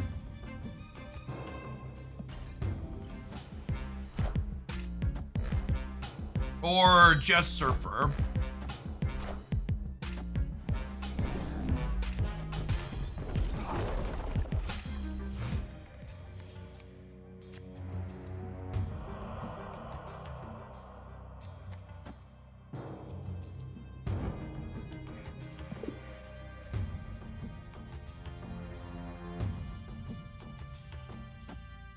Wong is more total triggers. I think that's probably better. After this game is done, chat, we're gonna take our 1 minute ad break for the hour. I'm gonna sit back down so I can eat my lunch a little bit easier.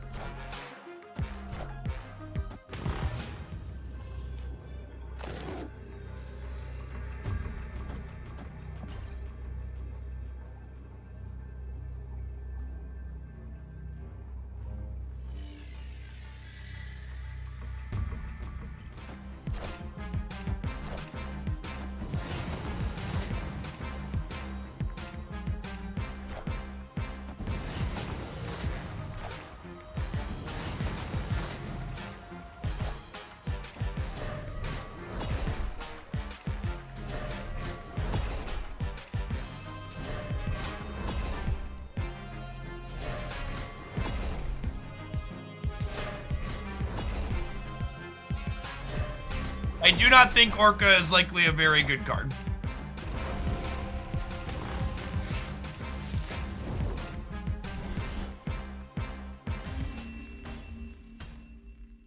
Victory.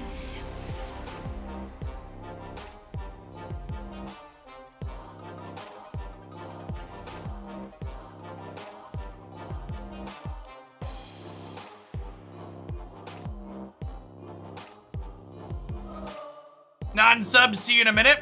I'll repeat this in a second for non-subs, but someone asked, what do you think of the Marvel Snap Zone tier list? I think all tier lists surrounding Marvel Snap are incredibly biased and very heavily opinion-based and are largely more feels than reals. And I would not put a lot of weight into any of them. A good objective data source for Marvel Snap does not exist.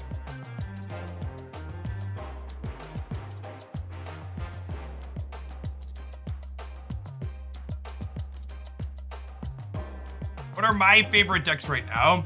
Various Surfer and Zabu things, I think.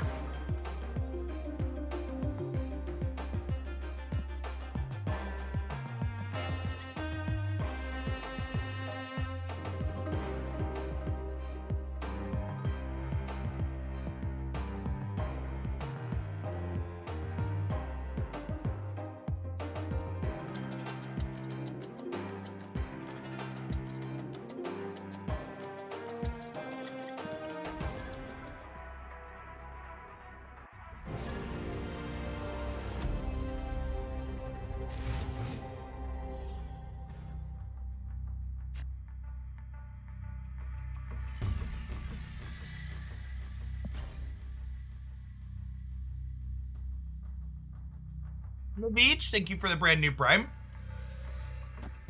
I think there are several discard decks that are competitive.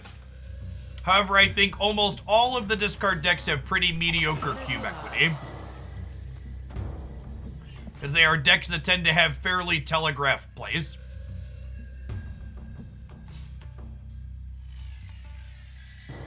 Hey, thanks for dropping by for a live one, Mackie. Glad you enjoy the YouTube stuff.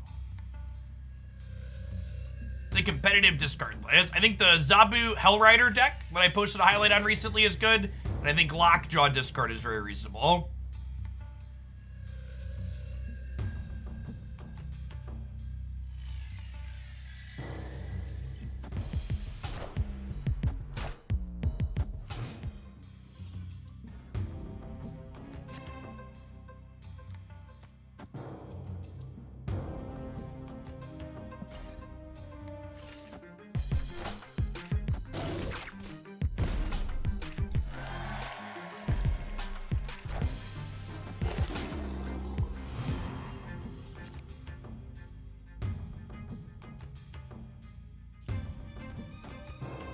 I guess we'll do this.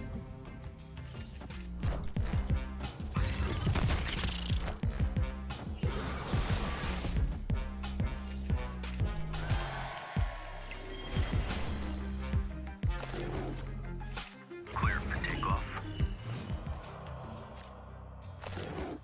The plan here is Wong into Surfer, because this is better if we get waved next turn.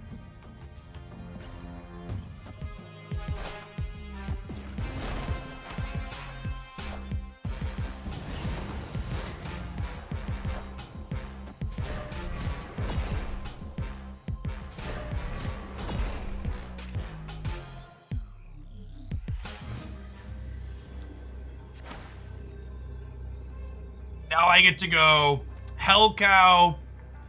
No, wait. I get to go Absorbing Man, Copy Surfer, Hell Cow, Ghost Rider middle.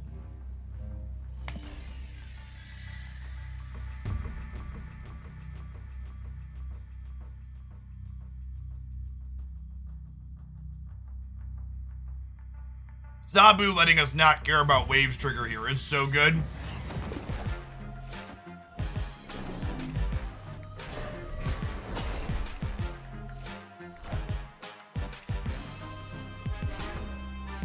All right, please bring back Juggernaut, bud. Nailed it. Bye, friendo. Whee! All right, we'll jump left. To the left, to the left. Do do do do do do do do do do do. Victory. Yeah, this feels trim.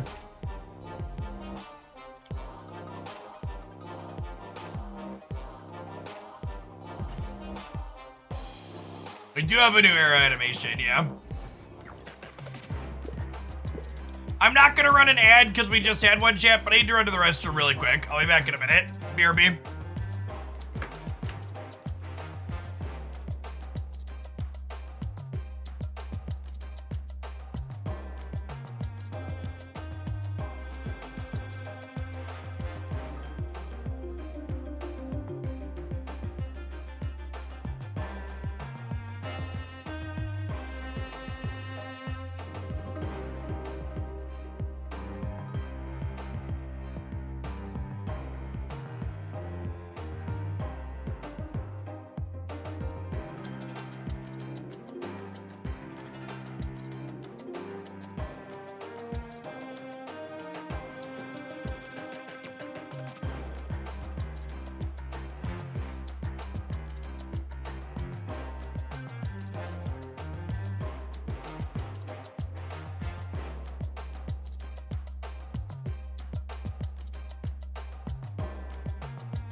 Anarchy cannot be made in slow mo, chat. It does shield us to a degree.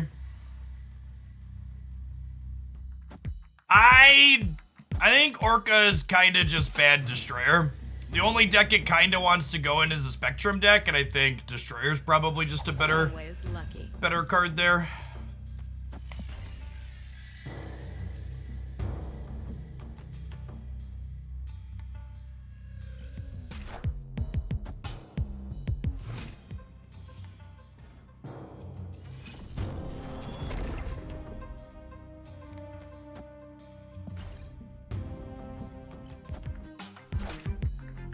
Oh, I forgot Black Cat was gonna go away.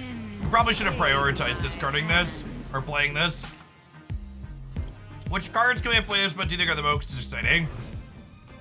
I think the King Dorko is definitely the most powerful for among the upcoming cards. Honestly, like most of the Series 5 cards that have come out, it doesn't really feel like there's gonna be a whole lot that's format defining. Like, there's been so much focus around the small number of cards that are like really good in Series 5 that it feels like most people have like ignored the fact that most of the Series 5 cards have been like medium minus. Iron Man.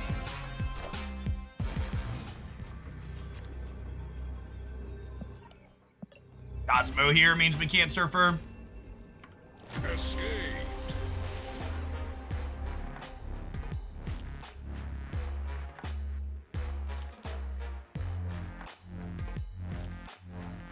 That's my next pin card in the token shop. I think I'm probably not buying anything till Shauna releases next week.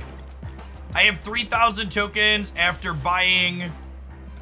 I have 3,000 tokens or 4,000. I'm at 3,700 tokens after buying the bundles today. So I think I will probably have... I should have enough tokens to buy Shauna when she drops. Oh no, more Cloudflare issues with our deck list.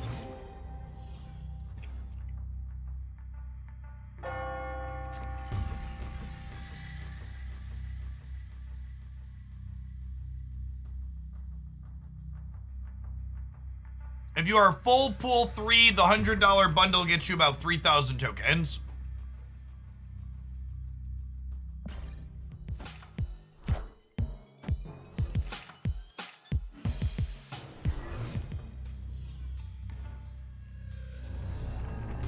Thoughts on the new multi-lane denial archetype? I think it's fine. I think decks that do something powerful but make it very clear when you've been beat so you can easily retreat and mitigate your loss so they don't climb super efficiently are fine to exist. Yeah, we'll probably play some more Bast before I sign off today, but because the patch dropped, I want to focus on playing cards that got balance changed, like Black Cat.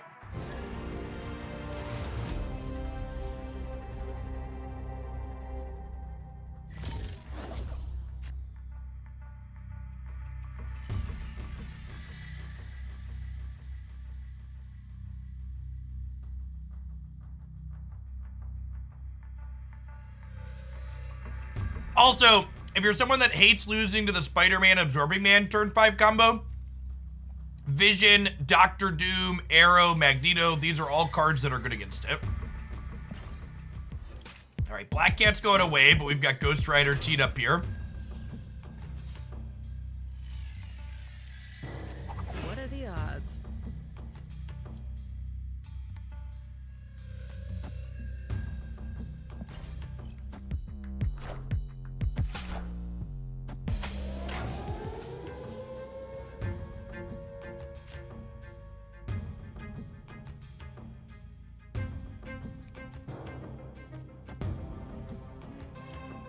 I need to storm this one so this Diablos doesn't kill our flooding. Wind, aid my And then we'll get to Ghost Rider the Black Cat back. Or we won't. Maximus is an actual perfect draw, though.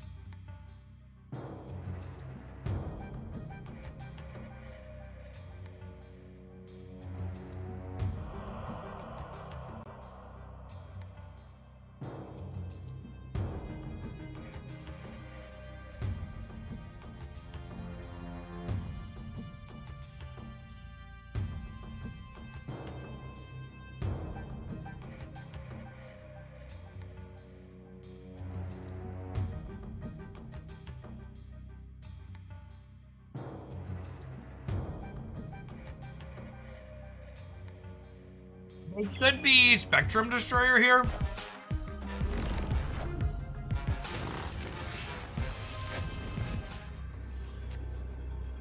And then Surfer here actually beats Spectrum and Destroyer, right? So we should play the same.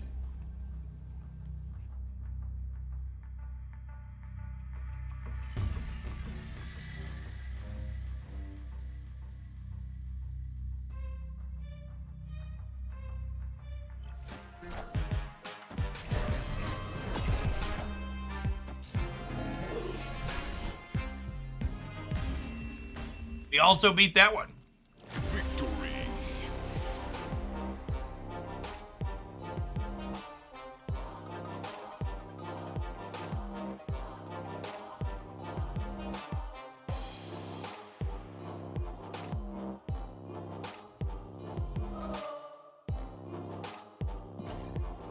You upgrade all cards at once, you do it progressively through the stream. I've never managed to catch the bit where you level up. When we bought the big bundle, I sat there and leveled a bunch of stuff up to start. We spent through all the credits I bought.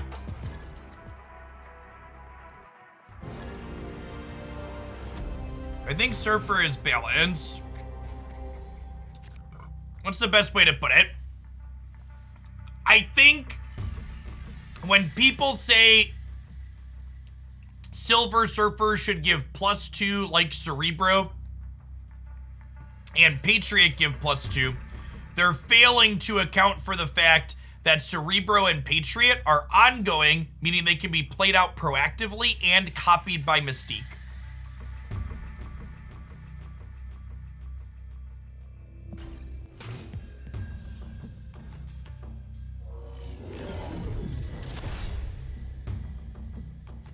Right on time. Okay.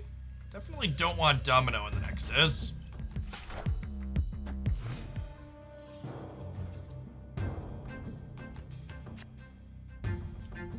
Do I want a second Zabu? I might actually with these draws.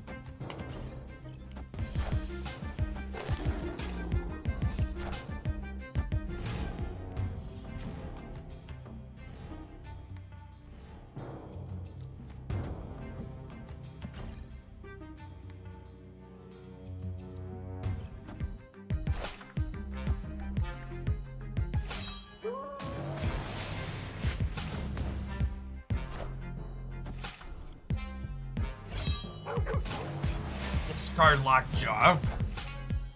Someone asked if you revisited Negative Panther since you got sure. I actually haven't, but it's on my to-do list.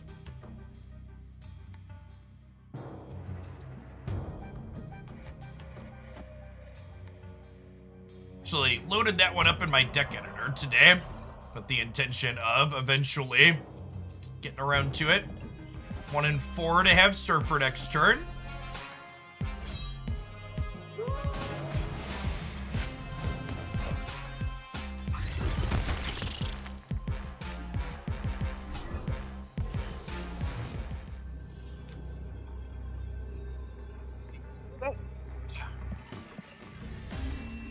The Moon Miles deck is probably one of the harder decks I've posted games with that is competitive to play. It is a deck that requires you to think multiple turns in advance and sequence things correctly in the late game.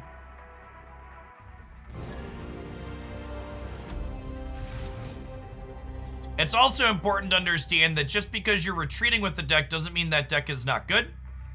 Optimal gameplay probably involves retreating over a third of your games.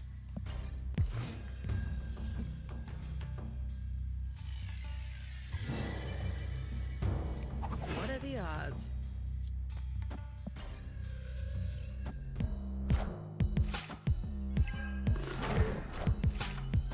Wind, aid my hand.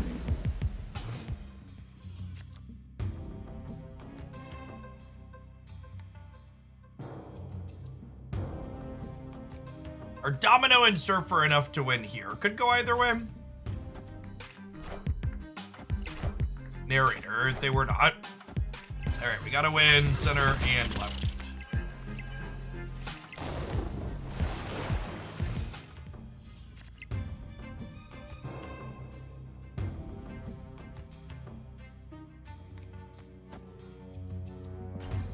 Any chance for an in-depth guide on the Moon Miles deck? There's a deck of the Moon Miles deck and a highlight of it up on the channel. Thought not. Thank you for the 64 months. Appreciate it.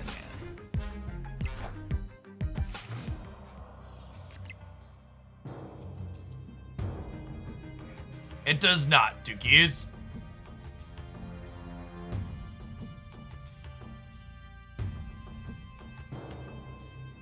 I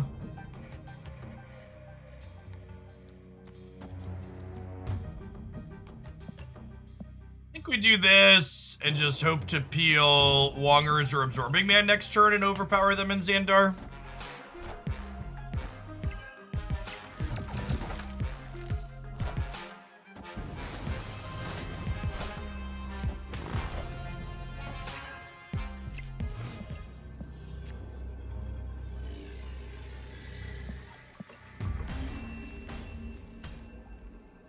Escaped.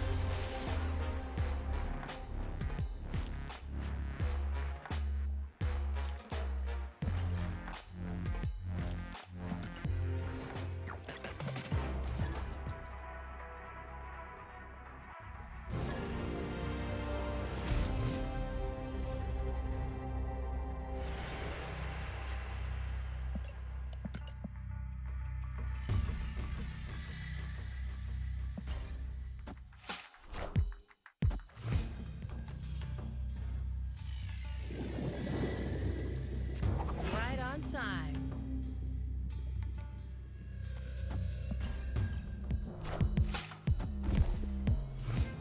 Domino in Atlantis, so I'm just gonna go ahead and play her right. She's gonna end up there anyways. Perfect.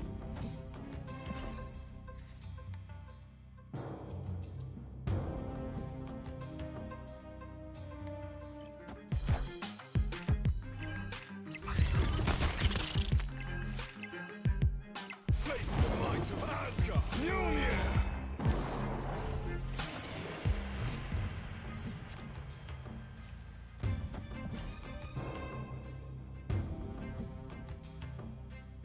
These the Wongers.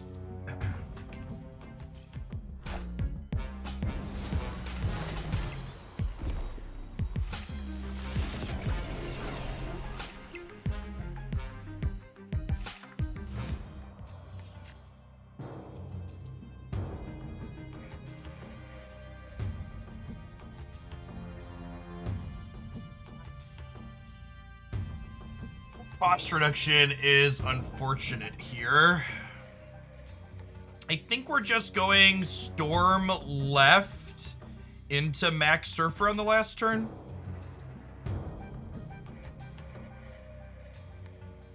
And hope that Surfer on Wong's enough to Wind, aid my win the game, hand. adding 12 left and 18 right. Friendly neighborhood Spider-Man here. I think this ends up being fine for us, right? We do this, and we end up with 15 left and a bunch right, and they have to add more to the middle than outside there.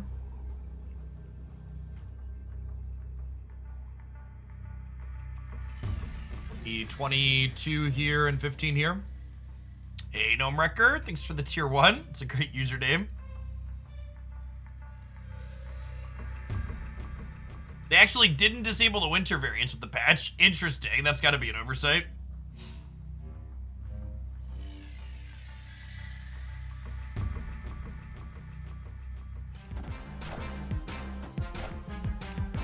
Having multiple 7-power 3 drops feels correct. Mjolnir. All right, so Mjolnir gets them in the middle. Jubilee's a little scary. Okay. 2 drop, 1 drop. Good. Clean game. Little Wong bait in the middle. Victory.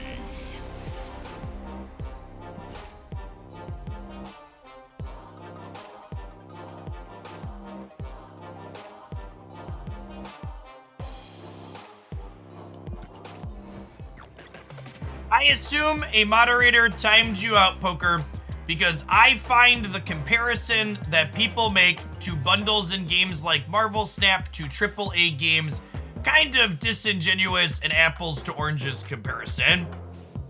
People always make the statement, oh, I can buy 2 AAA games for the price of whatever this thing is in Marvel Snap. And there's two things that I find obnoxious and silly about that comparison. The first is, you don't have to buy the thing in Marvel Snap. It's optional and it's extra, and you can just spend time playing the game to get the thing that the bundle gets you.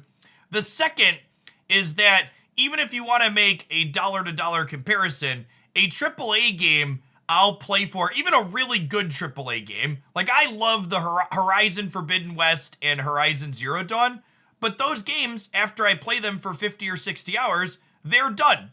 And I spend about $1 per hour that I play them. Even that's on the high end, right? Like, there's a lot of AAA games that I pay 40 to 60 bucks for, and they're like 20 or 30 hour games, if that. And it's a $2 to per hour of entertainment ratio. And Marvel Snap, chat, I've spent 800 hours on Marvel Snap this year. Practically. Sorry, last year. That's 2023. In 2022, I spent like 700 or 800 hours on Marvel Snap. Lifestyle games where you put all of this time into, you can spend more money on, and the dollar to entertainment ratio ends up being a similar sentiment.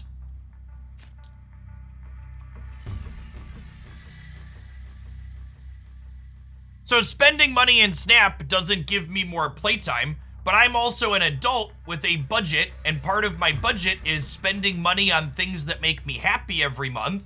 So if I have $100 in a month to spend on stuff that makes me happy, and the thing I primarily spent my leisure time doing that made me happy in a month was Marvel Snap, I don't mind spending $100 on it. And I understand that that's a privileged position, and people have varying budgets and stuff like that, and you should spend within your means and what makes sense for you. Always lucky. But the idea that it's silly that people spend their hobby money on the thing that's their hobby is, I think that's it's kind of elitist and silly.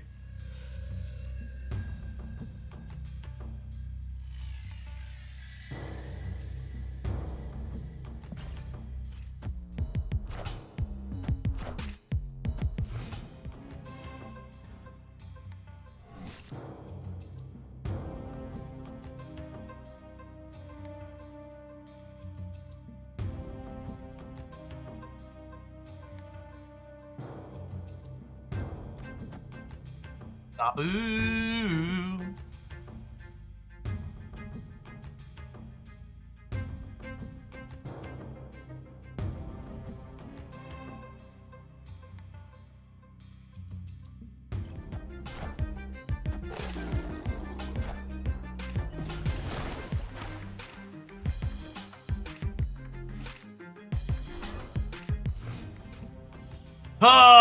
The Galactus coin flip chat.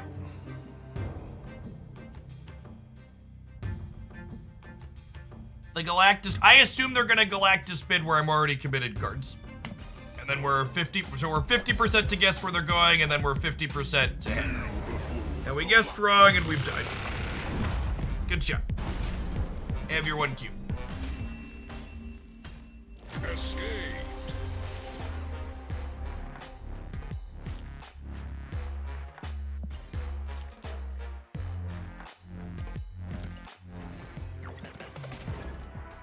I agree that localized pricing would be ideal for Marvel Snap for people that have different currency rates.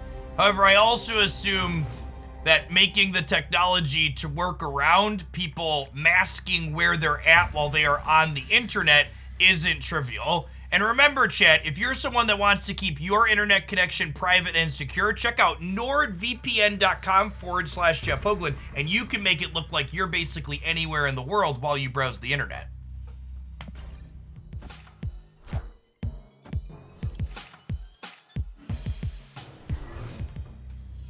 Thanos gaming action here from our opponent.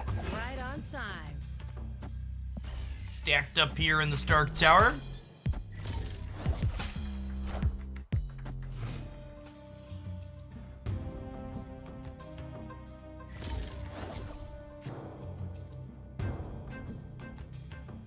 Just stack the brood here proactively. Nomad Farmer, thanks for the quarter of a year.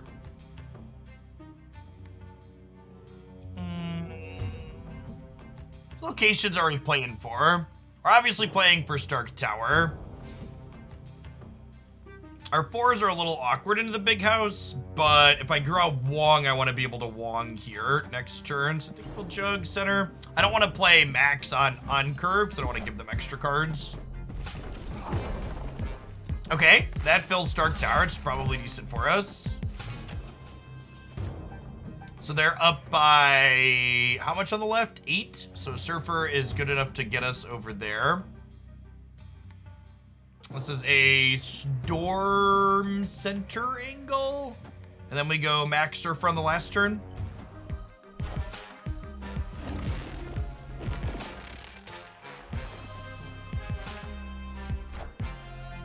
Okay, and just like that, we are now punting the left. All systems go. Magneto's a rude dude. This series does mean that they can't, what's it called us though? Cosmo us, because this is full. We are only going to 21 over here though, so we lose to a 10 power play, which is possible. They're playing a little bit bigger version of Thanos, it looks like.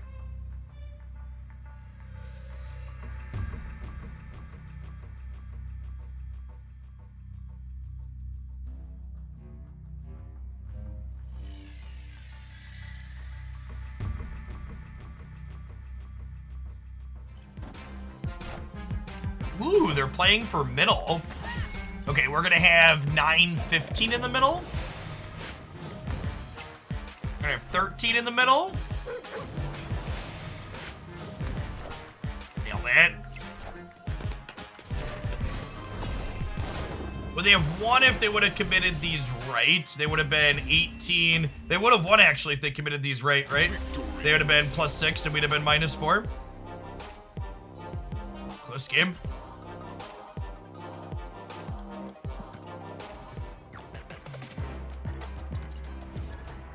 What if they should consider nerfing Maximus? I think there is a very reasonable argument that Maximus should only have 6 stats, similar to Swordmaster.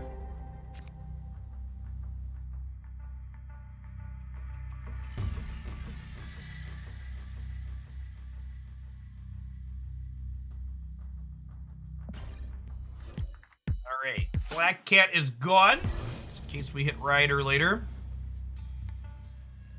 Always lucky.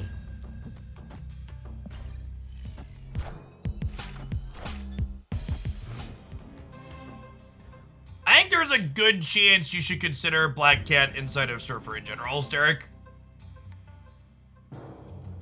Is a good take. Oh, this is fun. So, we storm Stark Tower, and then if this turns into a flooded as well. Okay, so I get to Juggernaut them here, and then we get to Juggernaut them here with Absorbing Man next turn. And if everything breaks right, we push them all into the Dark Dimension to win the game.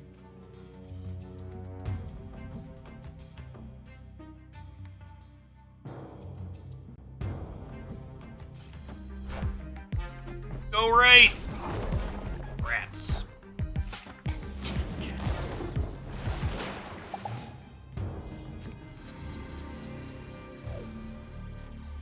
All right, I think we just raise our Wongers here. Then we plan to peel Surfer and go Max Surfer on the right.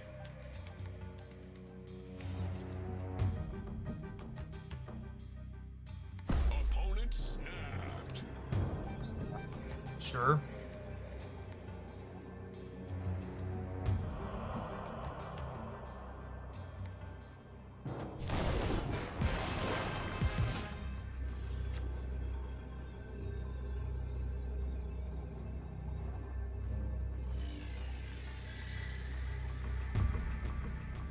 Yes, they know that we put Wong into the Dark Dimension. I assume we're dead here. Their turn 5 and 6 plays are both going here, plus this is the turn 3 play.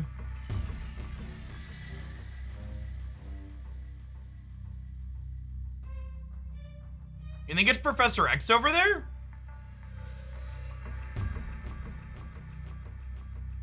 I guess it could be. Alright, I'll just spew 2 cubes to this Gamora.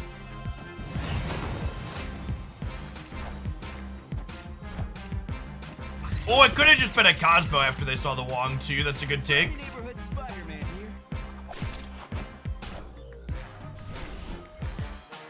I thought for sure that was a spew. Cosmo's a good read. We beat Cosmo.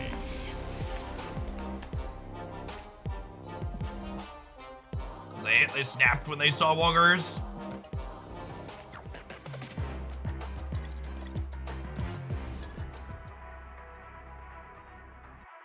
Oh, they thought Spider-Man would trigger, but it was the Dark Dimension. Yeah, that's almost assuredly what happened.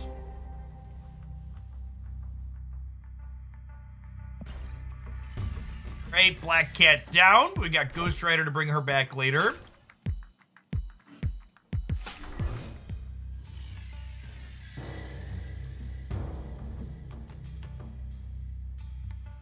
What are the odds? What are the odds?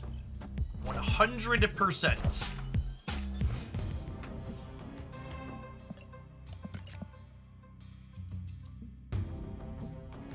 Oh, that's actually interesting. This is actually a low-key improvement for my streaming overlay. When I click on this now, it shows it in the center of the screen. Is this one still on the left?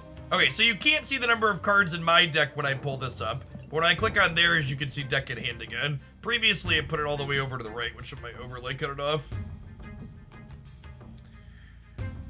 Ooh, do I Maximus on Curve? I think I do, because Max and the Ghost Rider bring back Black Cat should win Asgard here.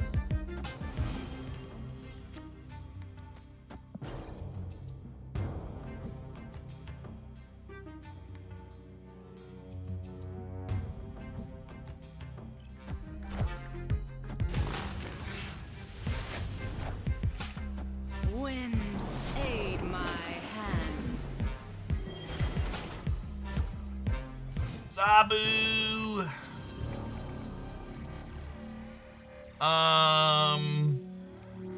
This should be very good for us, right? Kick whoever you want to play here out. And we have priorities. They shouldn't be able to screw with us. Is that a sweet nullified storm variant here?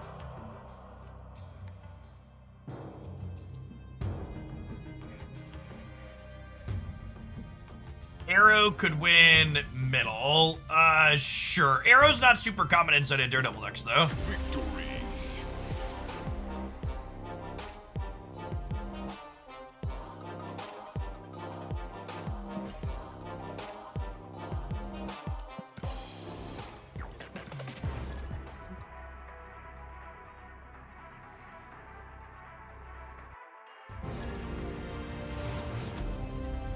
Hey, Simon. Thanks for the over a year and a half. Welcome back.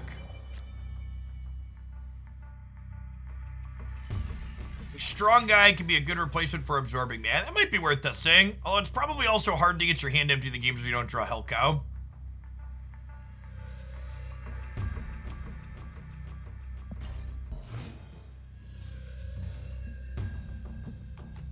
Right on time.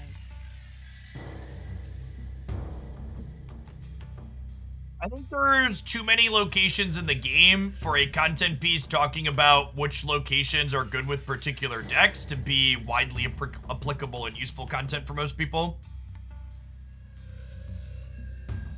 I think the best Series 5 card currently is close between Darkhawk and Shuri. I think those two are both probably a solid cut above the rest.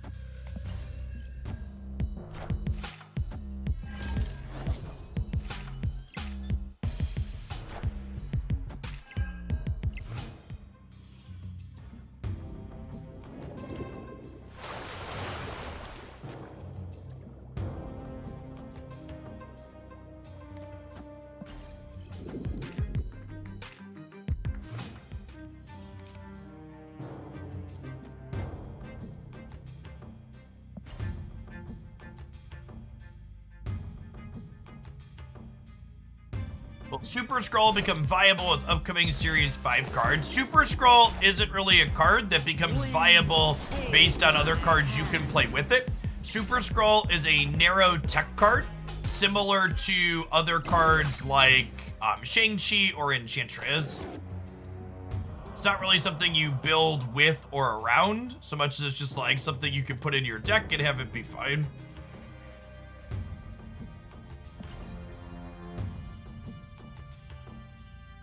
Do this. We use their Cosmo here to man, it is a real shame that is a real shame we did not have priority there.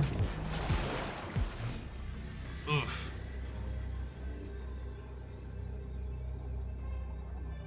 I think Black Cat is better than Wong here, right? Black Cat adds, this adds how much power here?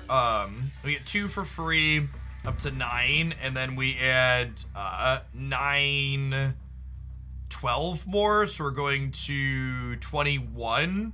Whereas if I Wong, it's only 6, yeah, a good bit less. And I only need 1 Surfer to keep middle ahead of their Surfer.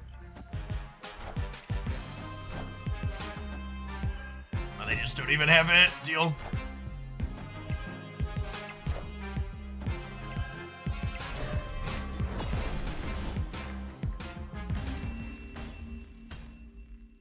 Victory.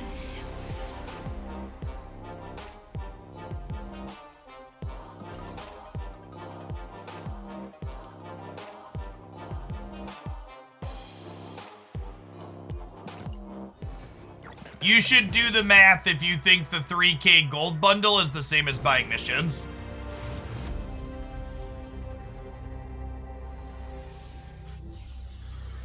Spoilers, it's not. It's much worse.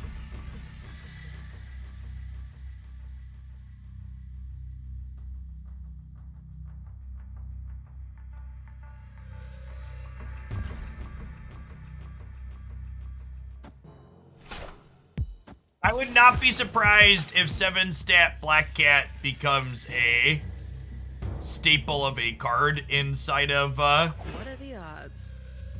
Surfer decks.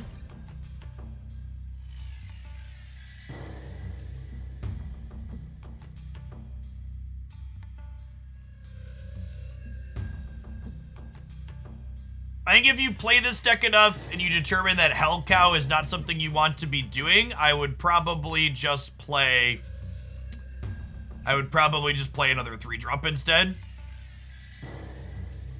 Wouldn't you discard her fairly often? Yeah, that's why we're playing Ghost Rider, is the basic idea. And Hell Cow adds some redundancy for Rider as well.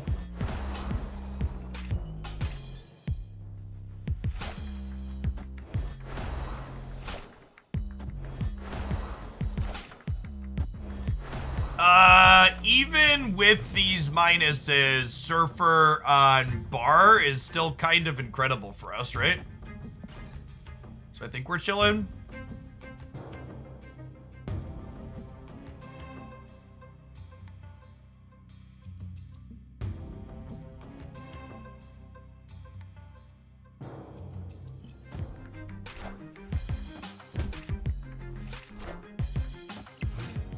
This first Surfer will get +9. I guess what does the math work out to on that? The first Surfer gets +9, so it's 5. The second one gets +6, so it's 2. The last one gets +3, so it's -1, and then the last one is -4. We actually lose the center, right? Oh, but I'm gonna Absorbing Man Surfer after the fact.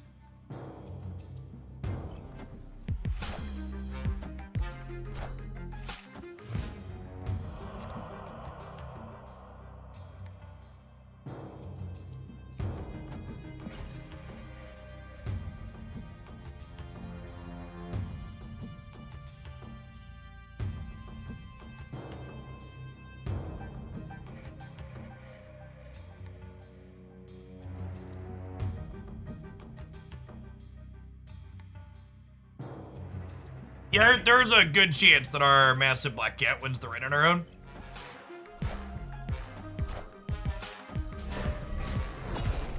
Also, this Brood is gonna win the left when Absorbing Man copies Surfer, right?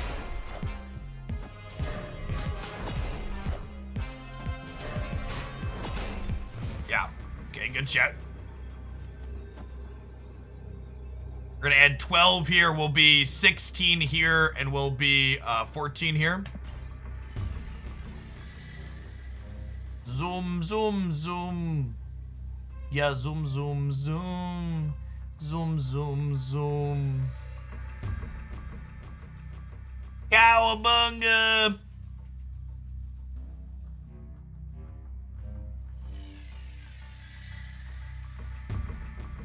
28-25 on the right as well.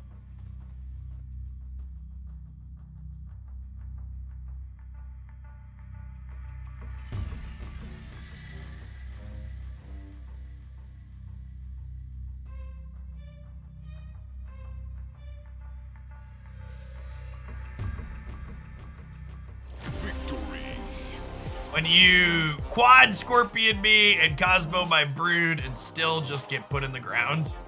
Surf's up, friends.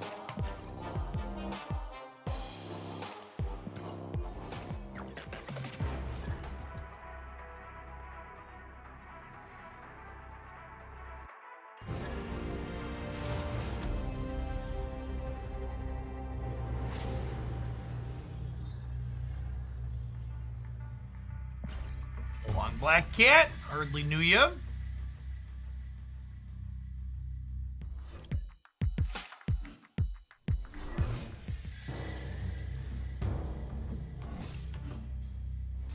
Well, Ghost Rider was gonna get Black Cat. Always lucky. Now it could go either way.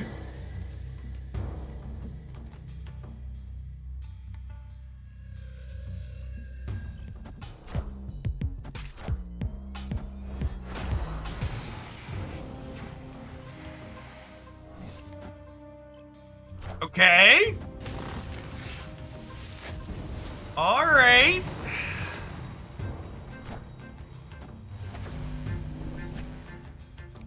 Sure. God, that animation is so good, chat. We need to play some more Polaris, because that animation is just an absolute bonkers. Yeah, sick Polaris variant too, we gotta play.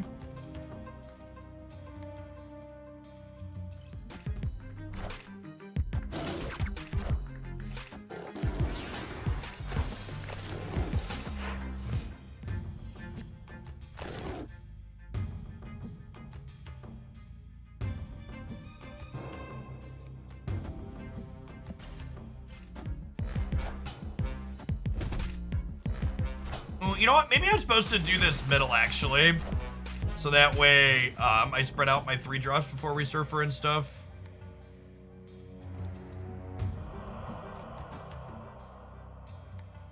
Actually, I actually don't have any 3s over here in Scar. I spread out and play for all 3 locations. We do get got by a leech here, is noteworthy.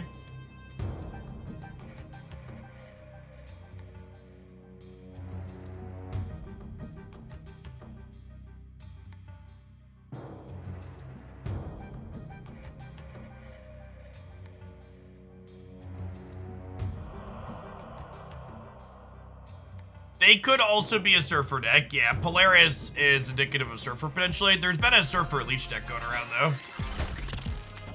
Wind, aid my hand.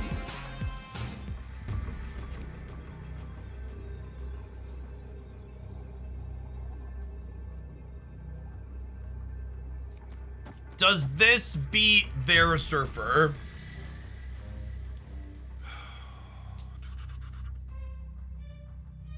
Adds 12 here, and it adds 19 here. And they're adding 12 here.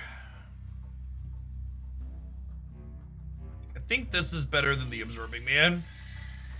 They have priority in Cosmos. Yeah, maybe, but I'm not beating a Cosmo. I asked, can I beat their surfer, not their Cosmo? Yeah, we beat their surfer. Good beat.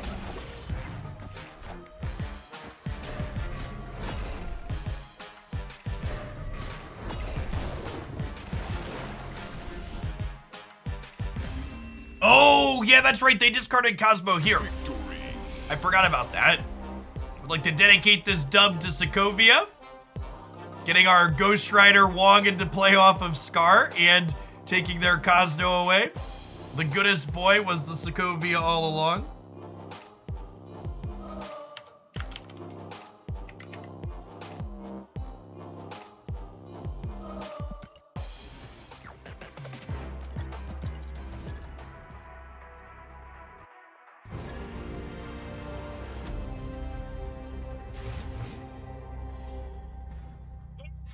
They continue to run large gold bundles, like the ones that we saw in December. Saving your gold for the large gold bundles is marginally faster than rolling missions.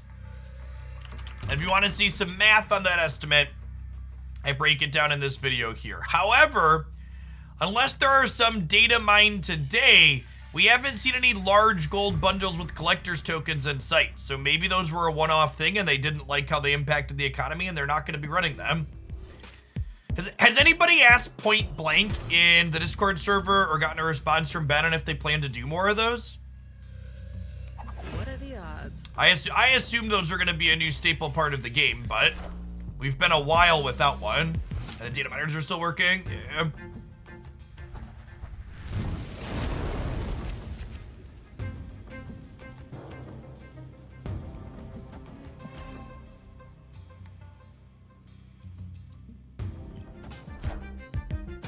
Wind, aid my Put 2 cards into Oscorp Tower, Monka.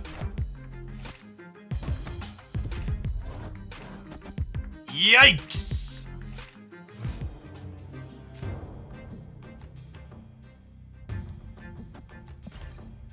Okay, so this is a Jug of the Flooding, Brood the Limbo. Whew.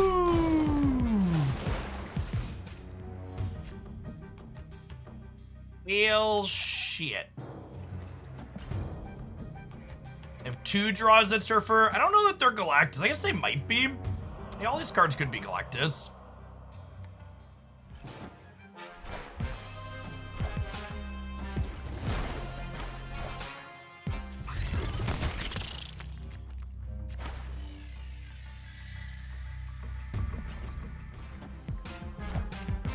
Shout out to our opponent for not snapping and letting us see it. We would have retreated if they snapped anyways. It's my favorite Zabu deck. I mean, we played it for like an hour. I think I have more fun with... Oh, they destroyed Limbo and took my cube. LOL. LOL. By not snapping, they got an extra cube because I forgot about Limbo going away. Funnies. Funny, haha. I think my favorite Zabu deck is the Daredevil Sentry deck that I highlighted over the weekend. It just plays the style of game that I like to play.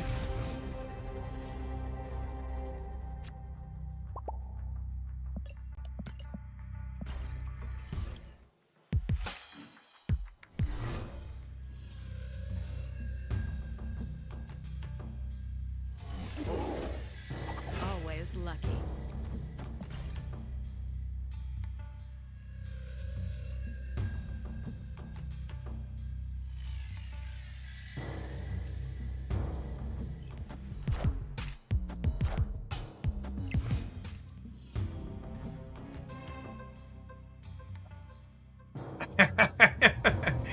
Well, shit. Blevins has played Magic the Gathering. They did a lot of Rune Terra stuff. They play some Flesh and Blood. And they're frequently in chat. Is Hellcow just a stat stick for Zabu? It also gives us stuff to bring back with Ghost Rider in the games where we don't have Black Cat. Welcome back, Digital Dookies. Appreciate the quarter of a year.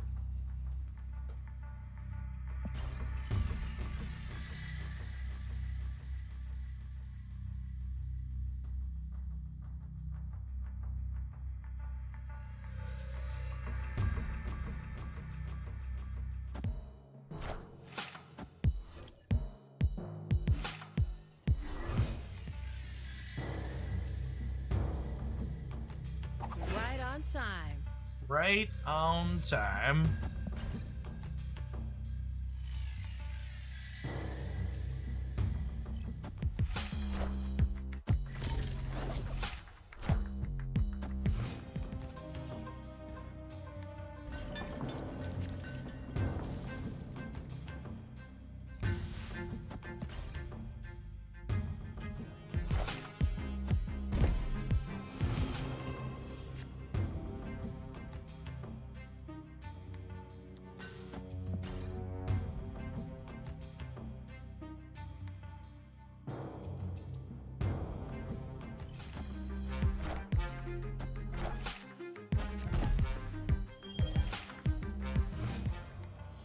Nobody gets cards, but also they kind of got cards.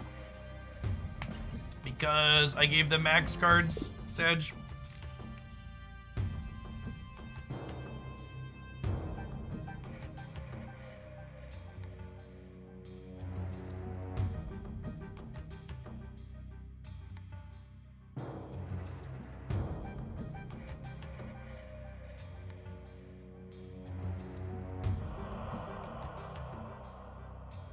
We draw Surfer next turn.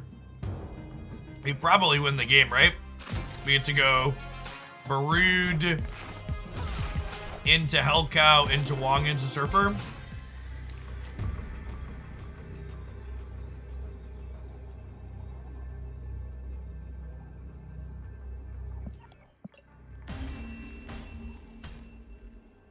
Escaped.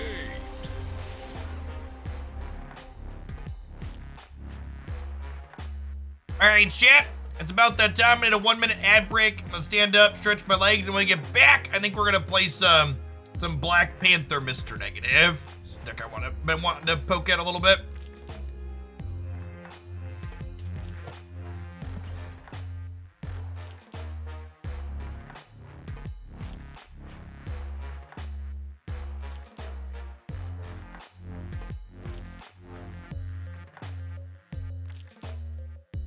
Lots of people have made lots of good suggestions in chat for cards in the last deck that we were playing, but heavily encourage you to test and try all sorts of different things in there. I have no strong feelings or opinions on the deck we spent 5 minutes building before playing games with it for an hour. It seemed fine. Black Cat seemed reasonable.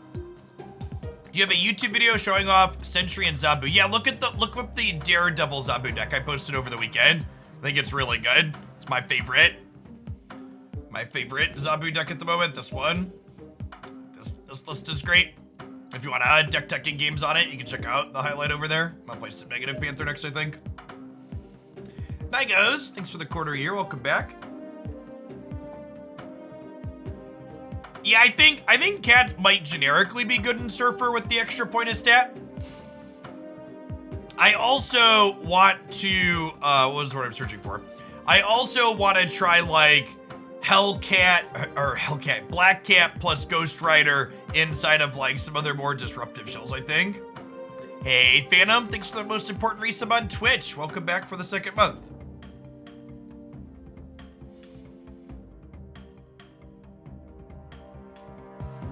So, this shell around Mr. Negative with Panther and Zol at the top end is one that I've enjoyed.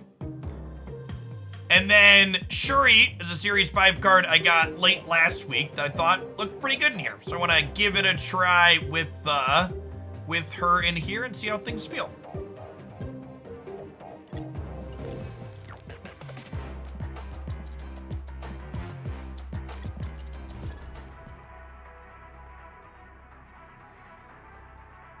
Someone said, aren't you projecting your deck archetype too much with your card back? Chat, it's my casual card game. Let me play for fun.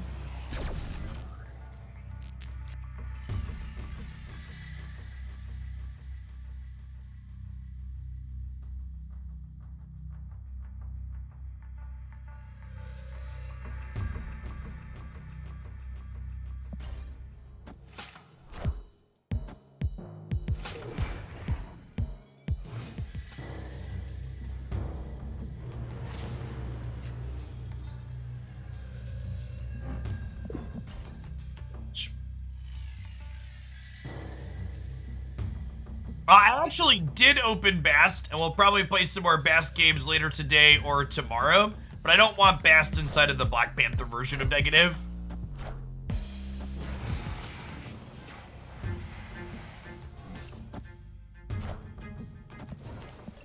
Talk about a Scar diff. Escape.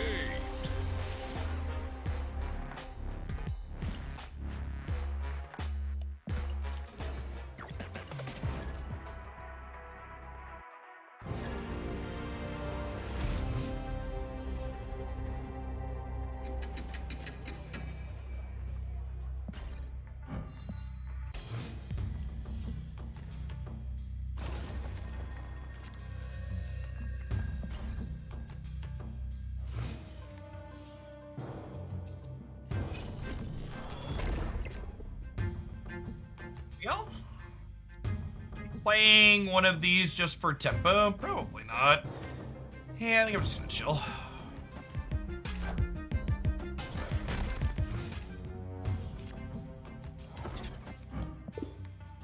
Ever lucky. It's fine. More good negative cards to keep in our deck. I think the plan here is Shuri into Grand Central. So that way, if Arnim Zola goes into Grand Central, we'll get to split her across and make some big things. Well, are we supposed to just do this now?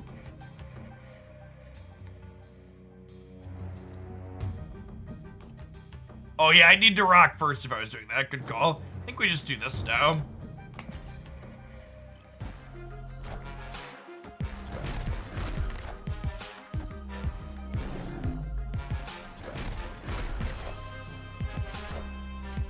Wakanda forever.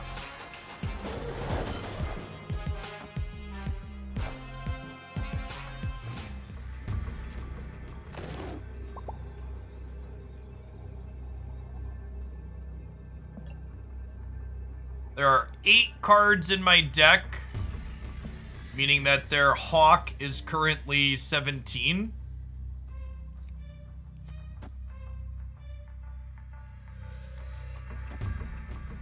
Taskmaster plus flip a coin on the Panther. That wins, right?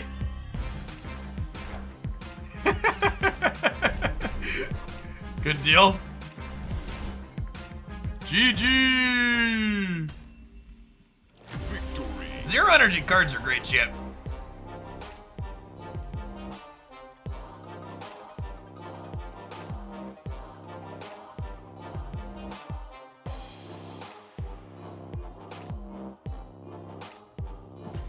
Accidental 5. And I mean, what we did played around Arrow and it played around Darkhawk the best we could. The Arrow and Polaris animations they added in today's patch are really excellent.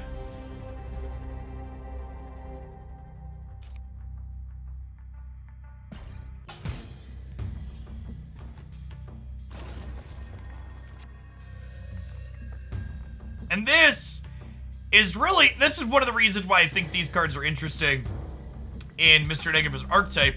Is Mr. Negative struggles in the games where it doesn't find negative sometimes, but this is literally just a 3 card we could win the game on just the back of these cards, right? I'm gonna give her a chat, what can I say?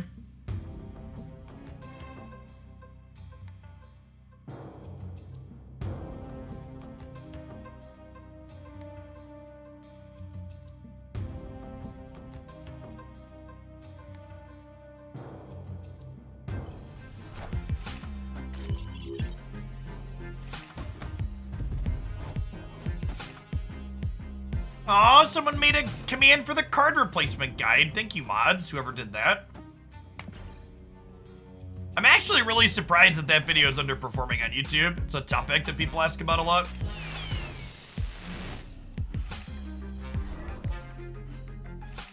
Can you explain why Shuri is balanced? I'm not sure that she is. She is definitely one of, if not the best Series 5 card at the moment. She's incredibly strong.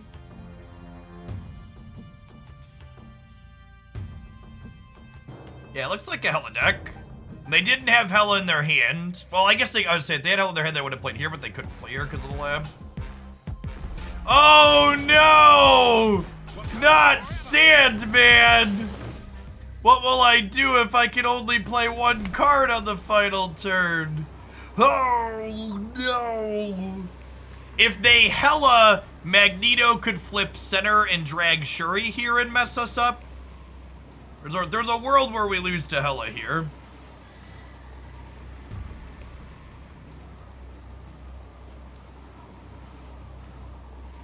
They must have just had nothing else to do, right? Because Sandman is both bad against our deck and just kind of atrocious in general on 5, right?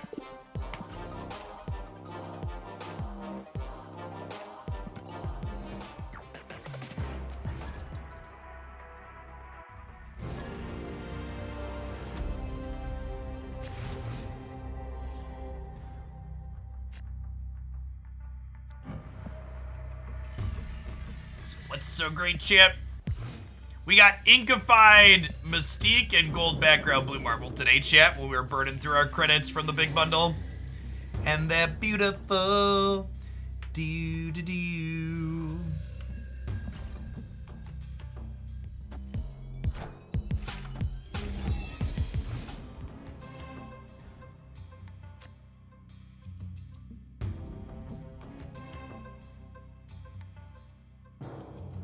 He's not beautiful, chat. This hand. Oof.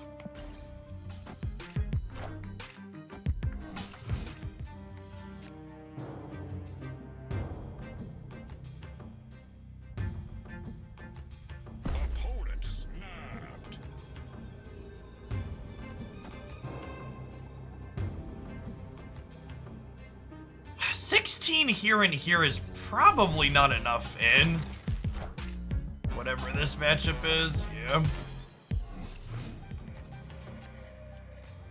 Negative Bast is good. I'd be very surprised if Bast... I'd be very surprised if Bast wasn't good in Mr. Negative.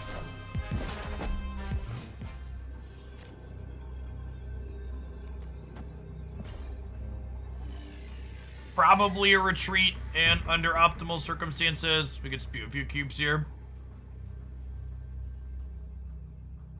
Gosh, why not Ironheart in the Dark Dimension? Because I wanted to tee up Panther and Zola here. Is our potential route to victory.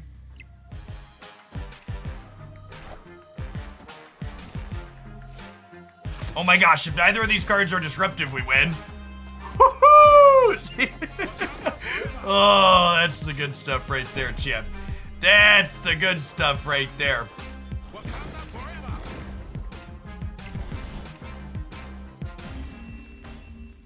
So, this 3-card package, Shuri, Panther, Zola, really, and obviously sometimes you could even just Panther, Zola, but these 3 together really feels like they're a 4, 5, 6 top end that should probably be explored in a lot of different things once these cards are a little bit more widely available.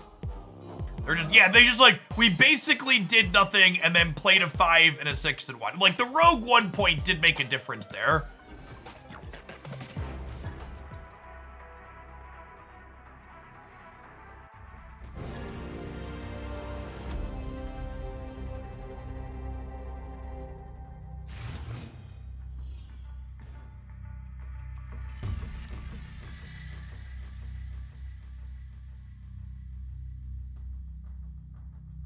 Is it viable with Sandman instead of Shuri? Why would I want to cut my good card for a terrible card? Sandman is not viable in general. It's a very mediocre Marvel Snap card.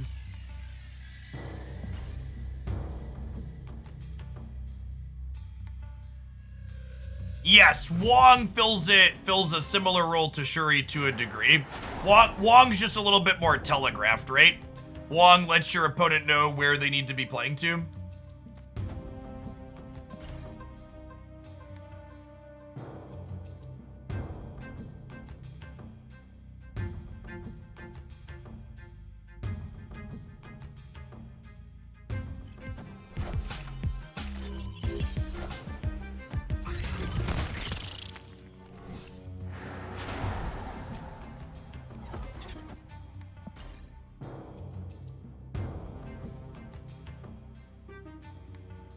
This Mr. Negative isn't particularly great for us. A lot of our best cards are already in our hands here.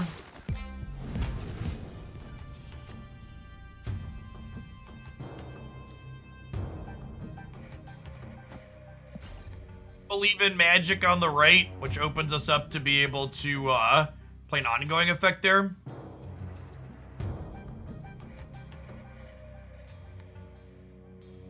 Bast is very good in decks that have low power amounts on their cards by default, so it's very good in non-Black Panther Mr. Negative decks, for example, because Mr. Negative decks are based around cards with low powers.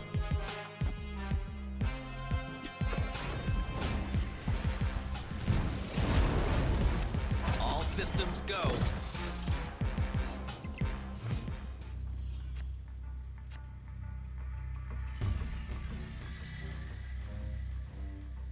So if I go Iron Man here, Mystique here, and then the last turn we can go Shuri Panther.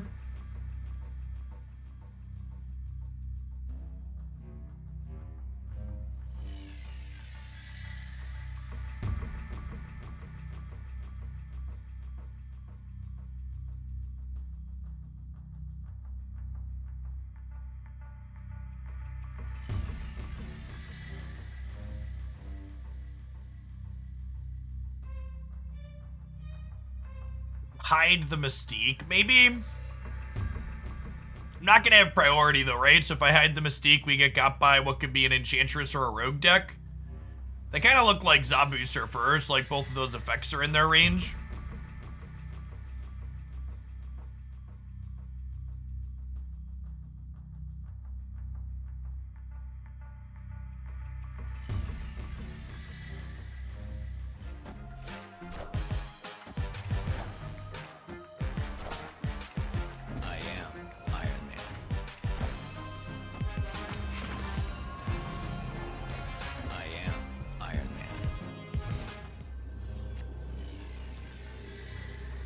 Oh my god. So that was the best draw in our deck, not close.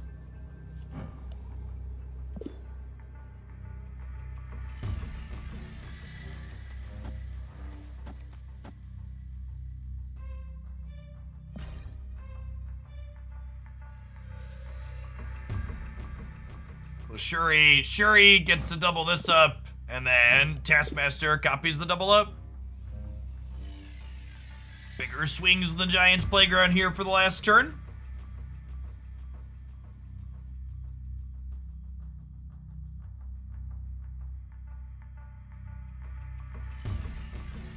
Like, I mean, there's only 2 cards left in my deck, chat. We had to draw some of them.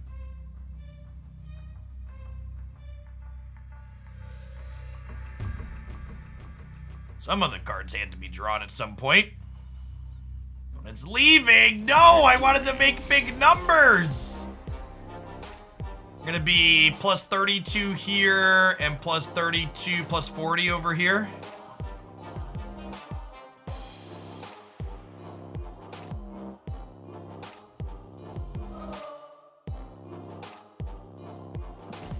Numbers didn't even get to go burr.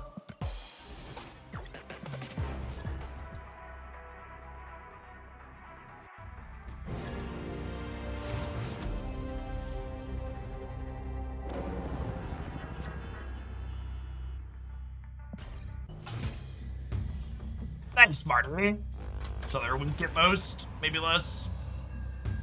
Opponent snapped.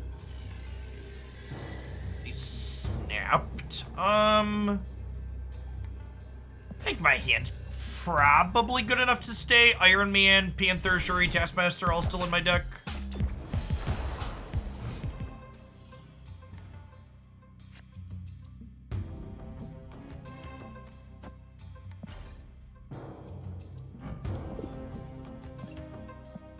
Alright, we're open to draw magic next turn.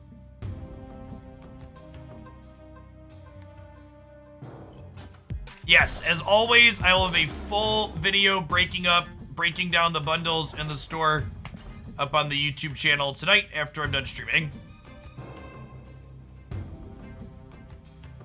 I will sign off and record something. Alright, so they have our Arnim Zola, and more importantly, they know about him.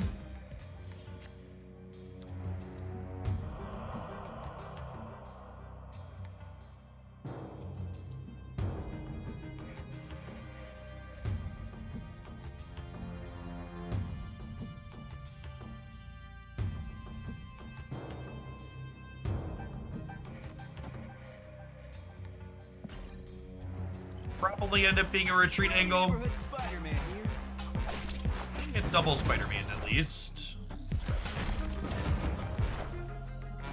I think we have any outs here though, right? Because like the Dark Dimension screws up Taskmaster. Because I put Ironheart in there. Even if I hadn't put Ironheart in there, we wouldn't really have any fantastic lines. Like I could do this, I guess. And then this would be 9, and this would be 9 power over here, but we're probably still losing the Baxter building with them having one more slot here. If you update your client, the bundle is live now.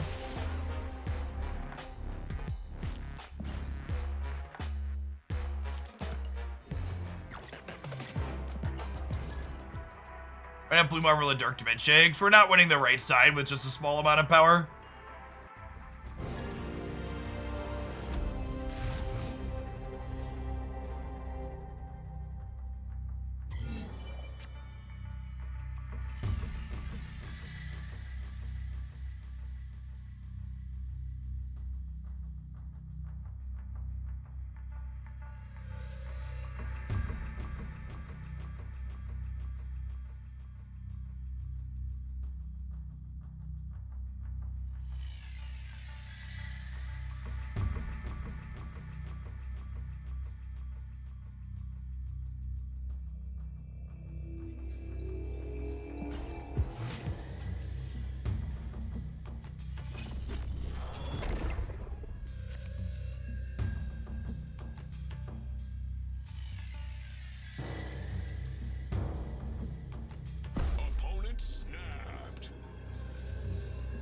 Sorry, chat. I was dealing with a thing in the subs Discord server. Usually it's pretty tame, but had someone come in there to be annoying. Someone subscribed to be annoying in the server after they got banned on the Twitch channel today. Thanks for the $5, I guess.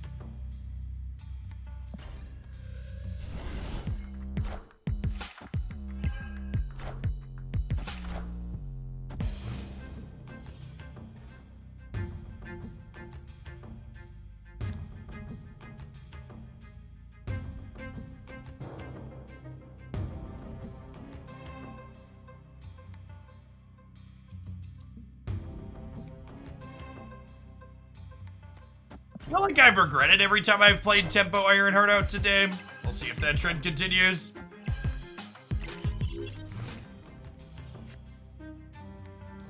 Seven unbanned requests. We've talked a lot about monetization today, which tends to bring out the takes, let's call it.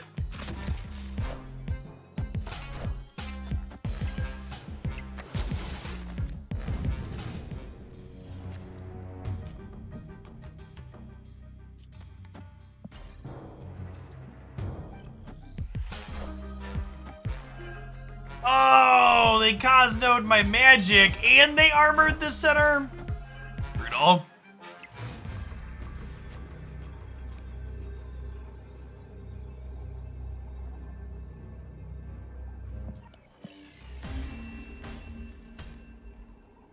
Escaped.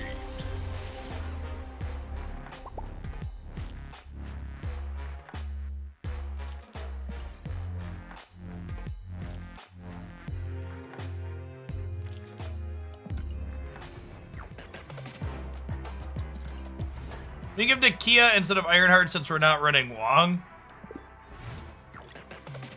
It could maybe be okay. I don't know. It's tough. Like, Nakia got worse with negative post-change, right?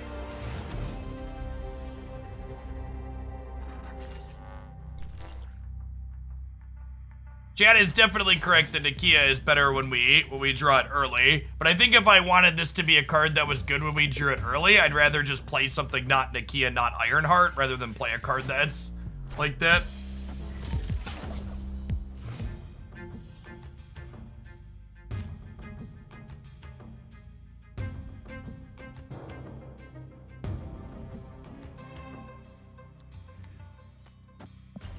Get tempo play into Mojo World here.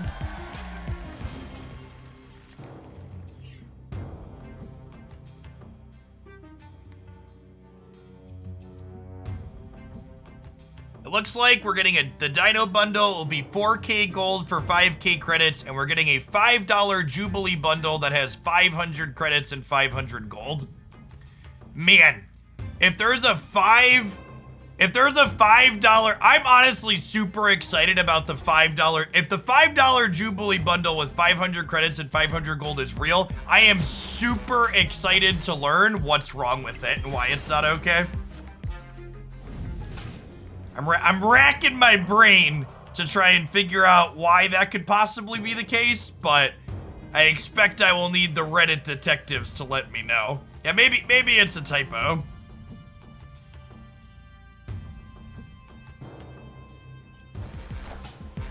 I could be a typo. My neck beard is tingling with suspense.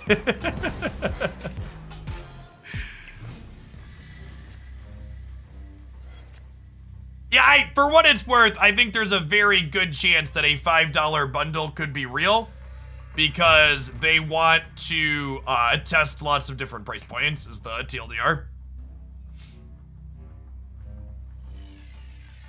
All right, we've got free Zola and free Taskmaster for next turn. Let's figure out what we're doing with them, huh?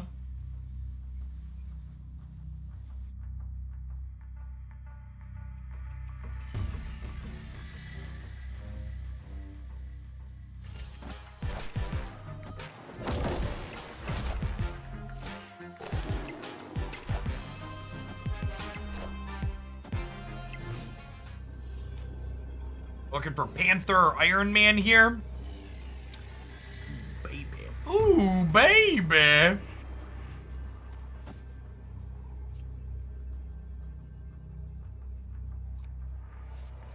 go Panther into Zola. Wait, okay, hold on. I could go Mystique, copy Blue Marvel into Panther, into Zola, into Taskmaster. Yeah, and this lands a 20 power cat here and a 20 power cat here, and it leaves us with an 8 power Zola here and a 10 power Taskmaster.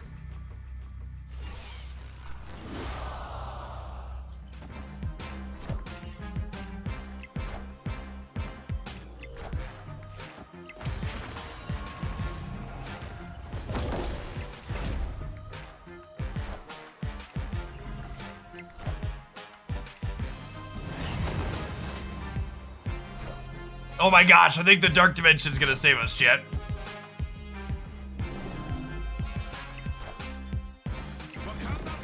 Does it? I think we're good. We should win. Oh, we should win left and right? No, are we a little short?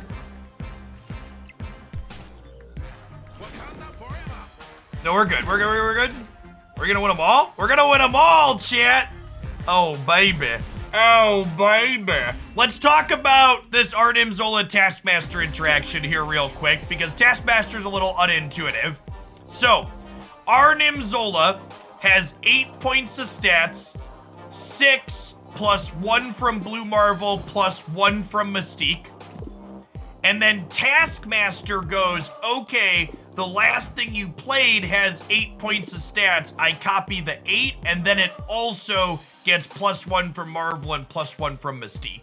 So when you have an ongoing effect like Blue Marvel, Taskmaster basically gets them twice in a roundabout way.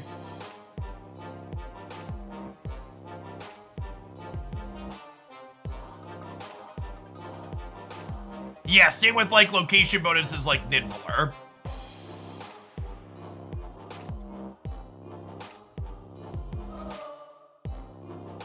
I have the winter variant Rogue, but I don't have enough boosters to split it. I prefer playing with as many infinite borders as possible for my cosmetics, generally speaking.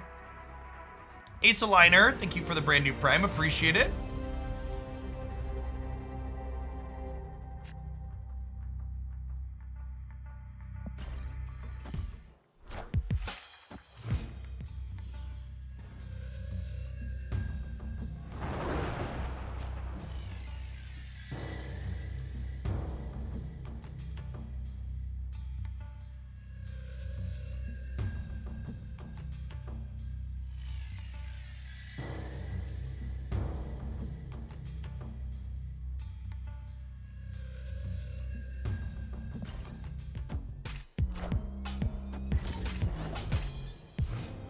Budget Shuri in this deck can be Wong.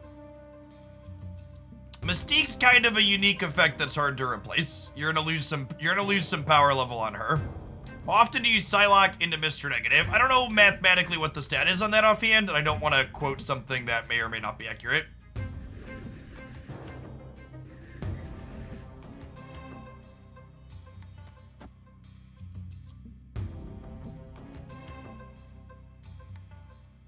This is negative into magic. I don't think I want to play Tempo Rogue just in case they have ongoing things I need to deal with. Yeah, there's a non-zero chance that they're a Dark Hawk deck, right? With Zabu here. So sitting on Rogue feels good.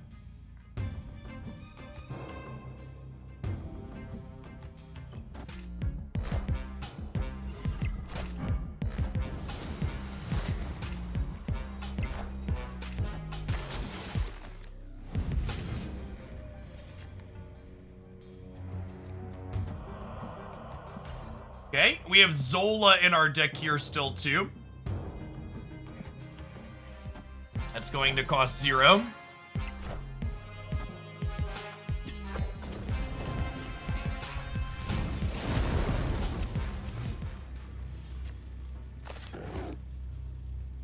It's another fun one. So let's go, sorry, almost did Shuri first. Let's go Psylocke into Shuri. I haven't played with this card a ton yet. I do not have play patterns committed to muscle memory. We're 1 in 3 to peel a Zola next turn. Well, that is terrifying.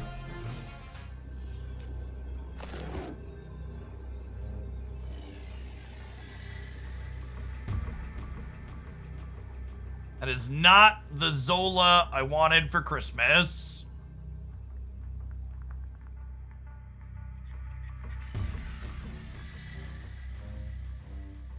Are we running?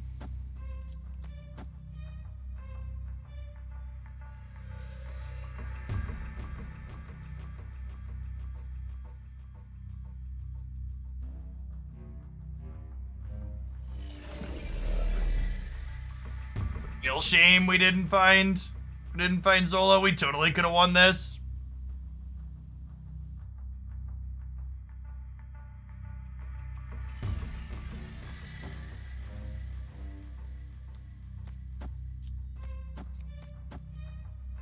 Odds this wins the game.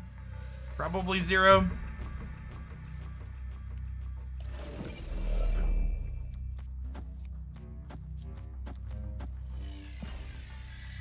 Only have one big play, right? Nope. They have 2. Yep. Yikes. Okay. Good chip. Wakanda forever. Oof. Oof.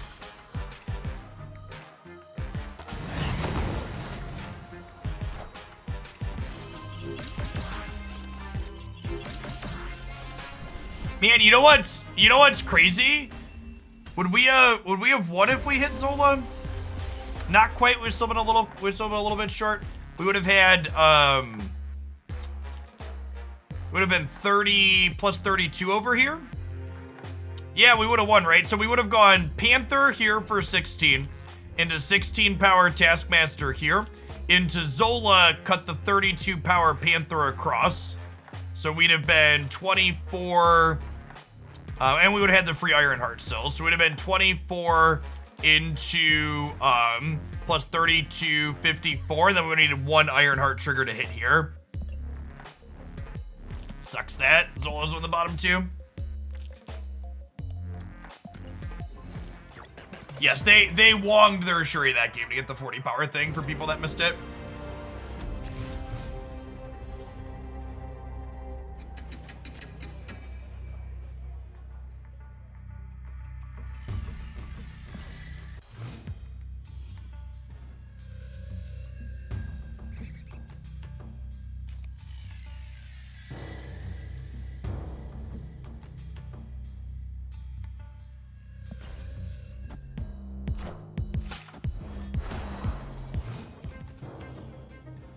Then you have Rogue the Wong and played Panther after and then Taskmaster. Not without losing my Rogue, Friars.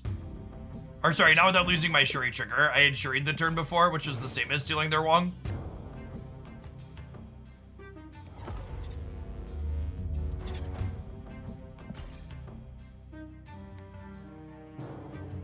Hey, Mr. Negative in the middle.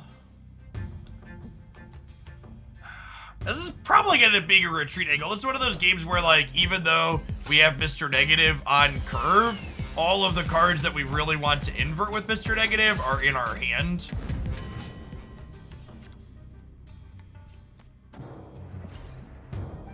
We have, like, Mystique and Ironheart in our deck, and Panther, I guess, but... yeah, I think I'm leaving. Our hand's pretty mediocre. It's a good beat, Sand. Yeah, we played some Hazmat Cerebro 2 earlier today. I think I prefer the previous build. Felt a little inconsistent. Do Quicksilver and Domino work well in Mr. Negative to force your good cards to stay in the deck? So they do that to a degree, but they also force Mr. Negative to be more likely to stay in your deck too, right? So it's kind of an equity calculation, right? Like, sure, you're less likely to have your Iron Man and your Zola in hand when you play Mr. Negative on 4, but you're also less likely to play Negative on 4. The hand is everything we want and so much more. Turn 2 Psylocke, turn 3 Negative. We played this deck for almost an hour, and this is our first Negative or Psylocke into Negative game.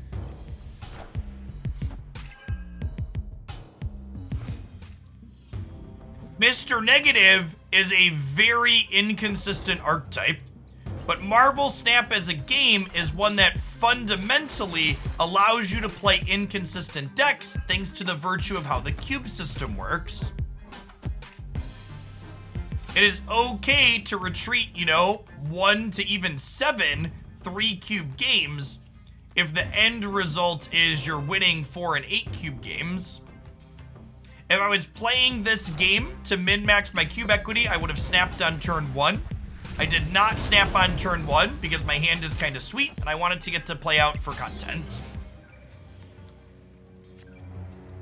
If you want to see me snap optimally, you should watch my stream the first week of the month.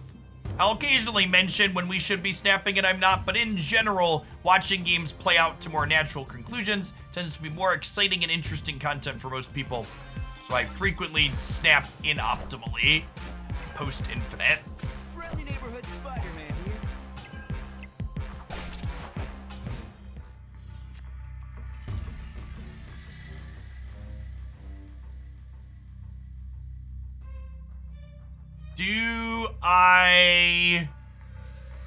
Do I Shuri Blue Marvel?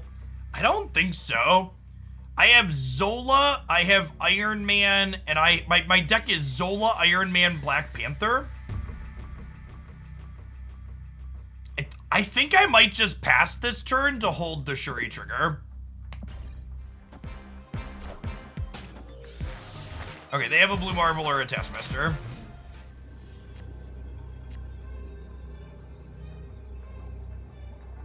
Okay, and there's Zola. So what am I doing with that?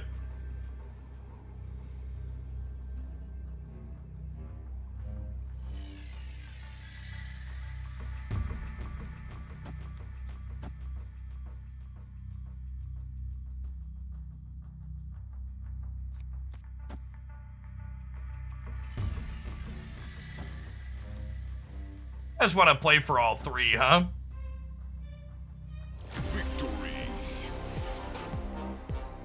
Oh, sequencing order for Mystique. Yeah. I would need to go Blue Marvel, Mystique, Zola. Yeah.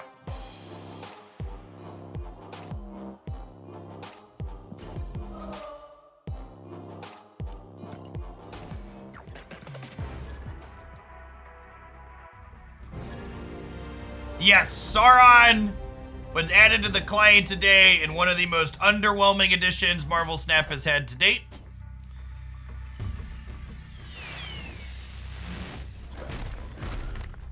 Sauron is going to be the last card that is so bad even I won't have it on release.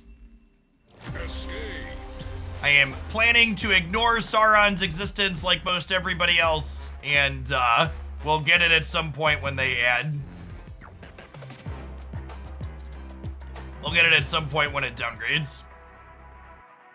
You tried the negative Zabu Surfer deck. I have not tried mixing up all of the expensive cards together, no.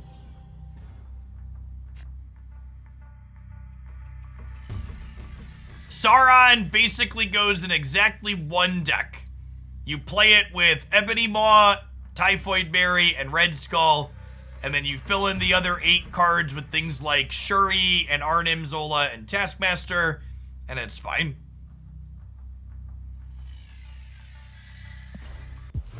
It's probably a fine, reasonable, competitive deck, but it's also not very interesting, and it doesn't have any meaningful deck building things around it, doesn't feel like, so I'm just gonna ignore it. I'm planning past Sauron. Would Patriot make sense there because they're powerless? So the thing about doing it with Patriot is you have to play Patriot before you Sauron, otherwise Sauron takes away Patriot's ability. Hey, look, chat, this is another one of those games where can 2 32 power Panthers win the game? Actually, you know what? So I messed up here, chat. And actually, I was talking and I did a dumb. I should have played Shuri to the left because 32 power Panther might not beat their Brood Path. So I should have had Shuri end up here so I could Panther here and then split Panther across the left and center. Because ideally, I want Panther to show up in the 2 paths where they're doing the worst, as opposed to this one where they're gonna get to Surfer it.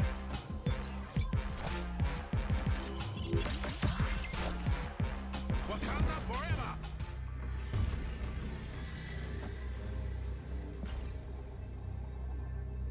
How optimal do I think bluffing is? I think I think bluffing is one of the worst things you could do in Marvel Snap. In low-stakes gambling scenarios, players call quite frequently because they're not really risking anything of meaningful value. I will say, as I've gotten closer up to exactly infinite these last few seasons, it finally has been feeling like people are playing tighter and care more. But by and large, bluffing is not applicable on the Marvel Snap ladder because people are basically playing, you know, poker with fun money with their friends. I am Iron Man. And we're getting appropriately punished here. It's good to see exactly what I said come through. This game's gonna make the highlight.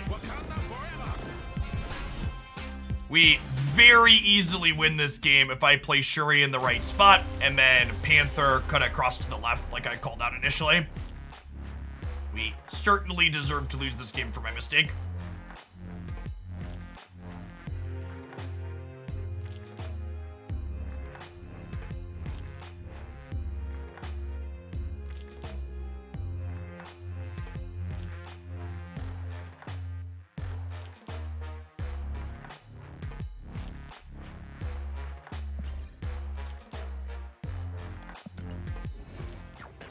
You almost won a game with just 3 cards. That Shuri, Panther, Zola is a really strong top end.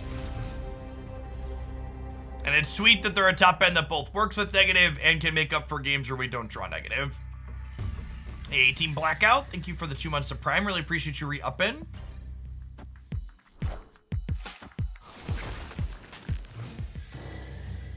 So, for once in our life, sometimes lucky, I was just about to say I want to Psylocke on 3 into Magic on 4 here, and then Iceman made that be the thing we want to do. It has not currently been communicated by Second Dinner how long it takes for a card to downgrade between series.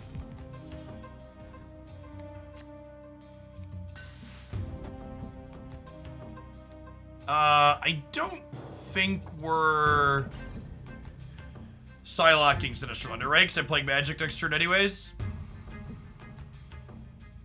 Rather copy bigger, better cards.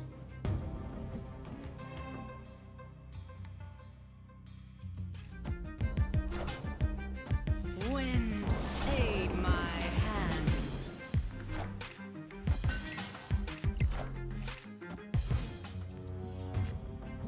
I think if you're missing Shuri, you could play Wong in this deck, but in general, I think Shuri's probably better than Wong. Yeah, I get to Magic the Flooding here, which is great.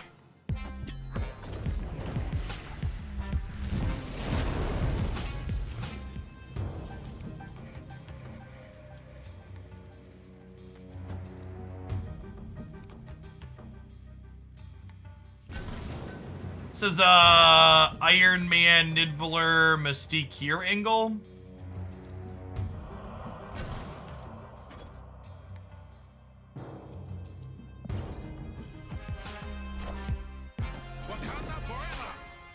I agree that in general, Shuri is better than Wong in this deck, and that is why I'm playing Shuri.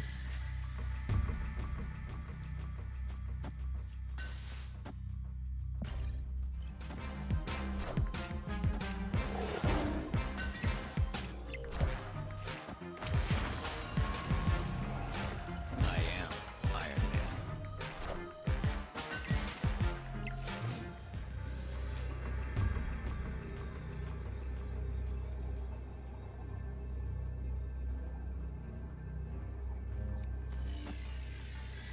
This adds 10 power to the right, and it adds 6 power to the middle. That might be enough. Hold on a Psylocke to send a message. Is that message, I would like to donate 1 cube? And Odinus over there? I think we beat that, right? That was quite the gamba. Does not pay off for them here. They must not have had the Zola in hand, huh?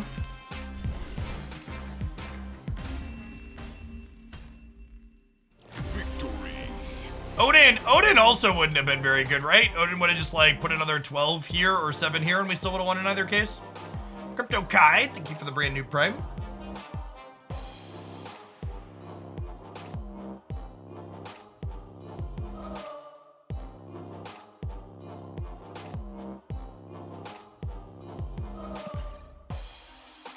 Going on, Random Piff? Thanks for the support, appreciate it. Thanks everybody for hanging out today. It's still kind of crazy to me to look over and see over 3,000 concurrents in here consistently throughout the day. For anybody that's new, my little ticker here on Twitch says we've had over 200 new followers today. Welcome. My name's Jeff Hoagland. I make content full-time here on Twitch. I'm here Monday through Friday during the week from about 9 a.m. Central till 5 or 6 p.m. Central. Thanks to the support of people like Crooked Rain there. Appreciate the second month. Marvel Snap is pretty much all I do here these days, but I've been streaming on Twitch for a lot longer than Snap existed. Been here for over a decade doing Magic the Gathering, Runeterra, Hearthstone, other strategy and card games mostly. Past just doing stuff here on Twitch. I also have a YouTube channel where I post Marvel Snap highlights 7 days a week, deck highlights, game theory stuff, and all sorts of other things. Twitch existed before Snap. Sometimes it doesn't feel like it.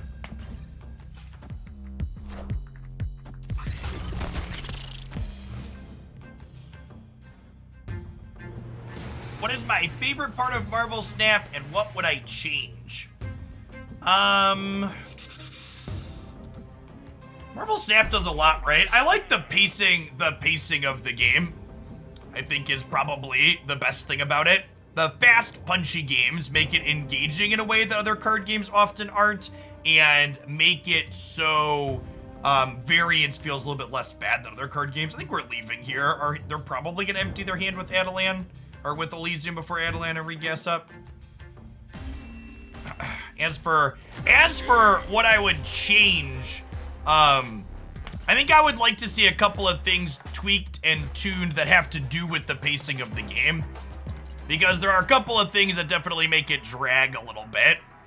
There's an incentive to wait until the last second to snap and take as long a time as possible with your turns, and I'd like to see them explore ways to make that not be the optimal way to play.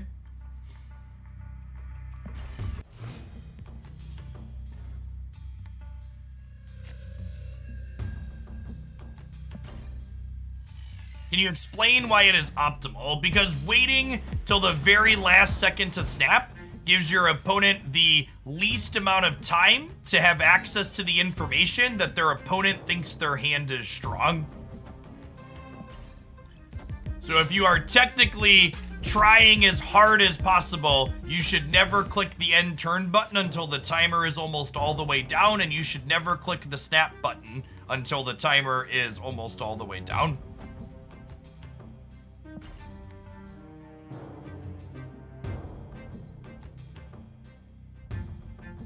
In that same vein, this undo all actions button here, when I click that, it should undo the fact that I've submitted my turn and let me undo all actions.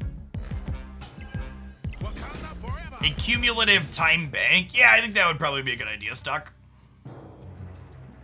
That's a good take on a reasonable thing.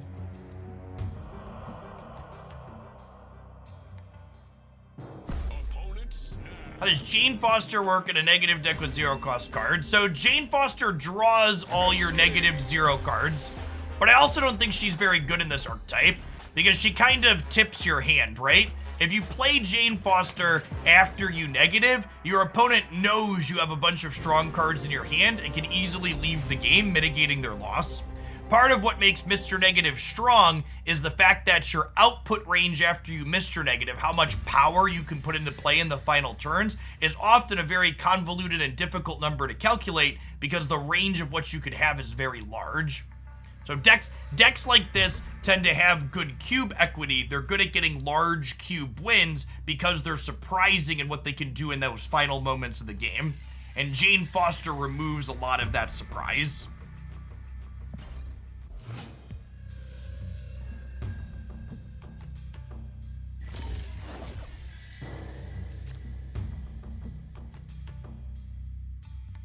It's my understanding that you cannot open 1,200 gold variants inside of the reserves. Only the 700 ones.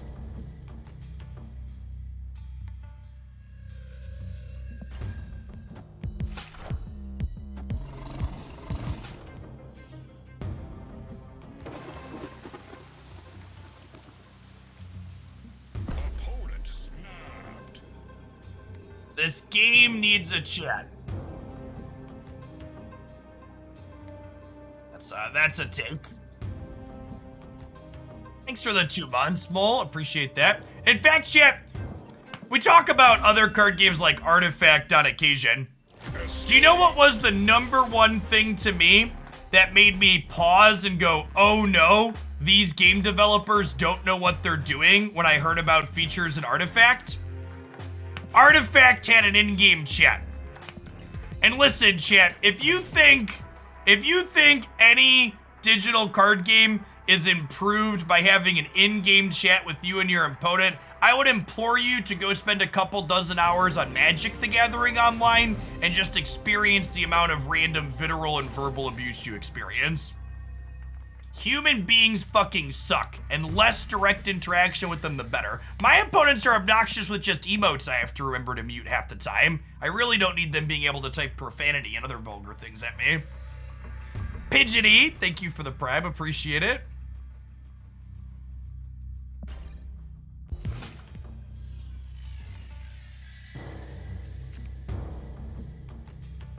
Is looking like a turn 3 Psylocke, turn 4 Magic Angle.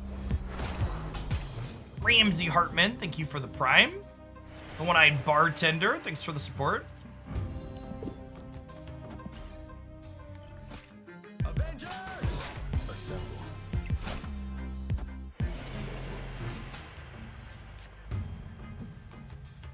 Hey, Afternoon Fish, welcome to the chat. All right, with this draw, this is a question that comes up a lot with this sequence in Mr. Negative. When I Psylocke to set up turn 4 Magic, Mr. Negative takes priority if we draw it. So let's go ahead and get him deployed, and then we can still Magic next turn. Will Wolfman, thank you for the prime.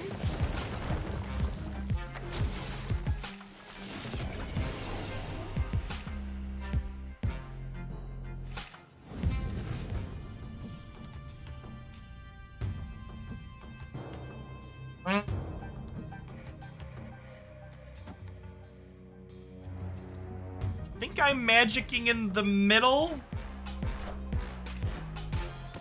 Okay.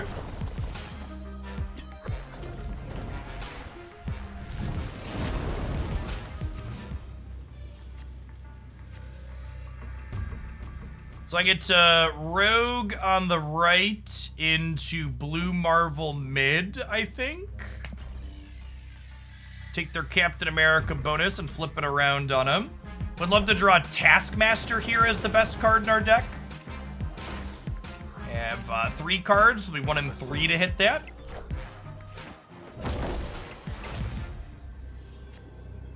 Nailed it. So we get to go Shuri into 12 power Panther. Sorry, 13 with Blue Marvel into copy that Panther here. Oh, actually, if I Black Panther into this path, it will get the Captain America bonus, and then the Taskmaster will copy it this way, right?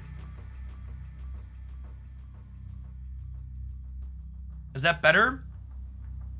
So this will be 14, and this will be 16? Okay,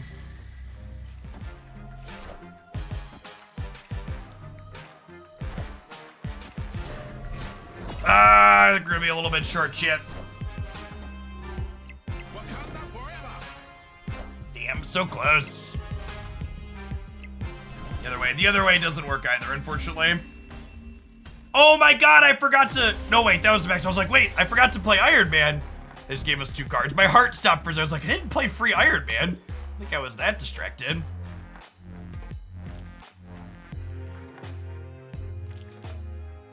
Yeah, Scorpion is really good against our deck, right? Scorpion cut how much power off of this? 4? And if this would have been 4 more, we could have done this here into Taskmaster here, and then we would have tied the rate and gotten the tiebreaker. Close game either way.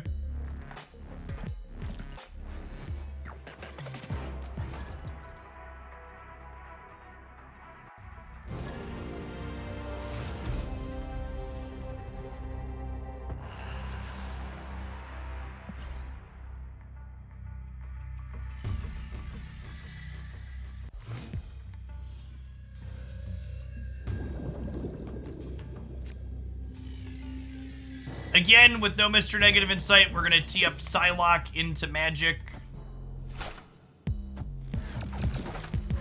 They widowed the Death's Domain.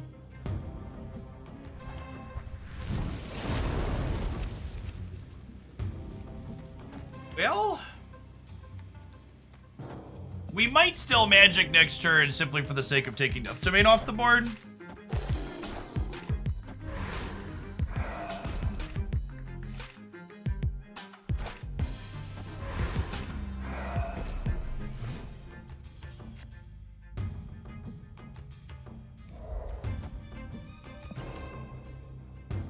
Can I borrow that for a second?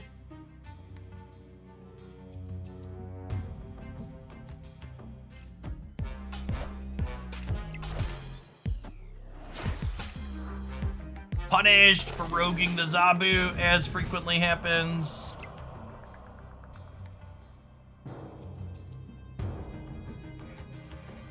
Okay, that works out though, right? We'll go Shuri into Cat and Zola.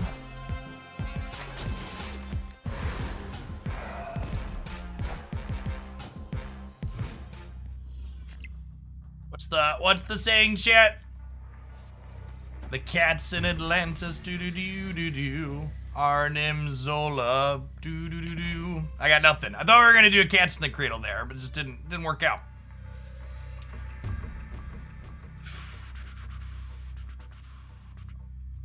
What's the best thing to do if I find myself losing a lot of games? Have you tried winning more?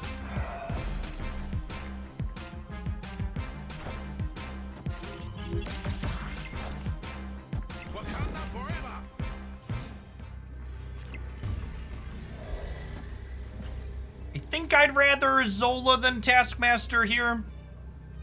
I'm asking for things that are possible, not a fantasy.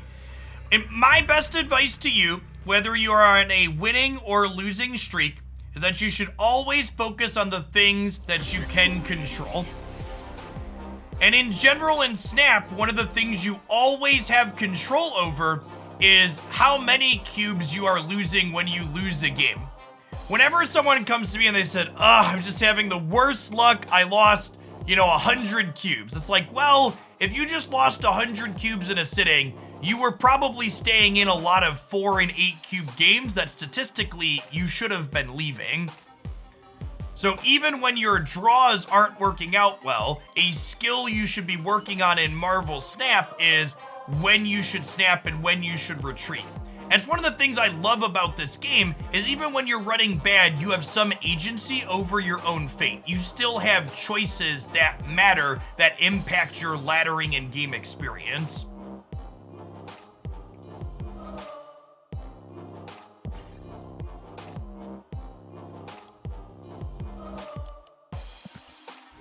Yeah, Hawk, this one was in the back of my mind that I wanted to try when I finally got Shuri. We had previously played it with Wong, and it was all right with Wong, but Shuri definitely feels like a step up.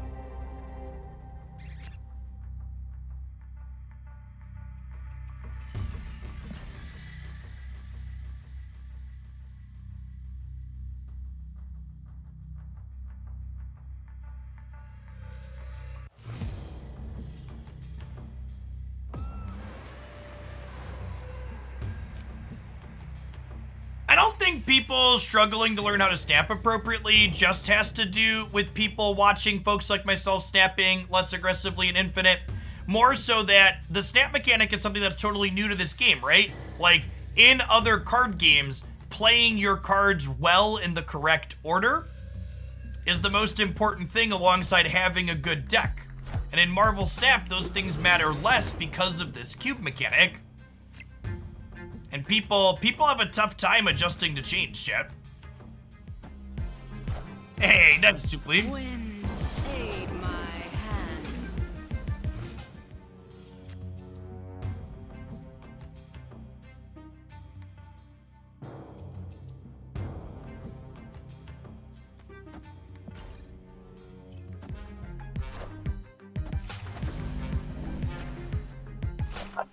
Why is that Polaris animation so good, chat? Black Panther? Black Panther. Rats. Rats!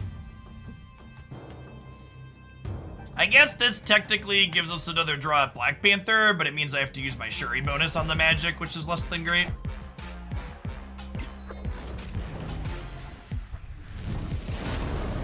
They have the storm split I want, chat. I've split this storm variant twice and still haven't gotten that one. Sedge.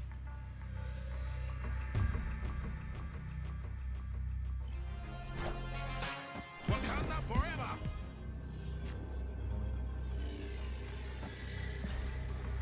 Didn't make any plays last turn. They had a bunch of cards in hand. Don't Cosno me. Have a heart.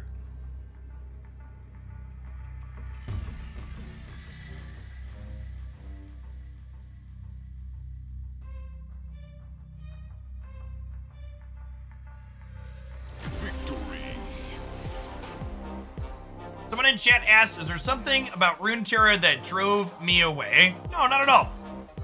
I think Runeterra's gameplay is very reasonable, and I enjoyed myself playing it a good bit on average, but making content here on Twitch and YouTube is my full-time job.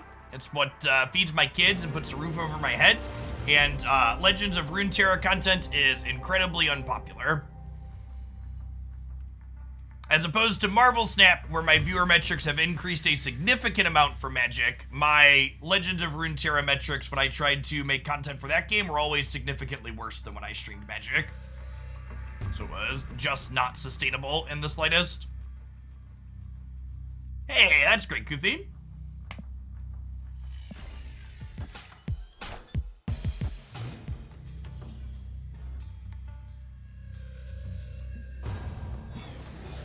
Yeah, it's been kind of absurd, Blad. We've actually averaged over 3,000 concurrent viewers every day so far this month. I'm sure that'll probably taper off a little bit at some point, but it's kind of an absurd metric.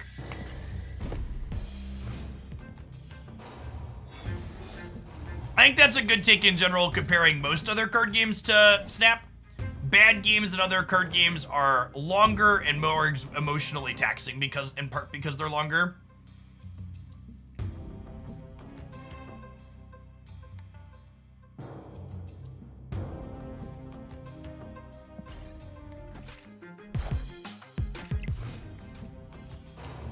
Thoughts on battle mode? Looks interesting.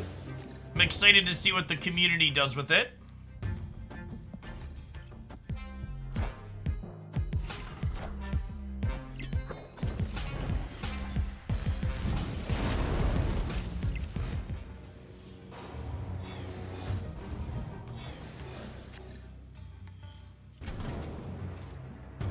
Go ahead and Iron Man on the right here, with the goal being to draw Zola and go Panther into split Panther over to the right here. We did get Subterranea, so it's a little bit less likely to happen, but... Oh, you know what? I can play my rocks out here too, right? For the Red Skull bonus?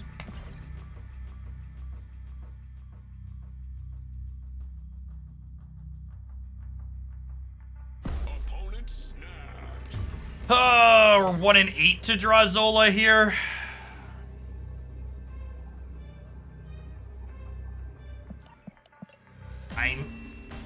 Fine. Escape. Yeah, good chance they have Enchantress here is a good call.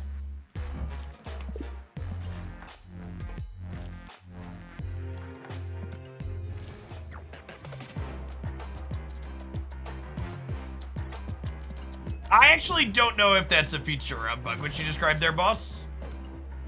Probably want to check in with the Snap folks and see what they think.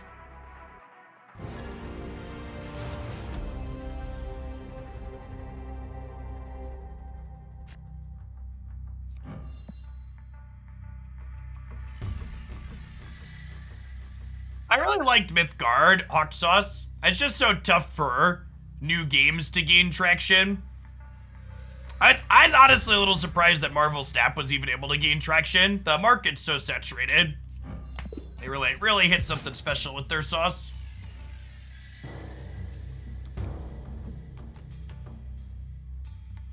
Well, am I supposed to Psylocke just in case they get rid of Elysium? Probably. Could be like a storm deck.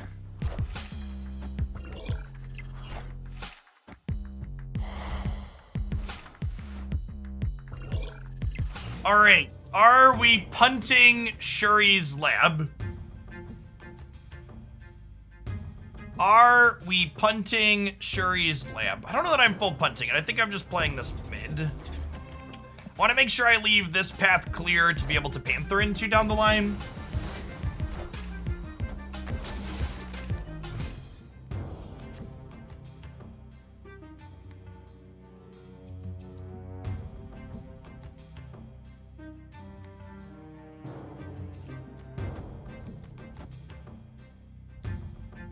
Okay, so this lets me go. This lets me take their Wong.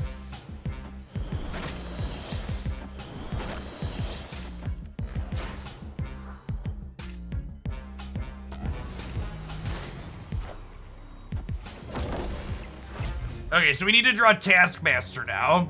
That's an Iron Heart. That's not terrible. So we go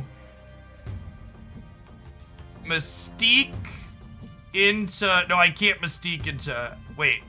Yeah, so we Mystique, copy Blue Marvel here. Oh, I'm falling. And then if we draw Taskmaster, we could go Ironheart into Panther into Taskmaster here. Yeah, that sounds great. We did Blue Marvel second, so unfortunately this is not copying the Wong.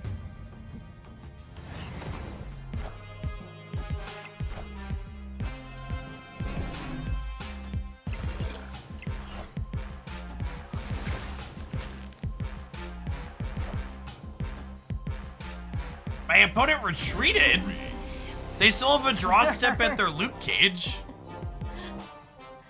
Well, that's sad. Really hurts, you know. Loud. I don't know what you want from me. Take the headphones off.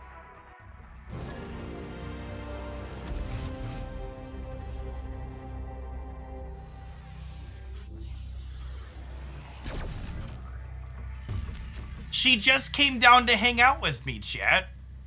I muted for a second to see if she needed to talk to something in private, but she just wanted to hang out. She's welcome here. He doesn't know. He even breathes loud. Chat, it's not my fault that I breathe loud. I'm just fat, okay?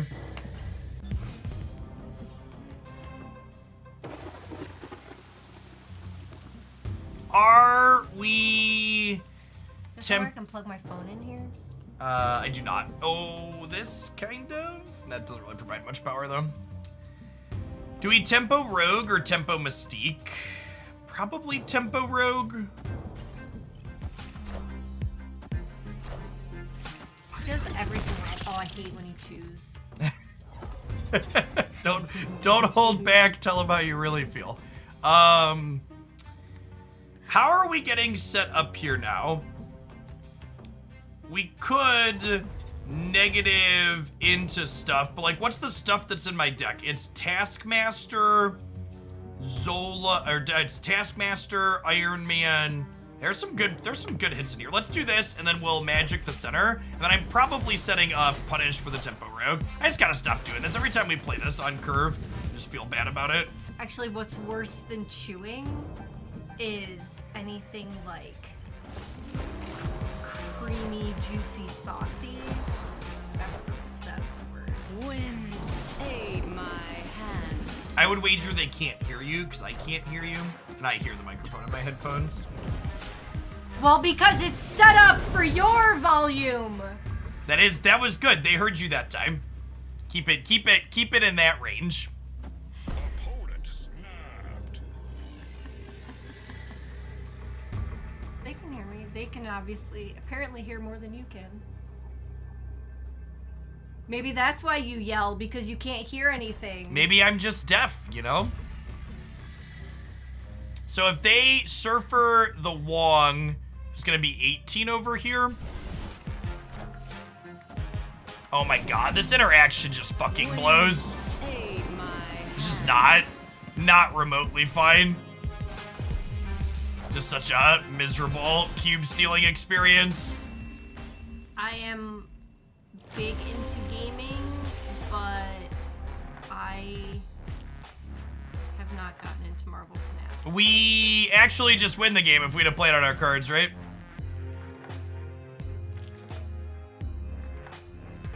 I have this thing where I don't like my games to have like IPs that aren't just for the game.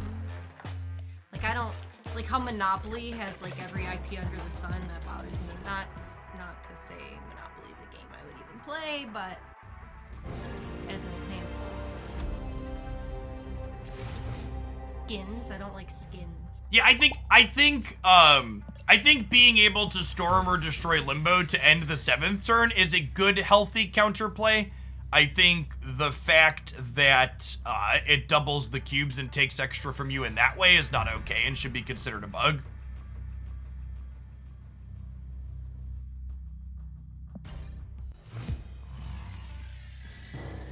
I don't have the bandwidth for games like this either, where you're at a detriment if you don't know what cards exist. Christy doesn't do lifestyle games Because for the I most part. don't want to have the bandwidth to memorize 1,000 cards and then a new one every week. Yeah, I agree with that, Sparkle. I think in general, Magic probably needs a buff. I do like a good potato skin.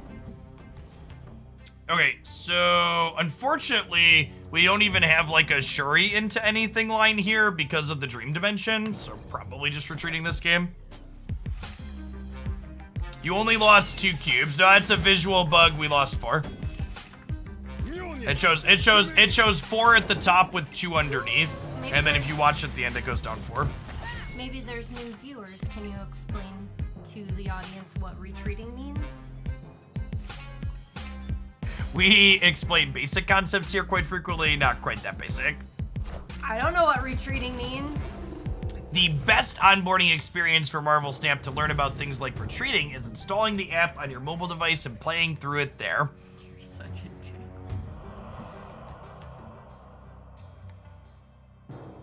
No, Vision impair- Jeff actually has 20/20 vision. I do in fact have 20/20 vision.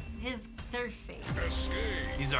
These are blue light filtering glasses. But it's just a normal piece of glass. There's no prescription in it. They cut down on eye fatigue with a long day behind the screen.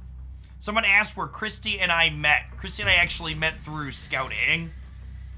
There's a co-ed branch of scouting called Venturing for people 14 to 21, where we met while we were teenagers. Not a Psylocke in sight. Not a Zola or a Panther either, though, so we actually get to chill. Have those be in our deck for cheaper later. All right, little Scorpion undo there. What's the joke? I was 21 and she was 14. Chat, she's 2 years older than me, okay? Thank you very much. Shouldn't announce a lady's age. I'm not 2 years older than you right now for the next 2 months. The next 2 months. There's only one number difference until my birthday. Opponent snapped. And Magic is literally unplayable thanks to Iceman. I think we're just leaving. We were not teenage sweethearts, and it was not love at first sight. We met in scouting on his 16th birthday. Yeah. It was the first time he attended a meeting. Oh, I've known you for half my life. That's cute. So we met and then knew each other for a few years, and then we were both out of scouting for a little bit because we were older, and then we reconnected, and then, as they say, the rest is history. Hey, Shoe Young Boat, thank you for re-upping for the 2nd month. Welcome back. Yes, me being 2 years older does mean that Jeff is only approximately 25 years old.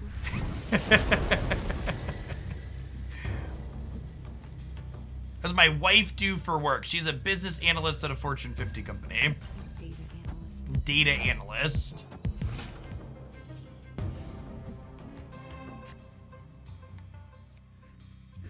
That's true. We did all used to make fun of the business analyst when I worked there. Data analyst is a better title.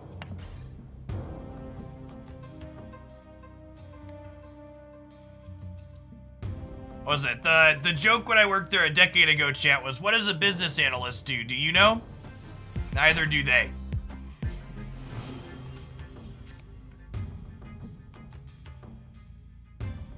With Cosno here, we probably can't win with just Panther into...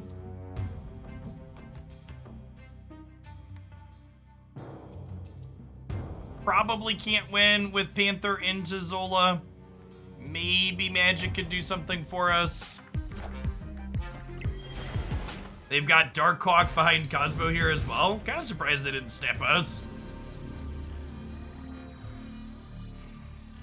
Can Iron Man do stuff for us here? If we Iron Man here and then we Panther into Zola because we have the natural limbo, maybe 16 gets it done over here.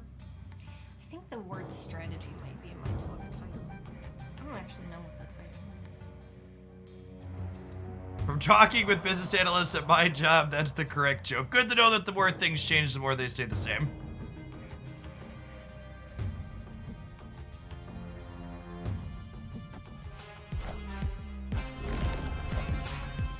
I am Iron Man. All right, well, ain't nobody moving to New York, Chip.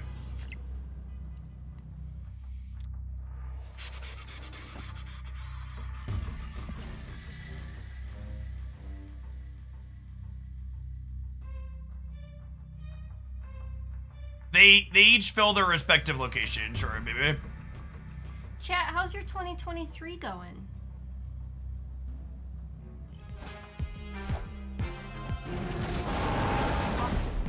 Oh, they're Darkhawk Destroyer. Okay. Well, at least they didn't snap us at any point. We were probably leaving if they snapped us at any point. Escape. An engagement, cute. Congrats. Adequate. Adequate's a pretty high bar after the last few years, if we're being honest. Wait, you moved the chat. I can't see what they're saying. Oh. Too early to tell. Babies, yay. 2's a big change. Well, it depends on the age difference. Well, not being able to play things until we missed your negative is not necessarily a bad thing. Headaches are the worst. My go-to is ice and Dr. Pepper. Not mixed together. Ice here, Dr. Pepper in your mouth. So, because their hand was filled by Triskelion, Maximus really doesn't have a downside here, so I think we go ahead and play this out into Kiln. Yeah, our boys were 2 under 2. Right? Yep. 15 months is less than 2.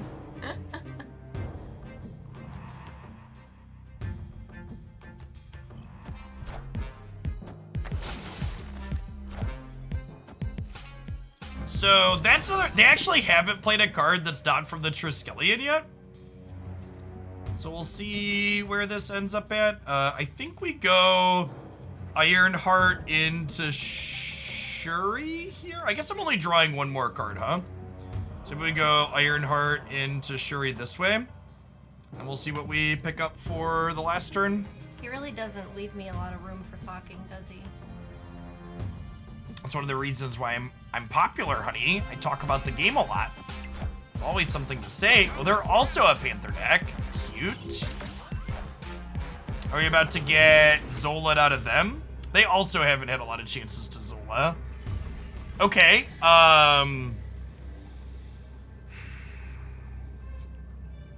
Do we...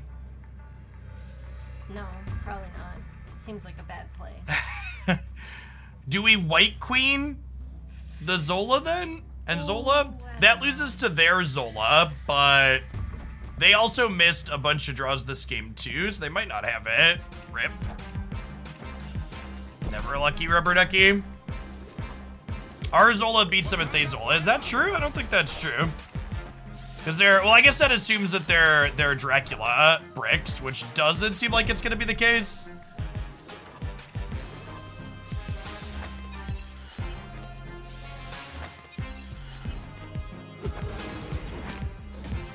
Wongers! It beats that one, chat. They had a lot of cards in hand, so probably a favorite there. Yeah, they had 5 cards. Sometimes lucky. Arzola having stats, chat. Mr. Negative coming in clutch. Yeah, we have all the dice thrones, and we have the Marvel one too. Behind Jeff here. Move We this way even so they have don't the see it. Christmas dice throne, chat.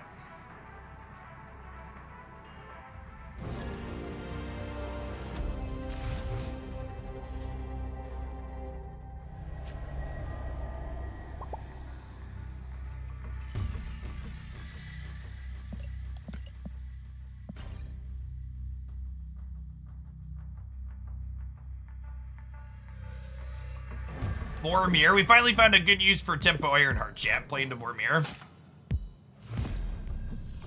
Yeah, Dice Throne's always my recommendation when people ask for things to poke at. That's very, very good. If you bought your Dice Throne Season 1 straight from the distributor, from the publisher, then you're probably fine. But if you got like a secondhand copy or something, check to see what version it is, because they updated a couple of the characters. They what do you call it? Balanced them? Rebalanced. Yep. Rebalanced them. Okay, chat. I think this is a Ironheart here to clear the Vormir trigger for our side. Then we'll go Shuri into Karmatage, Black Panther into Karmatage. And then we just need to draw Zola or Taskmaster to be able to win the game here. I think I'm staying in. We have 2 draws and 2 outs and 5 cards. He says before getting Cosmoed on Karmatage.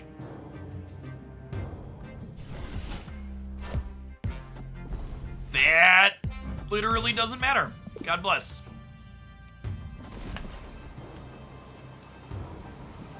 Oh, you know what? Zola doesn't really work though, right? Because they're gonna have more stuff than us in Mojo World. Okay, so we actually only had 1 out here, which makes my call a little bit worse. Well, you're really losing that middle one. Yeah, you lose it by a lot if you don't have more cards there or the same number of cards.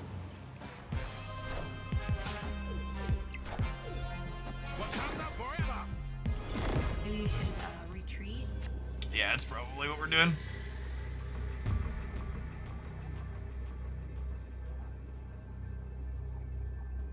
Oh, wait, the Panther can technically win the middle, can't it?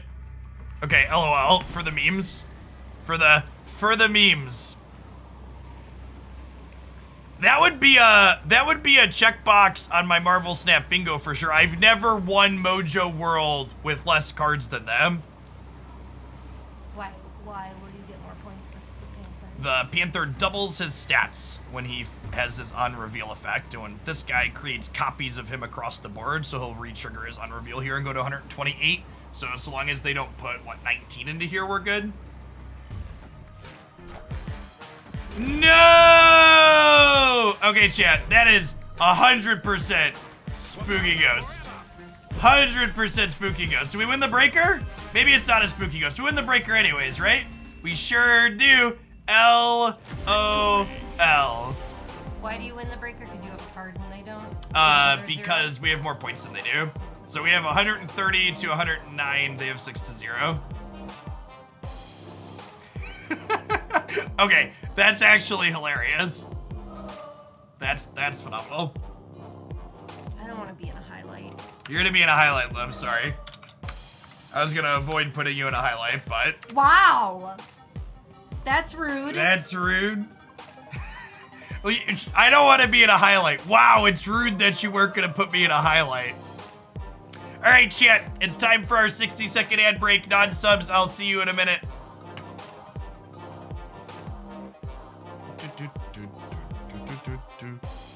She wants to be able to turn it down. That's true. You'll have volume control if you watch the replay back. That's a Marvel Snap first, chat. Has anybody else ever done this? Win Mojo World with fewer cards than them there? I don't think that's definitely not what I've done before.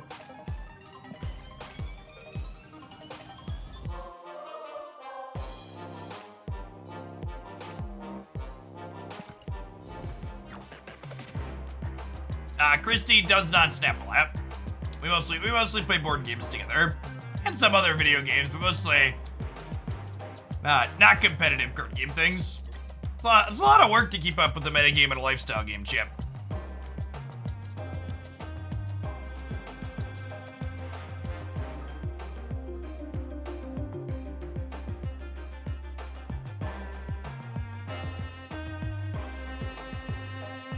We used to play some Pokemon Unite, that's true. I never must have touched that one for a little bit, though. Yeah, It Takes Two is the next thing we're gonna start. We did a playthrough of Detroit Become Human together in December. I did play Hex. I liked Hex, but then it died. Modak, I believe, is the data mine for the next season pass card, is my understanding. This just in. I keep telling Christy she should try Genshin. I think she'd like it. I played it for you the other day. Yeah, you played together on my account. I think you'd like having your own, though. I don't have time for it. Modak looks like the next one. Cool. That card will be a good enabler. I'm glad they're putting all the, like, really good enablers in the season pass cards. I have a lot of crafting projects I need to do. Okay, chat, if we were snapping optimally, turn 3 Mr. Negative would be a snap here. But we're just making content, so we're trying not to chase people out. We own the board game route. We've never... Is that one still in the wrap? Yeah. There's also like 6 expansions still in the plastic, too.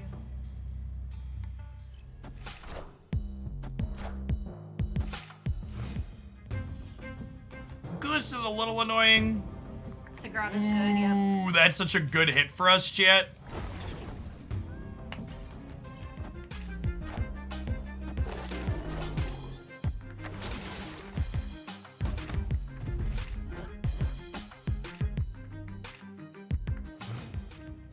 Okay, they hit Zabu. Oscorp Tower doesn't matter. We'll go ahead and we'll Shuri here. Again, just kind of prioritizing keeping this lane open so that way we can tee up Panther into Zola there. Is this accurate? This number? Yep.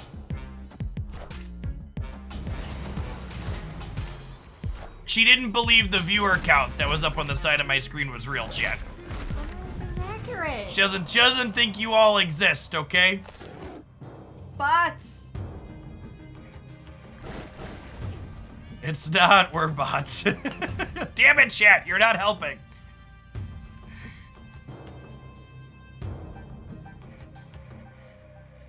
Rock Slide, double Rock Slide is real bad for us. Our Shuri here is unfortunately going on magic, but this will make their Darkhawk one smaller at least, but we'll get to steal it. We got that going for us too, I suppose. Hey, Drum Freak, thank you for the almost 4 years. Appreciate the support. And Jay is chillin'. Thanks for the quarter of a year. Afternoon. They're real, they just live in Canada. Yeah, exactly.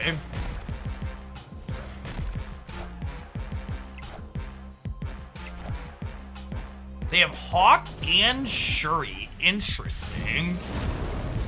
The sequencing here on Shuri and the Hawk also is indicative of the fact that they don't have Mystique here, which is good to note. I guess I'll play Goose here in the center. Is there a reason to play the Rock out? Oh, you know what? I should sequence this so the Rogue goes last in case we draw our own Mystique. Can we do this? We'll play the Rock out in case we draw Blue Marvel. Did you ever consider that Jeff is the bot?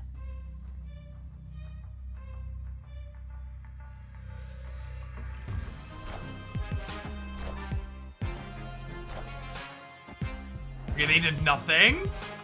So ours won't be nearly as large because their deck is smaller than ours.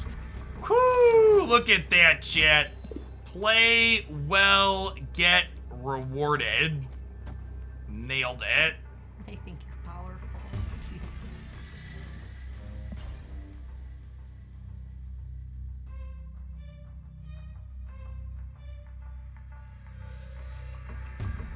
So Mystique will be 7. We'll cut 7 across here. We'll get to Ironheart, copy a bunch of stuff. This is a really solid game. This list seems very reasonable. It's very different than the stock negative list, but it's doing different powerful things in a way that is enjoyable. Nice. So we get to just sidestep their Shuri here too. Yeah, I really like the way you're losing in every position. We're gonna win 2 of them right now. Give us a second. Swing, better swing. Nailed it. Victory.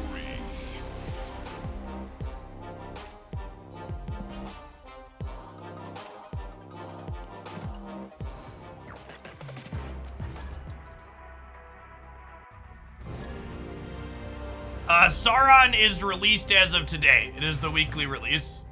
It is the last of the weekly releases I won't be buying right when it comes out moving forward. Why not? I didn't have enough resources to buy it, and it's kind of mediocre, so I'm going to prioritize getting the one starting next week when it comes out.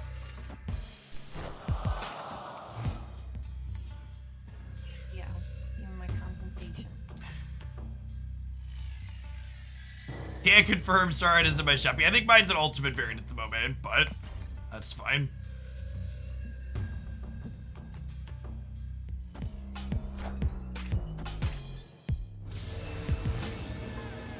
Nowhere.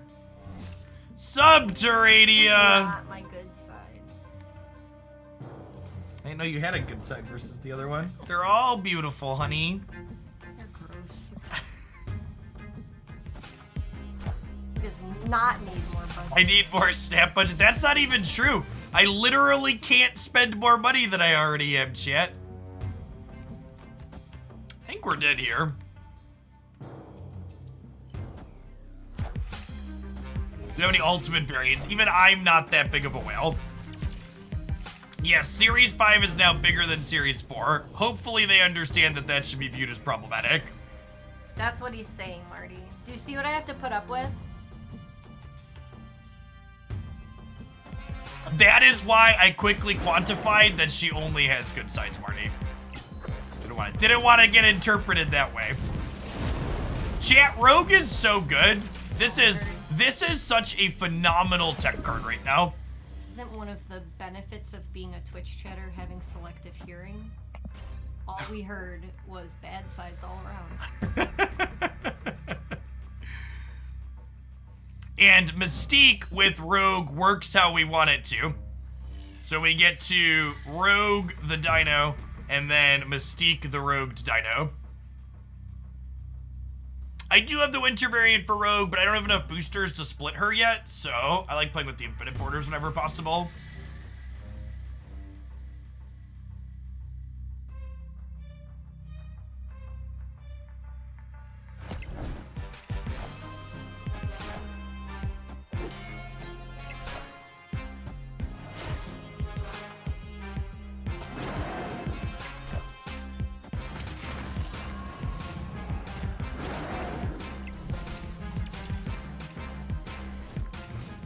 Ooh, we got lucky to win this 50-50. That's technically an ongoing there. Final turn.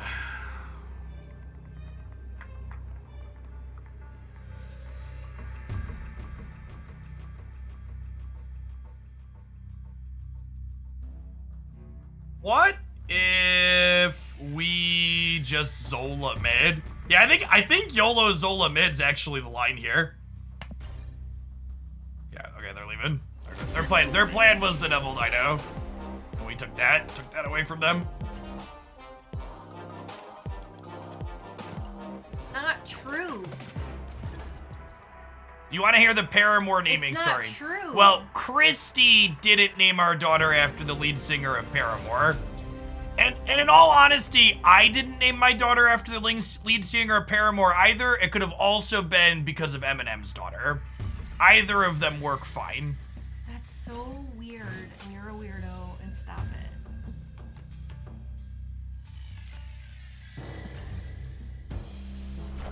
it. explicitly did not name my children after anybody except you, and now maybe I'm regretting that. No, baby. That is the child I had the most impact in naming, chat.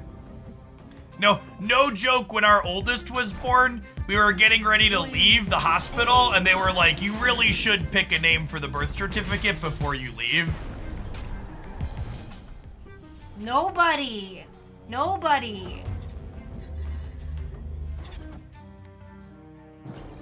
So, okay, Zola.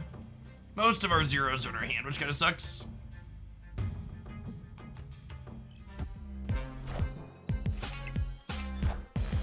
It's got some sweet splits. I was hoping to draw magic this turn to get us more draws at things, but...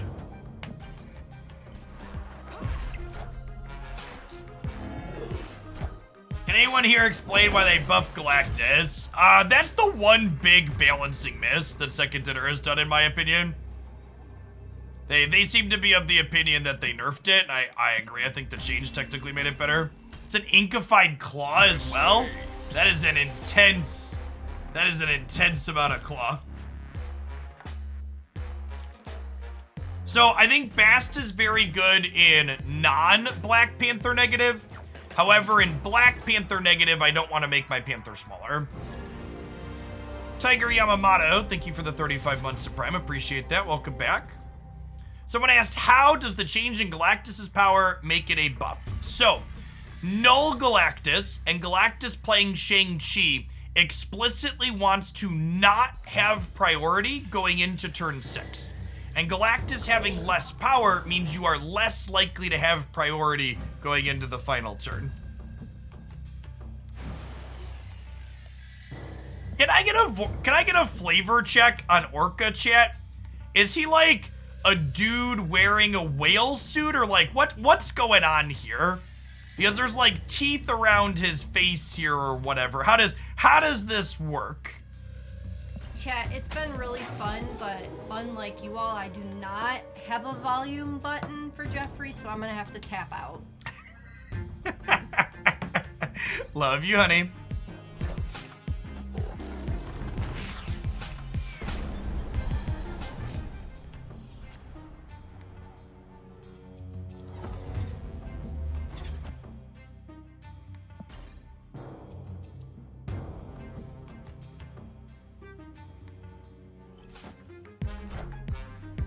Wind, aid The stream my just got a bit worse now. Chat, you can be honest, it got a lot worse.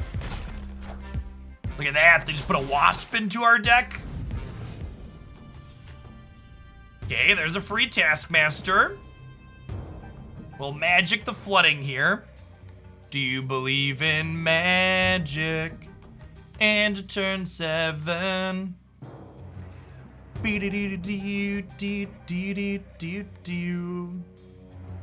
Yes, Orca was added in today's patch, chat. Magic, magic, magic. They're looking like Surfer Darkhawk Zabu. That is a blue marble. I think we Shuri. So I have the option to 16 power Panther into Taskmaster. We could also peel Zola. There's Zabu Cerebro. Okay, I'm listening.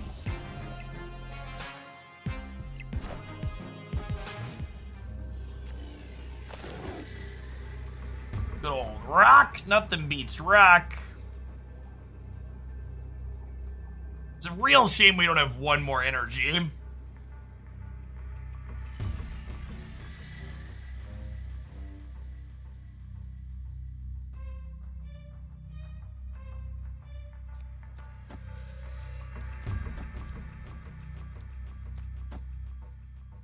What are the odds this wins left? Gotta be almost none, right?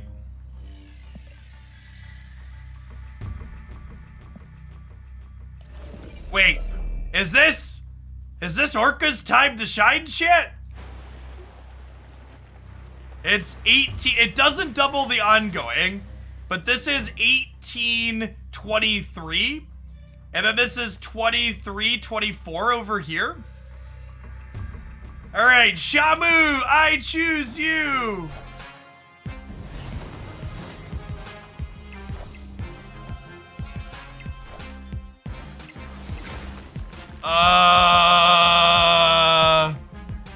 Friendo. Friendo.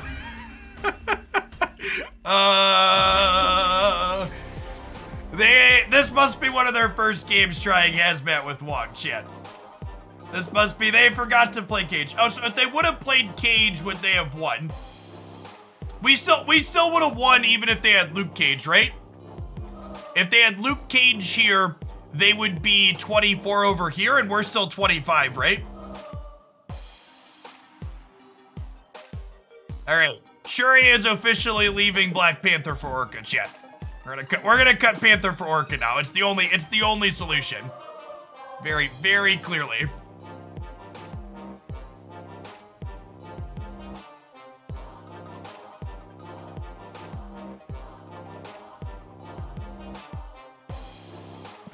I was thinking about playing another deck today before I sign off, chat, but honestly, I might just vibe on this one for another hour or so.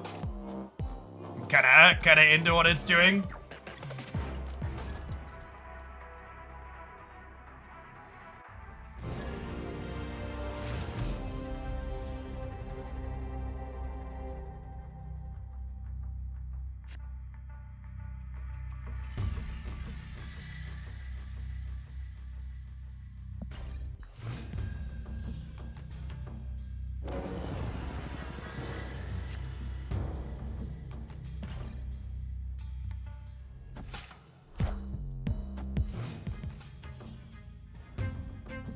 How did Cerebro 7 go? Cerebro 7 was unfortunately an unmitigated disaster.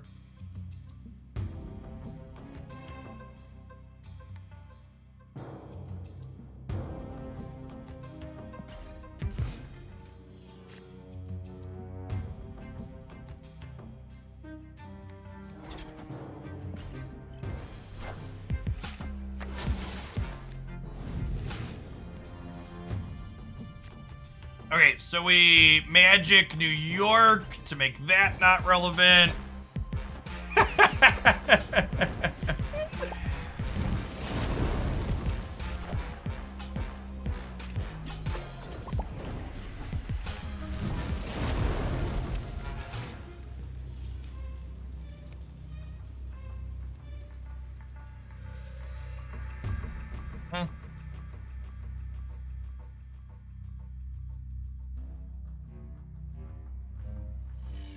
I think it's just Iron Man in the middle. Then we'll see what we draw and what they do next turn. Wakanda forever. I am Iron Man.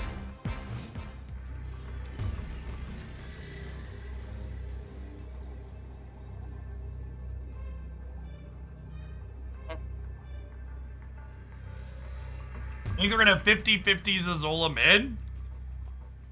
Maybe.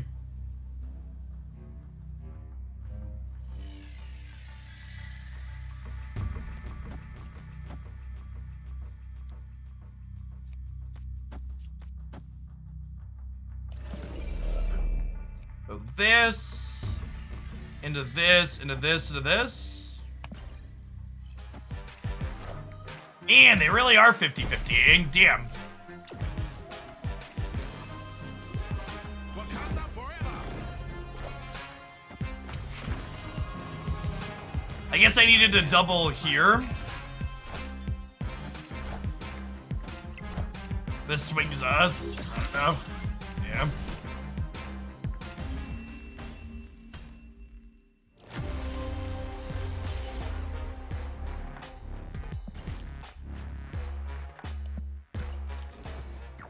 Their name was Chaos Hat. They were always going to 50-50. Fair.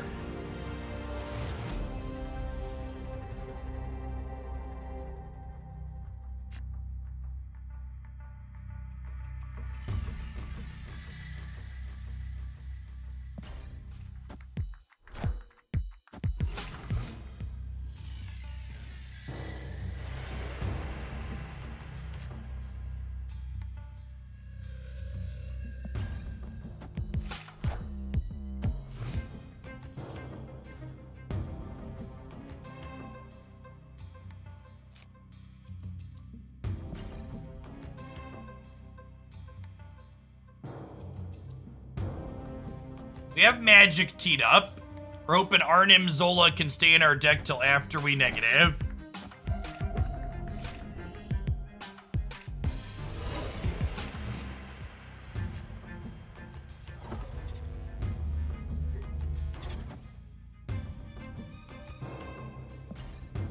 So we'll do this. Shuri's not a terrible pickup. They have one of 4 different cards there.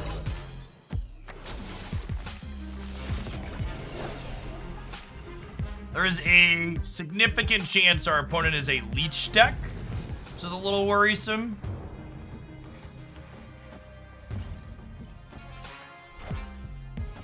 Just Devil Dino, okay.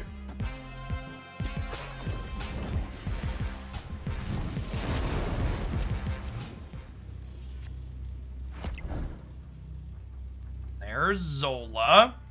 So we'll Shuri middle, and then we'll go Panther into Zola next turn.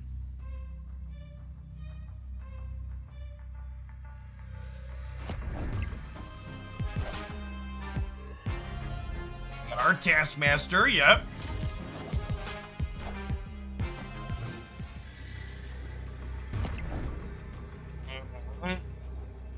That's unfortunate. Okay, wait. What if we Zola the Shuri and then Panther mid and then Ironheart right?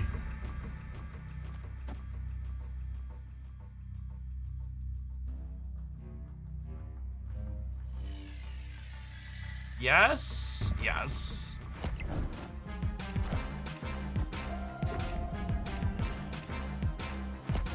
Oh, I should Ironheart first. Yes. That would give me a 4-power Shuri on the right. Oh, wow. They just made their collector huge.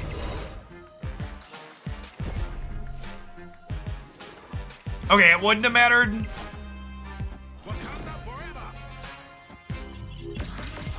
wouldn't have mattered. I could have been... Well, would it have mattered? I would have been +4 here. No, we'd still be good. Close game. Armor is such a good tech card there. Yes, mobile and PC players all play in the same pool. There's some region-based matchmaking, but mobile versus PC does not get differentiated.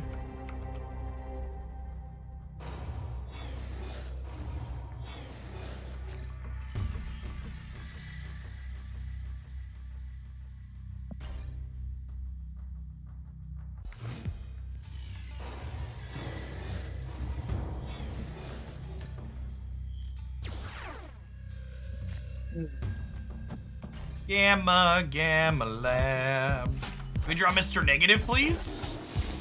Ooh, someone wailed to their Zabu variant. Getting close on mine. What am I planning to reopen deck submissions? I think Thursday is my plan. I have a handful of more deck ideas of my own I want to work on tomorrow since the balance patch dropped today and I got Bast. We're gonna play more Bast decks tomorrow, and then Thursday we'll do viewer submissions again. I'm gonna rogue the Zabu. So, in my experience playing against a lot of Zabu decks in my MMR bracket, is a lot of the Zabu decks I've been playing against have been Darkhawk decks, and I'm better off saving rogue to tag Darkhawk rather than take Zabu after it's already made 4 mana for them. And obviously not all of them, but a lot of them feel like that's the case. I have every card now with Bast and Orca. I'm missing Super Skrull as well as Sauron, who released today.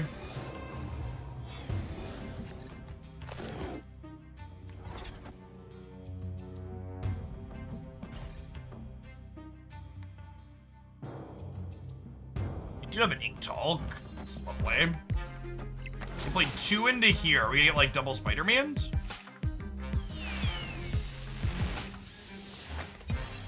They have Arnim Zola, Dracula. Interesting that they chose not to play for the... Oh, they're getting moved to the right. Forgot about Bifrost.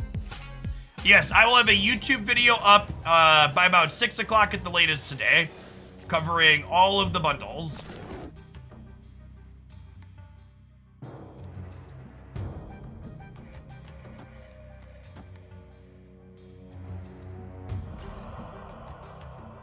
I think our best draw here is Iron Man, right? Because Iron Man would be free, and then it would be 10 power here, and then we'd Zola it across. Would it be worth it to sell your house for the new bundle? How nice is your house?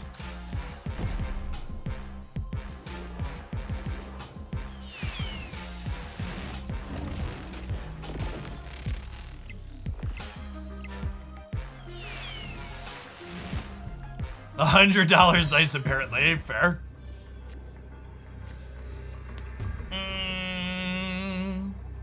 Well, they're locked in over here.